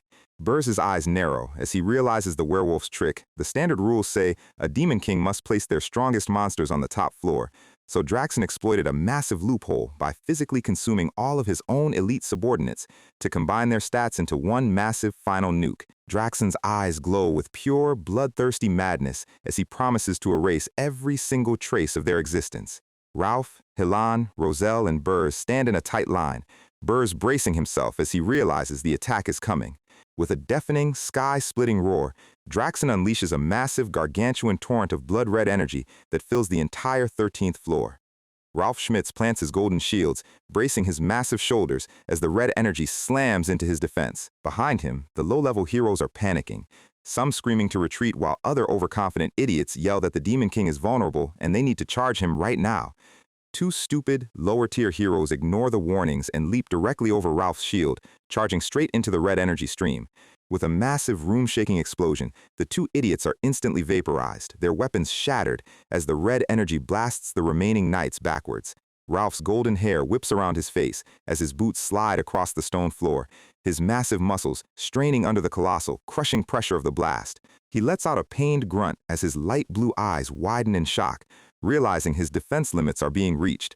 With a sickening cracking sound, a massive fracture splits down the center of his golden lion shield, his reflective attribute completely failing. With a massive explosion, the golden shields are blasted aside, and the elite tank is thrown backward across the stone floor. Draxon stands in the center of the swirling red smoke, his muscular werewolf form bulked up to twice its original size. He unleashes a volley of devastating red aura claws that tear through the stone pillars like paper. Hilan and Roselle scream in pure panic, horrified by how easily the boss shattered their strongest defensive tank. Draxon lets out a deep, echoing laugh, his massive fangs dripping with dark energy. The massive crimson silhouette of the werewolf flares up, displaying 9 giant tails of dark energy flaring behind him as he stands as the absolute, peerless Beast King. The remaining human knights are collapsed on their knees, staring up at the giant monster in pure, paralyzed despair. One of the veteran knights sweats profusely, gasping that the werewolf's dark energy is so thick and heavy that it is literally choking their throats like a lethal poison. Several low-level heroes collapse onto the stone floor, clawing at their throats as they scream that they cannot breathe, begging for help.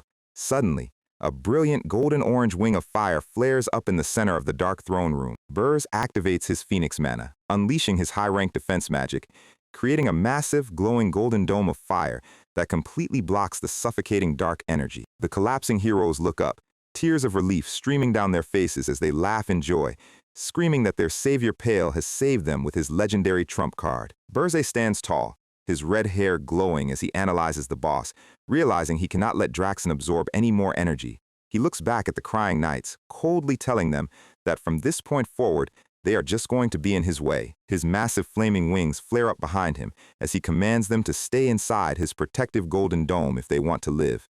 The camera pans out, showing the giant werewolf looking down at the small golden barrier, noting that only 4 humans are still standing on the battlefield. Ralph, Hilan, Roselle, and Burze stand in a tight, badass vanguard line outside the barrier.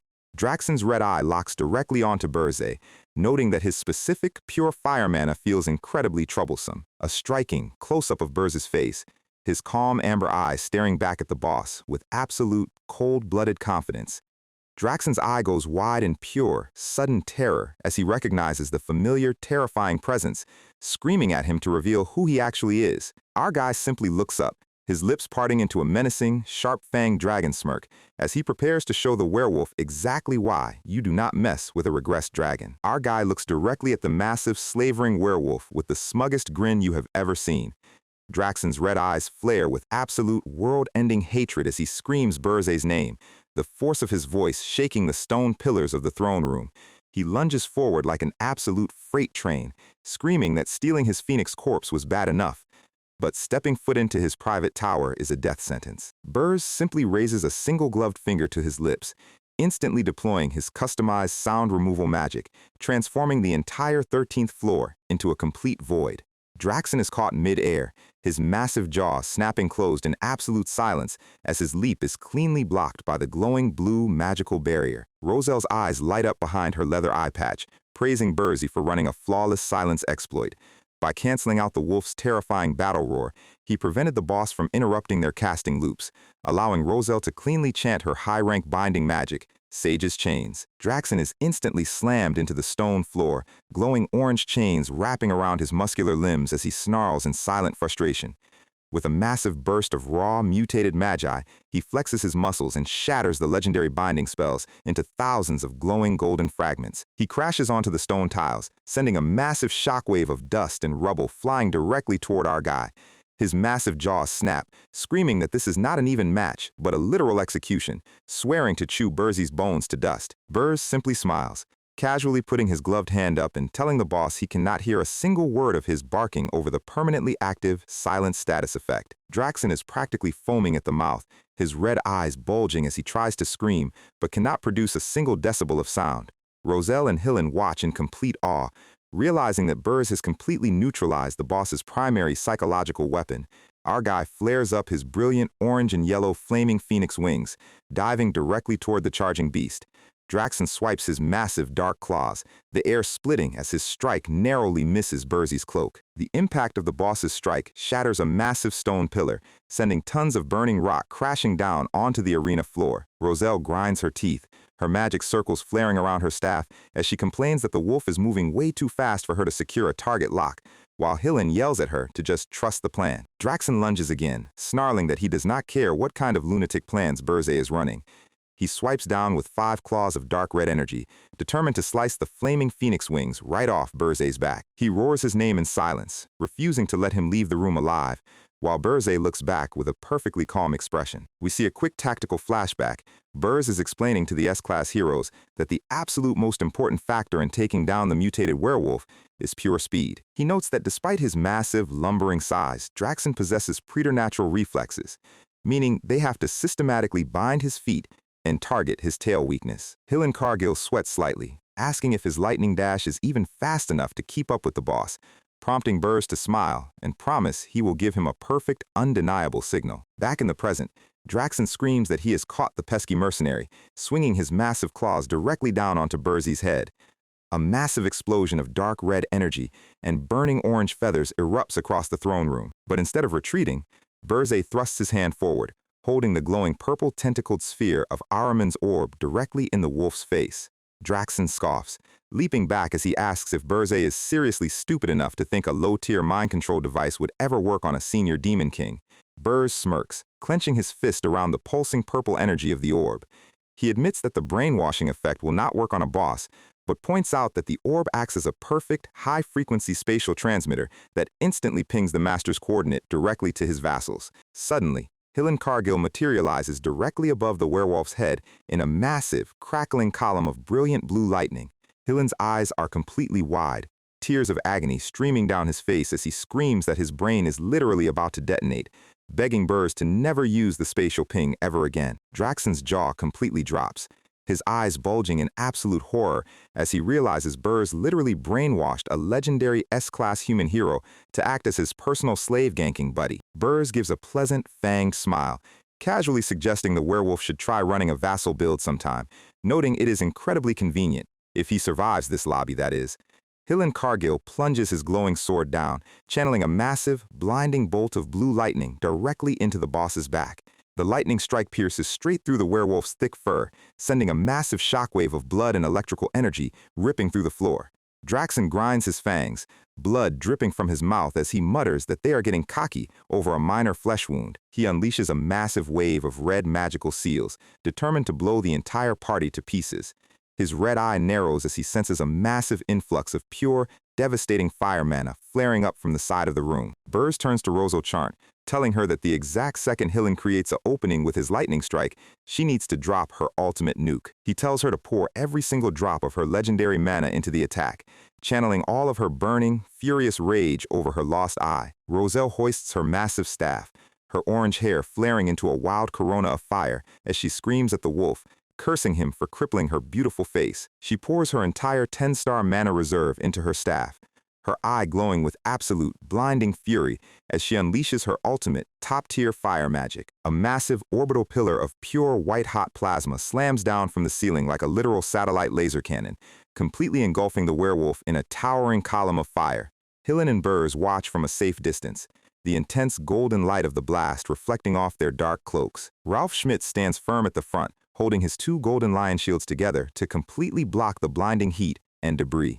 The massive fire laser detonates on the stone tiles, shaking the entire mountain range. A massive crater of scorched, smoking stone is left in the center of the throne room. But as the smoke clears, a charred, heavily bleeding Draxon is still standing, his dark claws shaking in pure, unadulterated rage as he calls them a bunch of persistent bugs. Burs's eyes narrow, noting that senior Demon Kings really do possess a disgusting amount of defensive bulk, realizing they will not go down without a proper fight. The left side of Draxon's face is completely charred black, his single red eye bulging as he screams his royal name into the empty air. He unleashes his final, mutated Magi Reserve, a massive cyclone of red and black energy swirling around his body. He swings his massive, bloody claws, instantly shattering Ralph's golden shield and leaving a massive bleeding gash across the tank's chest, before spinning around to brutally slash Roselle across her armor. He drives his claws directly through Hillen's shoulder, screaming that he is the right-hand man of the legendary Archduke Alkene, and the supreme Demon King, destined to conquer this entire human dimension. He turns his bloody snout toward Burze, leaping forward in a frenzy of red flames as he screams that he will drag him down to hell with him. Burze easily sidesteps the clumsy lunge, calmly noting that the wolf's composed, majestic kingly aura has completely vanished. He remarks that the proud Demon King of Beasts has reduced himself to a pathetic, rabid mad dog, telling him it is officially time to shut his snout permanently. His lips part into a wide, menacing dragon smile as he asks the wolf if he is ready to see the real thing. Burs thrusts his hand forward, channeling the absolute, raw, golden core of the Phoenix's fire, creating a blinding star of pure energy in his palm. Draxon's red eye dilates in absolute, paralyzing horror as he recognizes the legendary world-ending power he had spent his entire life trying to hide. The massive, blinding gold explosion of Phoenix fire completely engulfs the mutated werewolf, vaporizing his thick fur and melting the stone behind him. Draxon screams in agonizing, silent pain, his body burning to ashes as he desperately tries to move his legs. The force of the golden blast flings his charred, broken body directly over Ralph's gold shields. Ralph Schmitz reacts instantly, using his remaining shield to execute a massive golden bash that bounces the burning wolf directly toward their magic lines. Rosal Chant, lying heavily wounded on the grass, grits her teeth and hoists her staff, channeling her final tiny drop of mana. She deploys her high-rank binding magic, Sage's Chains, pinning Draxon's charred legs to the floor as the wolf panics, realizing he is completely defenseless. Hillen Cargill leaps into the air in a massive flash of blue lightning, posing as a brave, self-sacrificing hero as he prepares to deliver the final strike. Draxon can only scream Burz's name in pure, silent despair as the lightning blade descends. With a massive splash of dark blood, Hillen's lightning sword cleanly severs the werewolf's massive head. Burze stands in the quiet, burning room, his red hair turning back to black as he smirks at the falling ashes. Bid the werewolf a final, silent farewell. The massive column of blue lightning slowly fades, illuminating Hillen Cargill as he stands over the boss's corpse. Draxon's giant, headless werewolf body collapses heavily onto the stone floor. His massive, crowned head rolls across the scorched tiles, leaving a trail of dark blood on the green moss. The low-level heroes inside the Golden Dome look on in absolute, crying disbelief, screaming that they actually won. Hillen Cargill hoists his blood-stained lightning sword into the air, soaking in the thunderous cheers as the army screams his name, celebrating him as their ultimate savior. Our brainwashed pawn gets a massive, narcissistic rush, thinking to himself that his public reputation as the strongest hero in human history is officially secured. Suddenly, the walls begin to rumble violently as the green glowing structural energy of the tower begins to implode. The knights scream at everyone to grab the loot, prioritize healing the 10-star heroes, and escape immediately. Burs looks down at the massive, headless corpse of the wolf, thinking about how foolish it was to follow the rigged standards of the human empire. Rubble and dust rain down around his dark cloak as he prepares to leave. He walks away from the crumbling throne room, leaving the wolf's ashes behind, thinking that even if the system gave Draxon a second chance, it would be completely meaningless. The massive 13-story stone tower completely implodes, collapsing into a massive pile of rubble that leaves a giant crater in the forest. We cut to the peaceful, sunny forest plains outside the ruins a few hours later. Helen and Roselle are covered in bandages, leaning against a tree. Roselle narrows her eye at Helen, accusing him of planning this entire scenario from the start to steal the final blow, which Helen nervously denies with a fake smile. Roselle puffs a cloud of smoke from her pipe, admitting she was highly suspicious of him, but notes she cannot complain since they survived a high-tier dungeon without a single casualty thanks to his master's insane interventions. A cute chibi Roselle demands the right to claim the werewolf's rare materials, which chibi Helen gladly surrenders. Suddenly, a scout screams at them to come over to the wreckage immediately. The scout reports that deep in the ruins of the collapsed tower, they discovered the kidnapped prince and several royal princesses.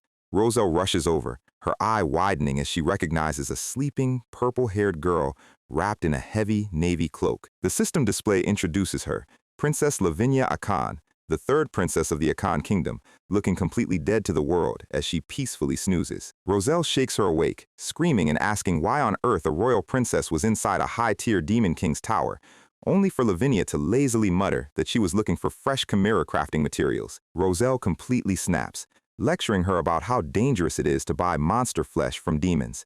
The surrounding knights sweat drop, wondering how the hell these two eccentric princesses are holding a normal conversation. Lavinia deadpan explains that she was trading massive bags of gold to Draxon in exchange for fresh monster carcasses. Berze stands in the background, realizing that the massive, mysterious fortune Draxon had spent on his black box key was actually funded by this crazy, chimera-building princess. He sweat drops, thinking to himself that even in his previous life, Lavinia was celebrated as one of the most unhinged, reckless royals on the continent.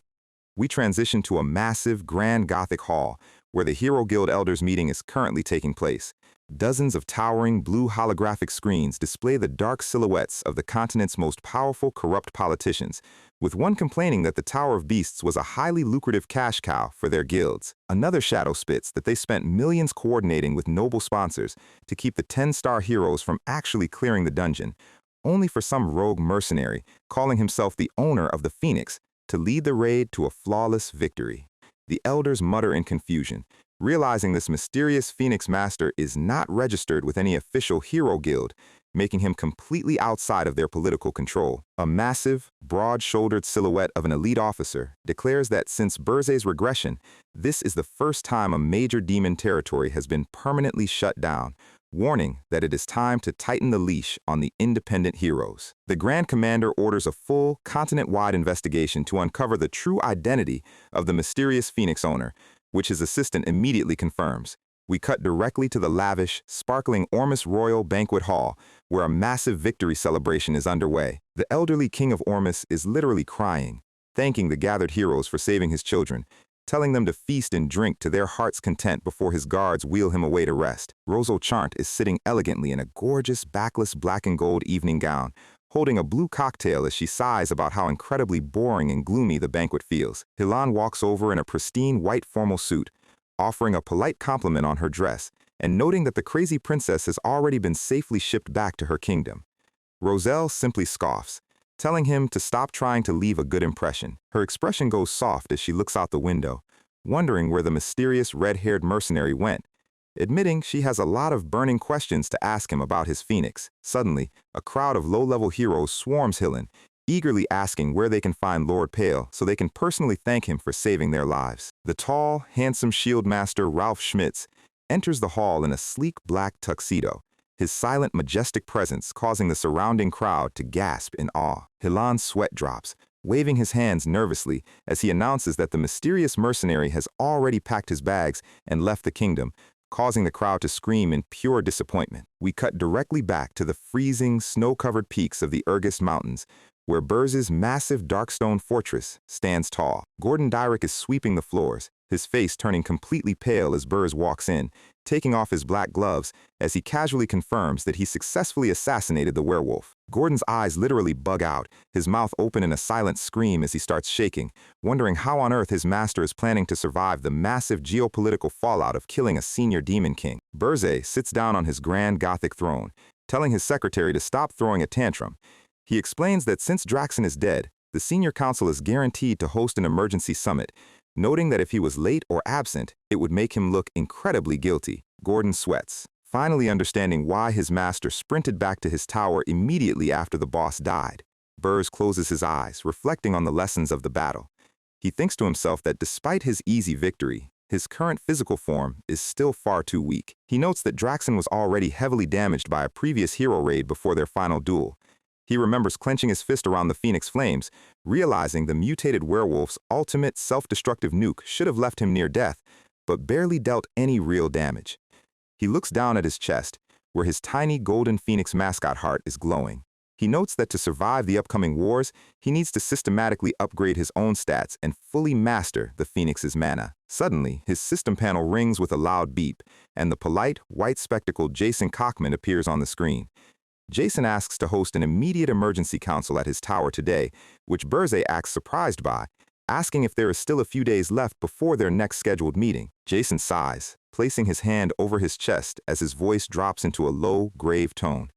He solemnly announces that Draxen Doldorf has officially passed away. Burze's lips part into a terrifying, dark red dragon smirk as he thinks to himself that he knows exactly how the wolf died, since he was the one who personally executed him. On the screen, Burze instantly switches back to his fake, wide-eyed rookie demon face, screaming in pure shock and asking how such a horrific tragedy could have happened to their senior peer. Jason explains that they need to discuss the details immediately, warning that a brand new elite demon king has already descended to take over the vacant territory. Burze's jaw drops in genuine surprise, realizing that a replacement boss descending in less than 12 hours is incredibly fast, even for the system's automated loops. His eyes narrow as he starts putting the pieces together. He suspects the shadow mastermind, Archduke Alkeen, must have foreseen Draxen's failure and prepared a replacement boss in advance. However, since Draxen's black box was permanently vaporized when the tower collapsed, there is absolutely zero digital evidence left to connect him to the crime. He confidently struts into the grand, sunlit marble hall of the Unison of Towers, determined to act like a perfectly innocent, standard-abiding rookie. Sitting elegantly at the center of the table is a stunning, pink-haired demoness with massive ribbed horns and leather wings, who smirks and welcomes the famous Burze Deus. She leans forward, her massive pink eyes flashing with a dangerous predatory glint as she introduces herself as the supreme queen of the Blood Moon clan, Vivian Blunt. Burze simply pulls out his chair and sits down next to Reyna Soldine, cutting the succubus off with an icy, completely unbothered tone. Vivian's pink eyes narrow, her pupils turning into slits as she registers his complete, disrespectful lack of interest. We see a brief flashback. The giant, dark-furred vampire lord Archduke Alkeen slams his fist onto his desk, screaming that Draxen was far too powerful to be taken down by average humans, declaring that some rogue demon must have violated their territory regulations. Alkeen orders Vivian to conduct a thorough, silent investigation to uncover the true culprit, telling her to keep a very close eye on the arrogant rookie, Burze Deus. Vivian agrees, pointing out that since Burze has publicly insulted the sacred standards of the Demon King, he is by far the most suspicious anomaly in the region. Back in the present, Vivian licks her lips with a sultry, predatory smile, thinking to herself that these cold, prickly types are always the easiest to manipulate, deciding to play a little seduction game to break his composure. Jason Cockman raises his hand to officially begin the meeting, but is instantly interrupted by the loud clicking of heels. Vivian Blunt slowly stands up, her tight, backless black lace dress and massive leather wings swaying as she walks around the table. She purrs that the Aryan region is incredibly fascinating, mocking the other Demon Kings for holding a massive group therapy session just because one weak wolf died. She clicks her heels, walking slowly past the giant Ugar Belvec, claiming she finds the interpersonal drama between their peers much more entertaining. She strut directly over to Burze's chair, casually sitting on the edge of the polished marble table directly in front of him, crossing her long, black-stockinged legs. Burze looks up with an absolute, soul-crushing deadpan expression, asking what the hell she thinks she is doing. Vivian leans in close, her pink hair brushing against his shoulder, as she asks what kind of handsome demon is capable of turning their entire realm upside down. She reaches her hand out, offering her palm with a sweet, highly seductive smile, claiming she finds him incredibly handsome and is deeply interested in him. She asks if he is free tonight, but before she can even finish her sentence, Burze reaches up his gloved hand and slaps her palm away with a loud smack, looking at her with pure, unadulterated disgust as he tells her to keep her unsightly hands off him. The legendary succubus queen stands completely frozen, her jaw dropping and her face turning pale with sheer hysterical embarrassment as she stutters about how she is a literal queen of seduction, getting rejected like common trash. So, the newly appointed succubus demon king Vivian Blunt is currently standing completely frozen, her jaw literally hitting the marble floor of the Unison Hall. She is shaking in pure, unadulterated psychological trauma after getting hit with the absolute coldest rejection of her life, while the Winter Queen, Raina Soldane, tells her to sit her dramatic self back down. Raina reminds her that this meeting is a serious investigation into how Draxon got his lobby wiped, telling her to maintain some actual dignity as a demon king. The white-spectacled merchant Jason Cockman sweat drops, completely stunned that the icy Queen of Winter is actually the one presiding over the meeting today. Vivian pouts, leaning over to ask Raina if she is just jealous because she wants Burr's attention too, prompting Raina to mutter that her intelligence level is truly pathetic. Jason clears his throat, getting the meeting back on track as they begin analyzing the human 10-star heroes who led the massive vanguard against the Tower of Beasts. The meeting proceeds in a monotonous blur as the different demon kings share their local scout reports. Opinions are heavily divided, but they ultimately agree to launch a full investigation to uncover the true identity of the mysterious owner of the Phoenix. Burr sits quietly at the round table, thinking to himself that since he was undercover as Pale, the council's standard spies could never connect him to the crime. His eyes narrow as he looks across the room at the pink-haired succubus, remembering that she was sent as a personal inquisitor by the shadow mastermind Archduke Alkeen. Vivian spots him looking, immediately winking and blowing him a highly dramatic kiss. Bursey's face goes completely deadpan, deciding that he does not need to waste a single precious brain cell worrying about this annoying, hyperactive succubus. Meanwhile, back on the first floor of Bursey's dark stone tower, the rookie S-Class hero Kay Jespine is sneaking through the shadows. She notices the dark metal corridors are quiet, and since neither the demon guards nor the weird blonde princess are around, she realizes this is her ultimate chance to escape. She sprints toward the massive, iron-studded double doors, thinking she is just a single step away from freedom. Suddenly, a low thud echoes through the quiet hall as a small shoe steps directly into her path. It is Princess Ernan Hilderin, who stands surrounded by all four of her cute, floating elemental spirits, cheerfully telling Kaede that she cannot let her escape, because the freezing wilderness of Urzist is way too dangerous. Kaede draws her training blade, a massive blue aura flaring around her as she warns Ernan that she does not want to hurt her, but has absolutely no intention of staying a prisoner. Ernan stands her ground, her purple eyes serious as she looks at the rookie hero. Kaede grits her teeth, preparing to execute a high-speed dash past her blocks.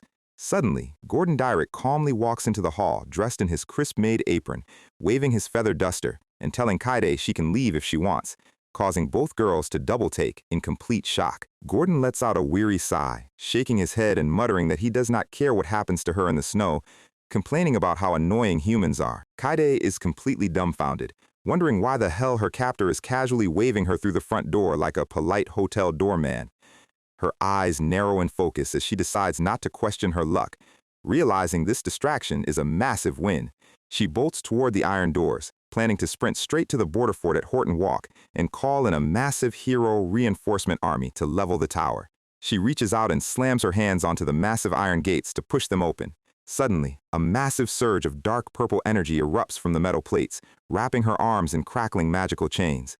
With a violent, room-shaking explosion of purple lightning, Kaede is blasted backward, her body flying through the air as Gordon and Ernan watch. Gordon casually stands with his arms crossed, deadpan noting that this exact scenario happens every single time a prisoner tries to touch the doors.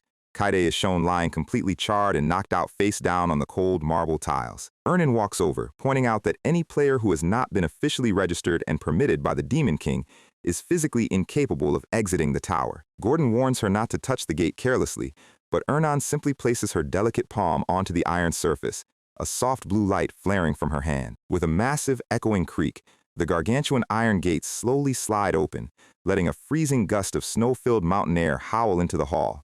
Gordon's jaw completely drops, his glasses sliding down his nose as his eyes bulge in sheer, absolute shock. Ernan gives a sheepish, innocent look, sweat dripping as she whispers that she just felt like she could open it.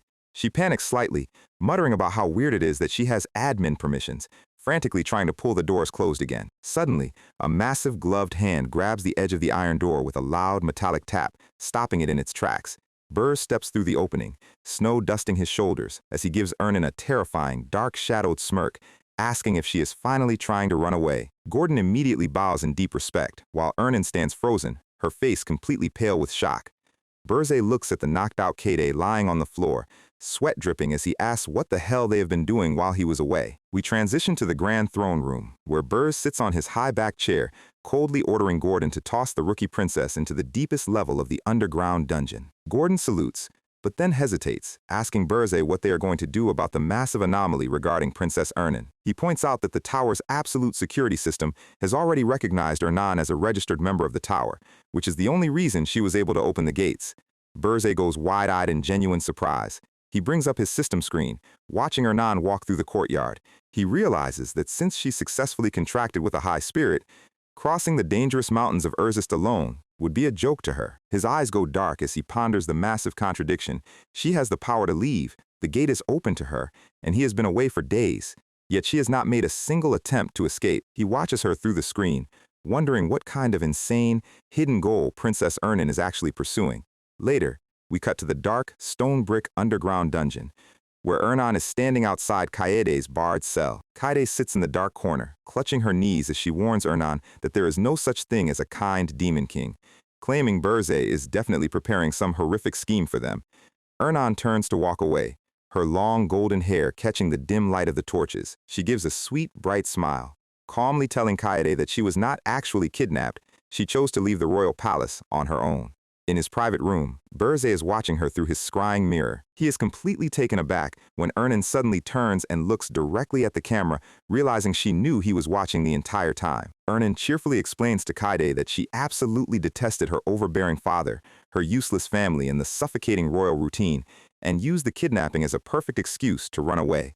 Burzay stares at the mirror in deep focus, wondering if she is deliberately delivering this message to his ears. Kaede grips the iron bars, her eyes wide as she points out that Ernan was born with overwhelmingly superior magic talent, making her the prime successor to Hildiran's throne. She asks why on earth a legendary royal genius would kick away a brilliant imperial future just to play maid for a demon king, finding the entire situation completely bizarre. Ernan's expression goes flat as she points out that Hildiran has a total of 62 princes and princesses, making them the largest royal family on the continent, yet not a single one of her siblings is known to the public. Kaede goes pale with sweat, stuttering that Hildiran only has 28 official royal children, completely confused by Ernan's math. Ernan's eyes are cast in deep shadow as she notes that the official count is a complete manufactured lie. She smirks, telling Kaede that she should ask her own father about the royal family's secret when she returns to the empire. Kaede screams, asking what could possibly be more important than the sacred honor of the crown. Ernan gives a smug, fanged smirk, pointing out that a princess who literally ran away into the mountains to escape an arranged marriage has absolutely no right to lecture her about royal honor. Kaede's face turns completely red, blushing furiously as she grips the iron bars in sheer embarrassment. Ernan walks away laughing, bid her a good night, while Burzay sits on his throne, realizing that Hildiran is hiding a massive, highly confidential secret. His eyes go sharp as he decides he needs to investigate the princess's true nature immediately. He calls Gordon, ordering him to prepare Ernan for a trip into the Urzist mountain range under the guise of searching for rare spirit herbs. We cut to the freezing, snow-swept mountain plains, where the high spirit Niruniel is carrying all the tiny elementals, teasingly telling them to leave the demon king and the princess alone so they do not ruin the romance. Ernan walks beside Burza, her face bright as she notes that the spirit is just excited to be out after being cooped up in the tower for so long. Burz stops in the middle of the snowy field, his voice dropping into a deep, serious register as he calls her full name. His face is shadowed by his black, fur-lined collar as he tells her flat out that he does not believe a single word of her story about running away from home.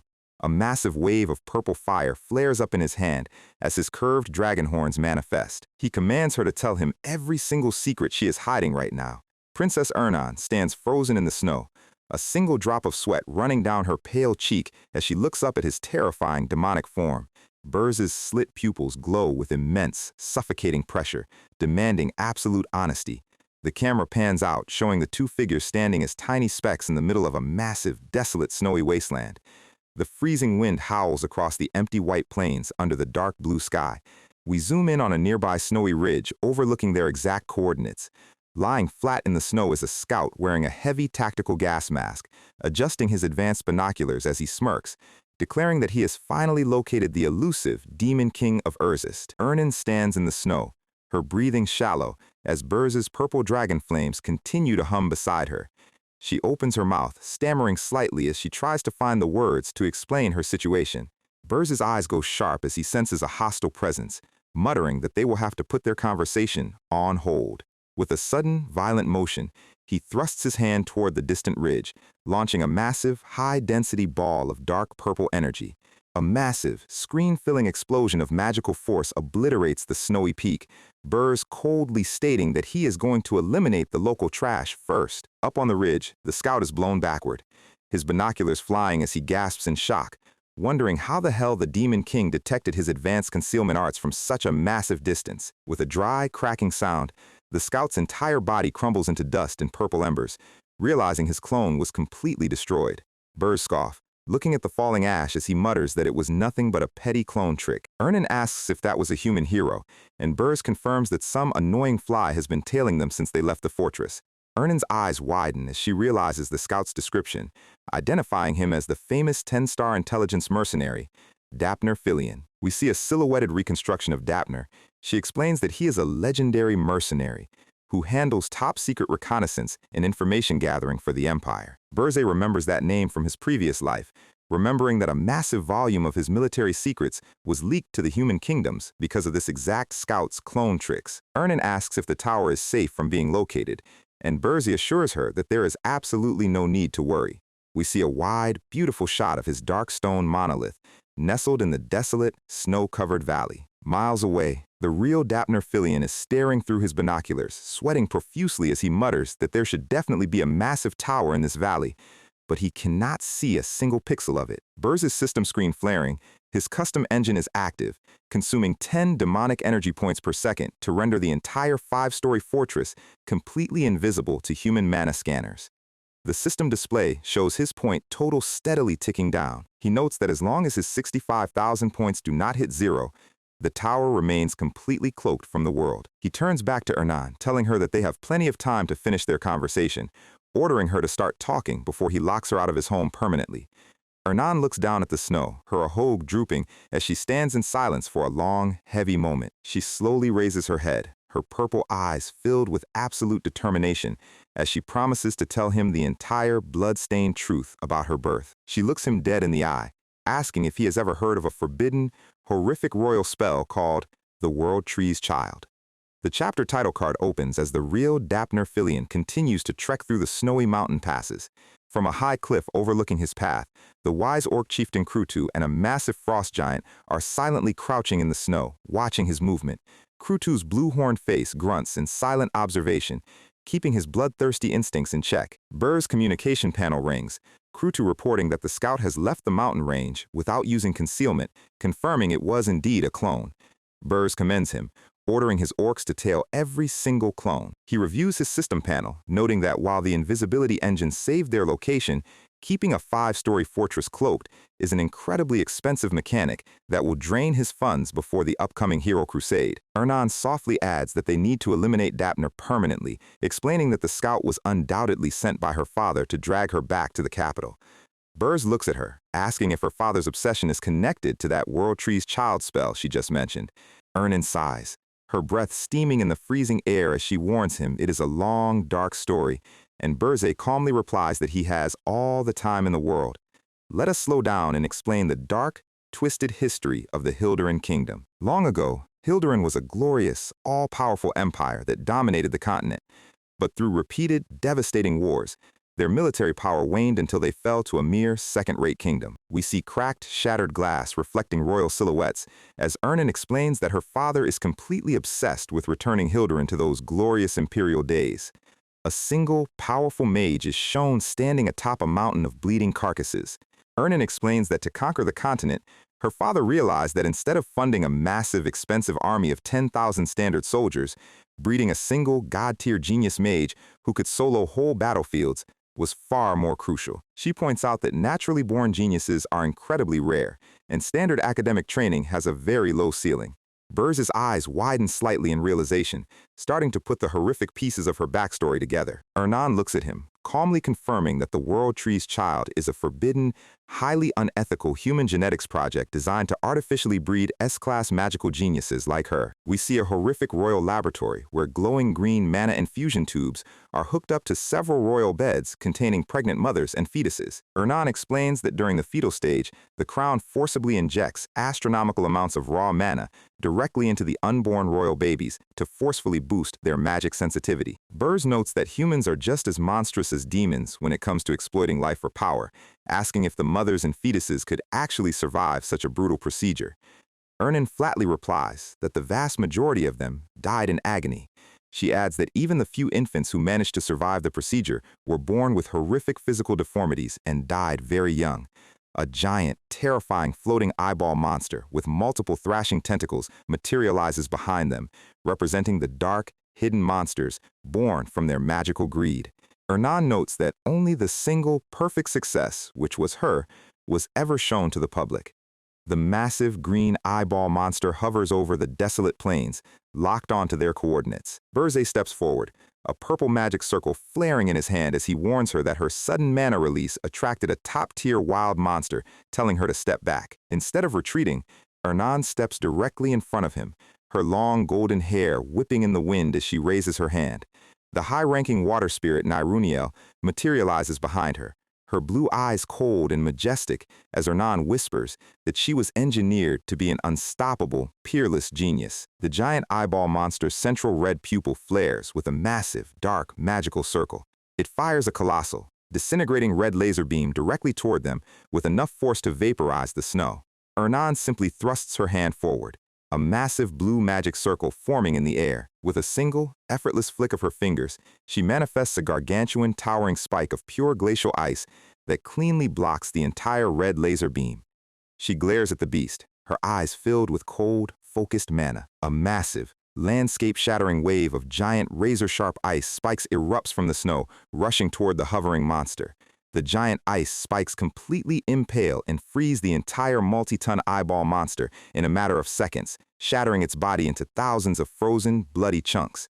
Burr stands in absolute stunned silence, staring at the frozen ruins of a top-tier monster, realizing that a human child executing a one-shot kill on a boss-class beast is completely absurd, thinking to himself that it is no wonder her father refuses to let her go.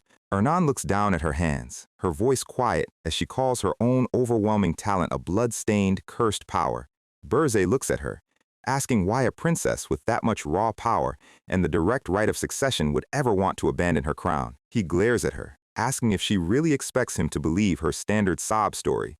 Ernan pleads with him, telling him to use the brainwashing Armani's orb on her if he does not believe her. But Burza coldly notes that the mind control device is completely useless against an S-Class spiritist's high-density mana. His hand flares with a terrifying orb of purple dragon fire, warning her that if she tries to deceive him again, he will show her exactly why he is feared as the Demon King of Flames. Ernan makes a highly comical, puffed-up angry face, pouting like a frustrated child. With a sudden, bold motion, she reaches out and grabs Burr's gloved wrist with both of her hands. A massive, swirling vortex of rainbow-colored spirit mana erupts from their physical contact, Burr's gasping in shock as his dragon fire is instantly neutralized. Our guy completely loses his composure, yelling and asking what the hell she thinks she is doing. Ernan pulls his gloved hand directly against her chest, screaming at him to listen to her heartbeat and feel the absolute, unadulterated truth of her words. Inside Burzi's chest, the Fire Phoenix heart reacts violently, flaring up with golden feathers as it synchronizes with her pure high-density mana. A magical thermal scanning view reveals their two glowing hearts beating in perfect, high-frequency synchronization. Burze thinks to himself that through the Phoenix, he can physically feel her pulse. A beautiful, swirling cosmos of magical energy representing her neural pathways. He can feel every single raw emotion pulsing through her soul, her intense anger, her deep sorrow, and her immense embarrassment. Ernan, her face completely red as she holds his hand against her chest, whispers that spirits communicate through pure, physical mana vibrations, claiming she has told him nothing but the absolute truth. Burze looks at her soft, blushing face, realizing that her heart and her mana are completely incapable of lying. Ernan bows her head, her voice dropping into a quiet whisper as she admits that the very first second she saw him in the royal palace, she knew the truth. We see a quick flashback of when she was first captured, looking up at him from her bed. She realized he was completely different from any other traditionalist demon king. She knew instinctively that he was the only being on the continent strong and unhinged enough to help her. Burz's jaw slightly drops, cold sweat running down his cheek as he asks what the hell she could possibly need his help with. Ernan looks up, a massive swirling vortex of rainbow spirit energy flaring around her as she screams with absolute passion, begging him to help her destroy her own father and completely tear down the kingdom of Hilderin. Bure stands completely dumbfounded in the snow, his eyes wide in sheer, unadulterated shock as he realizes that his captive princess's sincere, deepest desire is to start a literal world-ending revolution. So, we pick up right in the middle of a freezing snowstorm where our guy Burz is standing with Princess Ernan. He officially gives her the green light, agreeing to trust her after that massive, tragic backstory drop about her family using her as a human mana battery. But before they can even share a solid, dramatic silence, a wild, blue, giant face zooms in like a custom Discord emoji. It's Niruniel, the high water spirit, and she is absolutely losing her mind. She's teasing Ernan, calling her a sneaky little kitten and asking when they got so close behind her back. Ernan is blushing, trying to explain it's just spirit communication, but the water spirit is not buying it. Burz, being the absolute professional cynic he is, shuts the romance anime comedy down immediately. He tells them they can talk about Hilderin's family drama later back at the base. Right now, they have a giant, annoying bug to squash. He orders Ernan to use her spirits to find the actual, physical body of Daphne Filion. It is time to hunt. Welcome back to the Anti-Meta Playbook, because Chapter 27 is about to show us how a pro gamer handles a legendary stream sniping scout. Meanwhile, out in the snow, the 10-star scout Daphne is running for his life, checking his high-tech magic radar like he's trying to find a stable Wi-Fi signal in the middle of nowhere. Here is a quick breakdown of Daphne's cheat code. His cloning magic lets his copies share their total power pool. The more clones he spawns, the weaker they get in a straight-up fight, but it gives him a massive, real-time map of the entire region. It's basically an automated multi-box scouting program. He's looking at his grid, completely baffled. The Demon King's tower is supposed to be at least 50 meters tall, yet his radar isn't showing a single pixel of a structure. He remembers calculating the exact route and timing of the previous hero raid, knowing the coordinates had to be perfect. The math was flawless. The location pin is right here on his map. He stares up at the empty sky, visualizing the massive tower that should be standing right in front of him. He knows the Demon King is nearby, but there is absolutely nothing. It is just empty wind and snow. At this point, he's wondering if his graphics card is just failing to render the dungeon. Suddenly, a loud warning sound blares out, and one of his yellow radar pins turns into a bright red skull. He sweats inside his gas mask. His clones are highly trained to avoid high-level mobs, so getting deleted this fast makes zero sense. And then, the map goes full Christmas tree, with red skulls popping up everywhere like a lobby full of hackers. Cut to Krutu, our absolute unit of a demonized orc commander, casually resting a giant broadaxe on his shoulder. He reports to Burze that they've found and wiped out the annoying clones, mocking the 10-star hero for being surprisingly squishy. Burze pops up on the communication screen with a smug grin, telling Krutu to keep deleting them. He's got more than enough system points to fund this extermination. He's standing next to Ernan as she runs her spirit tracking program, completely confident in his victory. Our guy is already planning 5 steps ahead. Once he wipes the clones and forces Daphne into a vassal contract, he'll have the ultimate intelligence network to control the continent's information flow. But right as he's celebrating his big brain play, Gordon's panicked face hijacks the screen. Gordon reveals that the stolen dwarven Mana's phantom engine is acting highly unstable. It's heating up so fast that Logar is in the background screaming, treating the machine like a toddler about to throw a tantrum. And here comes the system tax. The prolonged use of total invisibility has caused the cloaking engine to overload, jacking the cost up to a brutal 100 points per second. Burze checks his balance. He has under 10 minutes of battery life left. If he doesn't catch Daphne before the timer hits 0, the tower's cloaking drops, the location is leaked, and a massive hero crusade lands right on his doorstep. To make matters worse, Gordon reports that the perimeter is absolutely crawling with Daphne's remaining clones, who are starting to see the invisible tower glitched out like a low-render texture. Daphne, seeing the weird space distortion in the sky, realizes his math wasn't wrong. The tower is right there, hidden by high-tier magic. But right as his clones try to close in, they get instantly vaporized by a massive wall of dark purple flames. Burz steps onto the battlefield, looking like an absolute menace, draped in a dark aura. He tells Krutu they have 0 time to waste and orders a complete sweep. He barks orders at Gordon to send him the exact death locations of every clone eliminated so far. Why? Because Burzay knows the mechanics of cloning magic. A clone can't move past a certain distance from its original caster without losing connection. By mapping out the exact boundary where the clones are dying, Burz finds the dead center of the radius. The real Daphner is sitting right in the middle of the circle. Daphner sees the Demon King personally taking the field and panics. He knows he has the coordinate data. He just needs to survive long enough to send the report. He turns to slip away into a cave. But the second he turns around, Niruniel is standing right in his path, looking exceptionally cold and unbothered. We get a tense, silent staring contest between a veteran 10-star scout and a high-tier water spirit who would rather be reading romance novels. Niruniel doesn't hesitate, launching a massive blast of ice magic, shouting that she's found the main body. Daphner barely dodges, sliding backward on the ice as the cave entrance behind him is completely frozen solid.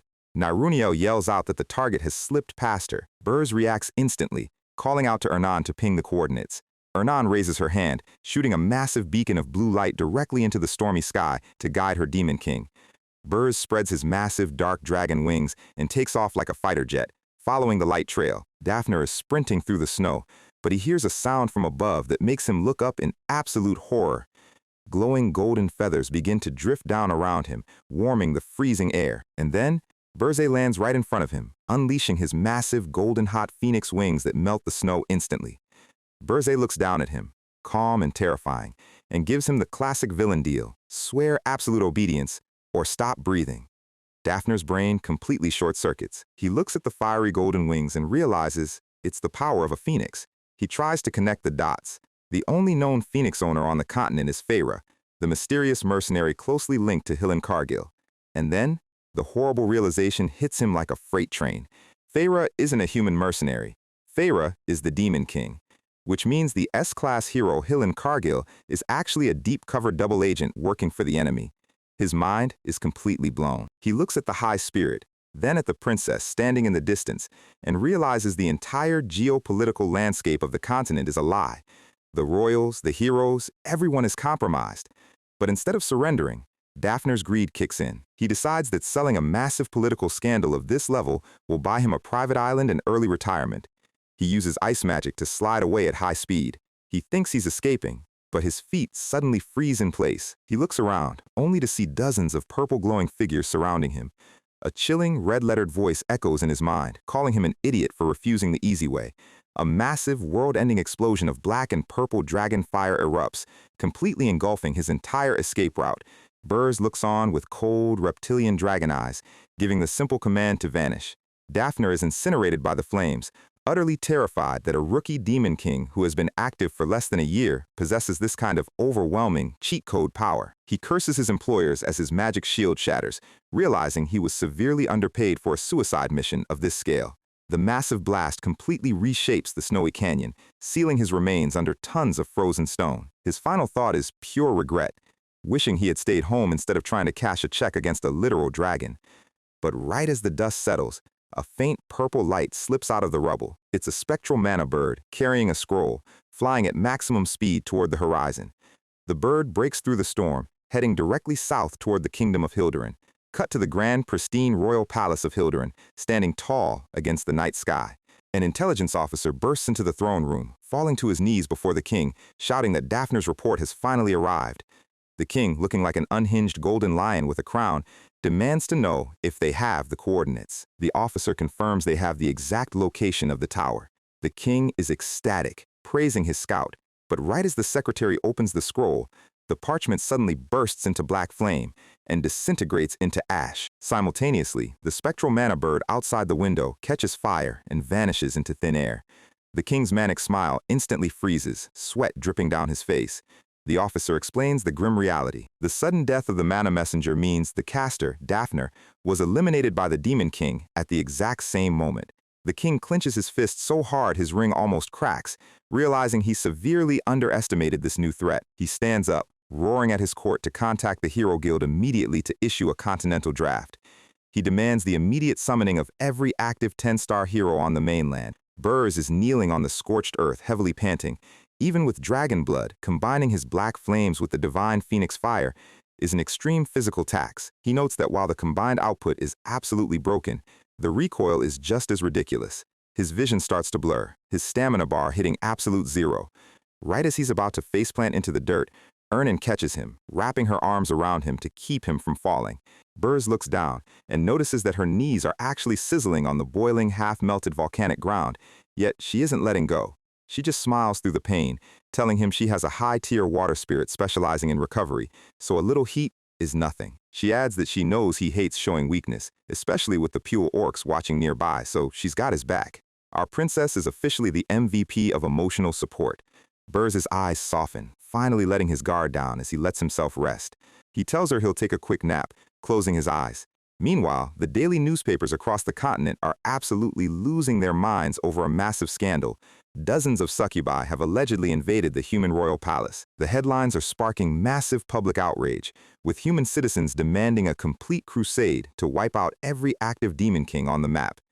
Cut to Jason Kalkmund, the demon king of lies, crumpling the newspaper in his gloved hand, looking absolutely done with life. He slams his desk, shouting at the pink-haired woman sitting across from him. He is furious because he specifically told her not to deploy her troops outside her designated tower zone. The woman is Vivian Blunt, the succubus queen. She casually sips her wine, looking incredibly smug, claiming she's a queen who doesn't take orders from anyone, asking if he called her all this way just to complain. Jason rubs his temples, explaining that her little stunt has caused human vigilance to spike to an all-time high, ruining his quiet infiltration plans. Vivian just laughs it off, claiming humans are nothing but easy XP fodder anyway. She claims heroes are just prey for demon kings, and her troops running into a high-level hero in the palace was just a minor stroke of bad luck. Jason closes his eyes, taking a deep breath to keep himself from executing her on the spot. He mutters to himself, wondering why the Archduke sent down such a brainless, scatterbrained nympho to handle this dimension. Vivian slams her glass down, highly offended by the description. She stands up, showing off her wings and tail, proudly declaring that she isn't just a nympho, she is the ultimate nympho, and this is a matter of professional pride. This girl has her priorities completely skewed. Jason looks at her with a deadpan face that says he is currently questioning his entire career choice. He asks her a simple question: how many active heroes does she think exist in this dimension? Vivian claims her last conquered realm only had about 10. She guesses maybe there are 50 in Erin, mockingly asking why everyone is making such a massive fuss over a double-digit threat. Jason chuckles, a dark, pleasant smile returning to his face. He notes that she clearly hasn't been briefed by the Archduke, otherwise she would have run away screaming. He drops the actual statistic. There are currently over 10,000 active, registered heroes in the guild database of Arene. Vivian's smug face instantly freezes, sweat dripping down her chin as she asks if this is a joke. Jason smiles, explaining that if this dimension was easy to conquer, the previous demon kings wouldn't have ended up in matching coffins. He tells her that in Arene, encountering a high-level hero party is a daily occurrence. Not bad luck. Vivian panics, recalling the grand promises the Archduke made to her. We see a flashback of Archduke Alkeen telling Vivian that conquering Arene would be a breeze for someone of her talent, promising her a promotion to the High Council if she succeeds. He also casually instructed her to keep an eye on Burze Deus during her deployment. Jason smiles warmly, reading her mind like a book. He asks if the Archduke promised her his seat and told her to act as a spy to monitor our guy Burze. Vivian is utterly shocked, backing away and asking how he could possibly know that. Jason casually waves his hand, noting that it's a very common management tactic. He explains, with a glowing purple flame on his finger, that this is the exact template he uses when he wants to employ disposable, brainless puppets before throwing them into a meat grinder. Before she can even process the word disposable, Jason flickers his finger downward. A massive gravitational force slams Vivian flat onto the stone floor, cracking the tiles and pinning her down like a bug on a windshield. Jason looks down at her with absolute disgust, calling her a stupid succubus and making it clear she has been completely abandoned by her superiors. His eyes glow with a menacing green light as he warns her to stop thinking any independent thoughts, ordering her to obey his commands unconditionally from now on. Vivian, completely crushed and trembling in fear, stammers out her absolute submission. Jason returns to his seat, the pleasant, gentle smile back on his face as if he didn't just physically traumatize a succubus queen. He looks back down at the intelligence files on his desk. He reads the latest updates. The 10-star scout Daphner is officially confirmed dead. A new 10-star vanguard has been promoted, and the human kingdoms have officially labeled the Urgest Demon King as the Demon King of Blazing Fire. Jason looks highly displeased, noting that the political board is moving way too fast, and this isn't the quiet stalemate he wanted. He notes that while Vivian is easy to control, the real anomaly in his calculation is Bur's Deus, the black dragon who keeps pulling impossible victories out of his sleeve. He realizes he can't leave this dangerous variable unchecked any longer. His monocular lens cracks under his mana pressure as he decides it is officially time to deal with our boy Burze personally. Cut to a warm, bubbling pot of delicious stew cooking over a cozy fireplace. Burze slowly opens his eyes, finding himself lying in a comfortable bed. His hair has returned to its crimson form, showing his mana is still recovering. Hernan is standing nearby with a ladle, surrounded by cute, floating chibi spirits, warmly asking him if he wants some soup. Burz looks around, completely lost, and a location tag pops up. Tower of Burj, 4th floor, Hernan's house. She literally built a cozy, rustic woodland cabin inside his dungeon. She proudly asks if her interior design skills are top tier. Burr sits up, asking how much time has passed and how they managed to sneak back into the tower without alerting security. Hernan giggles, explaining she snuck him through the 5th floor window while Gordon was busy running around. We see a hilarious chibi flashback of Nairunio carrying them in a giant water bubble outside the glass. Burrs looks at his hands, feeling a strange, dense power surging through his veins instead of the usual muscle fatigue. Nairunio floats into the room, casually explaining that she shared her high-tier spirit mana with him to jumpstart his recovery. Burze is stunned. A pure water spirit sharing mana with a demon king is mechanically unheard of. Nairuniel explains that since he absorbed the volcanic phoenix heart, his body has become a universal mana conductor, allowing him to absorb spirit energy and even use their private telepathic comms. But then Nairuniel goes full hyperactive fanfic writer, rolling on the floor and screaming about how he held Hernan's hand and hugged her during the battle, claiming she is dying of romantic overload. Burz ignores her, turning to Hernan and telling her this recovery incident must remain an absolute secret. If his subordinates think their demon king is soft or weak, it ruins his street cred and authority. Hernan points her finger, agreeing to keep his secret, but only on one condition. She flashes a mischievous, adorable smile, asking him to grant her a single wish in the future. Burz sighs, agreeing as long as she doesn't ask for anything completely unhinged. Hernan celebrates like she just won the lottery, but right on cue, the communication screen bleeps. Gordon pops up, looking like he's about to throw up from sheer anxiety, shouting that they have a massive geopolitical emergency. He reveals that the Hilderan Kingdom has officially announced they located the tower's coordinates, and they are launching a legendary continent-wide crusade. He shares the front page of the newspaper sent by Hillen Cargill.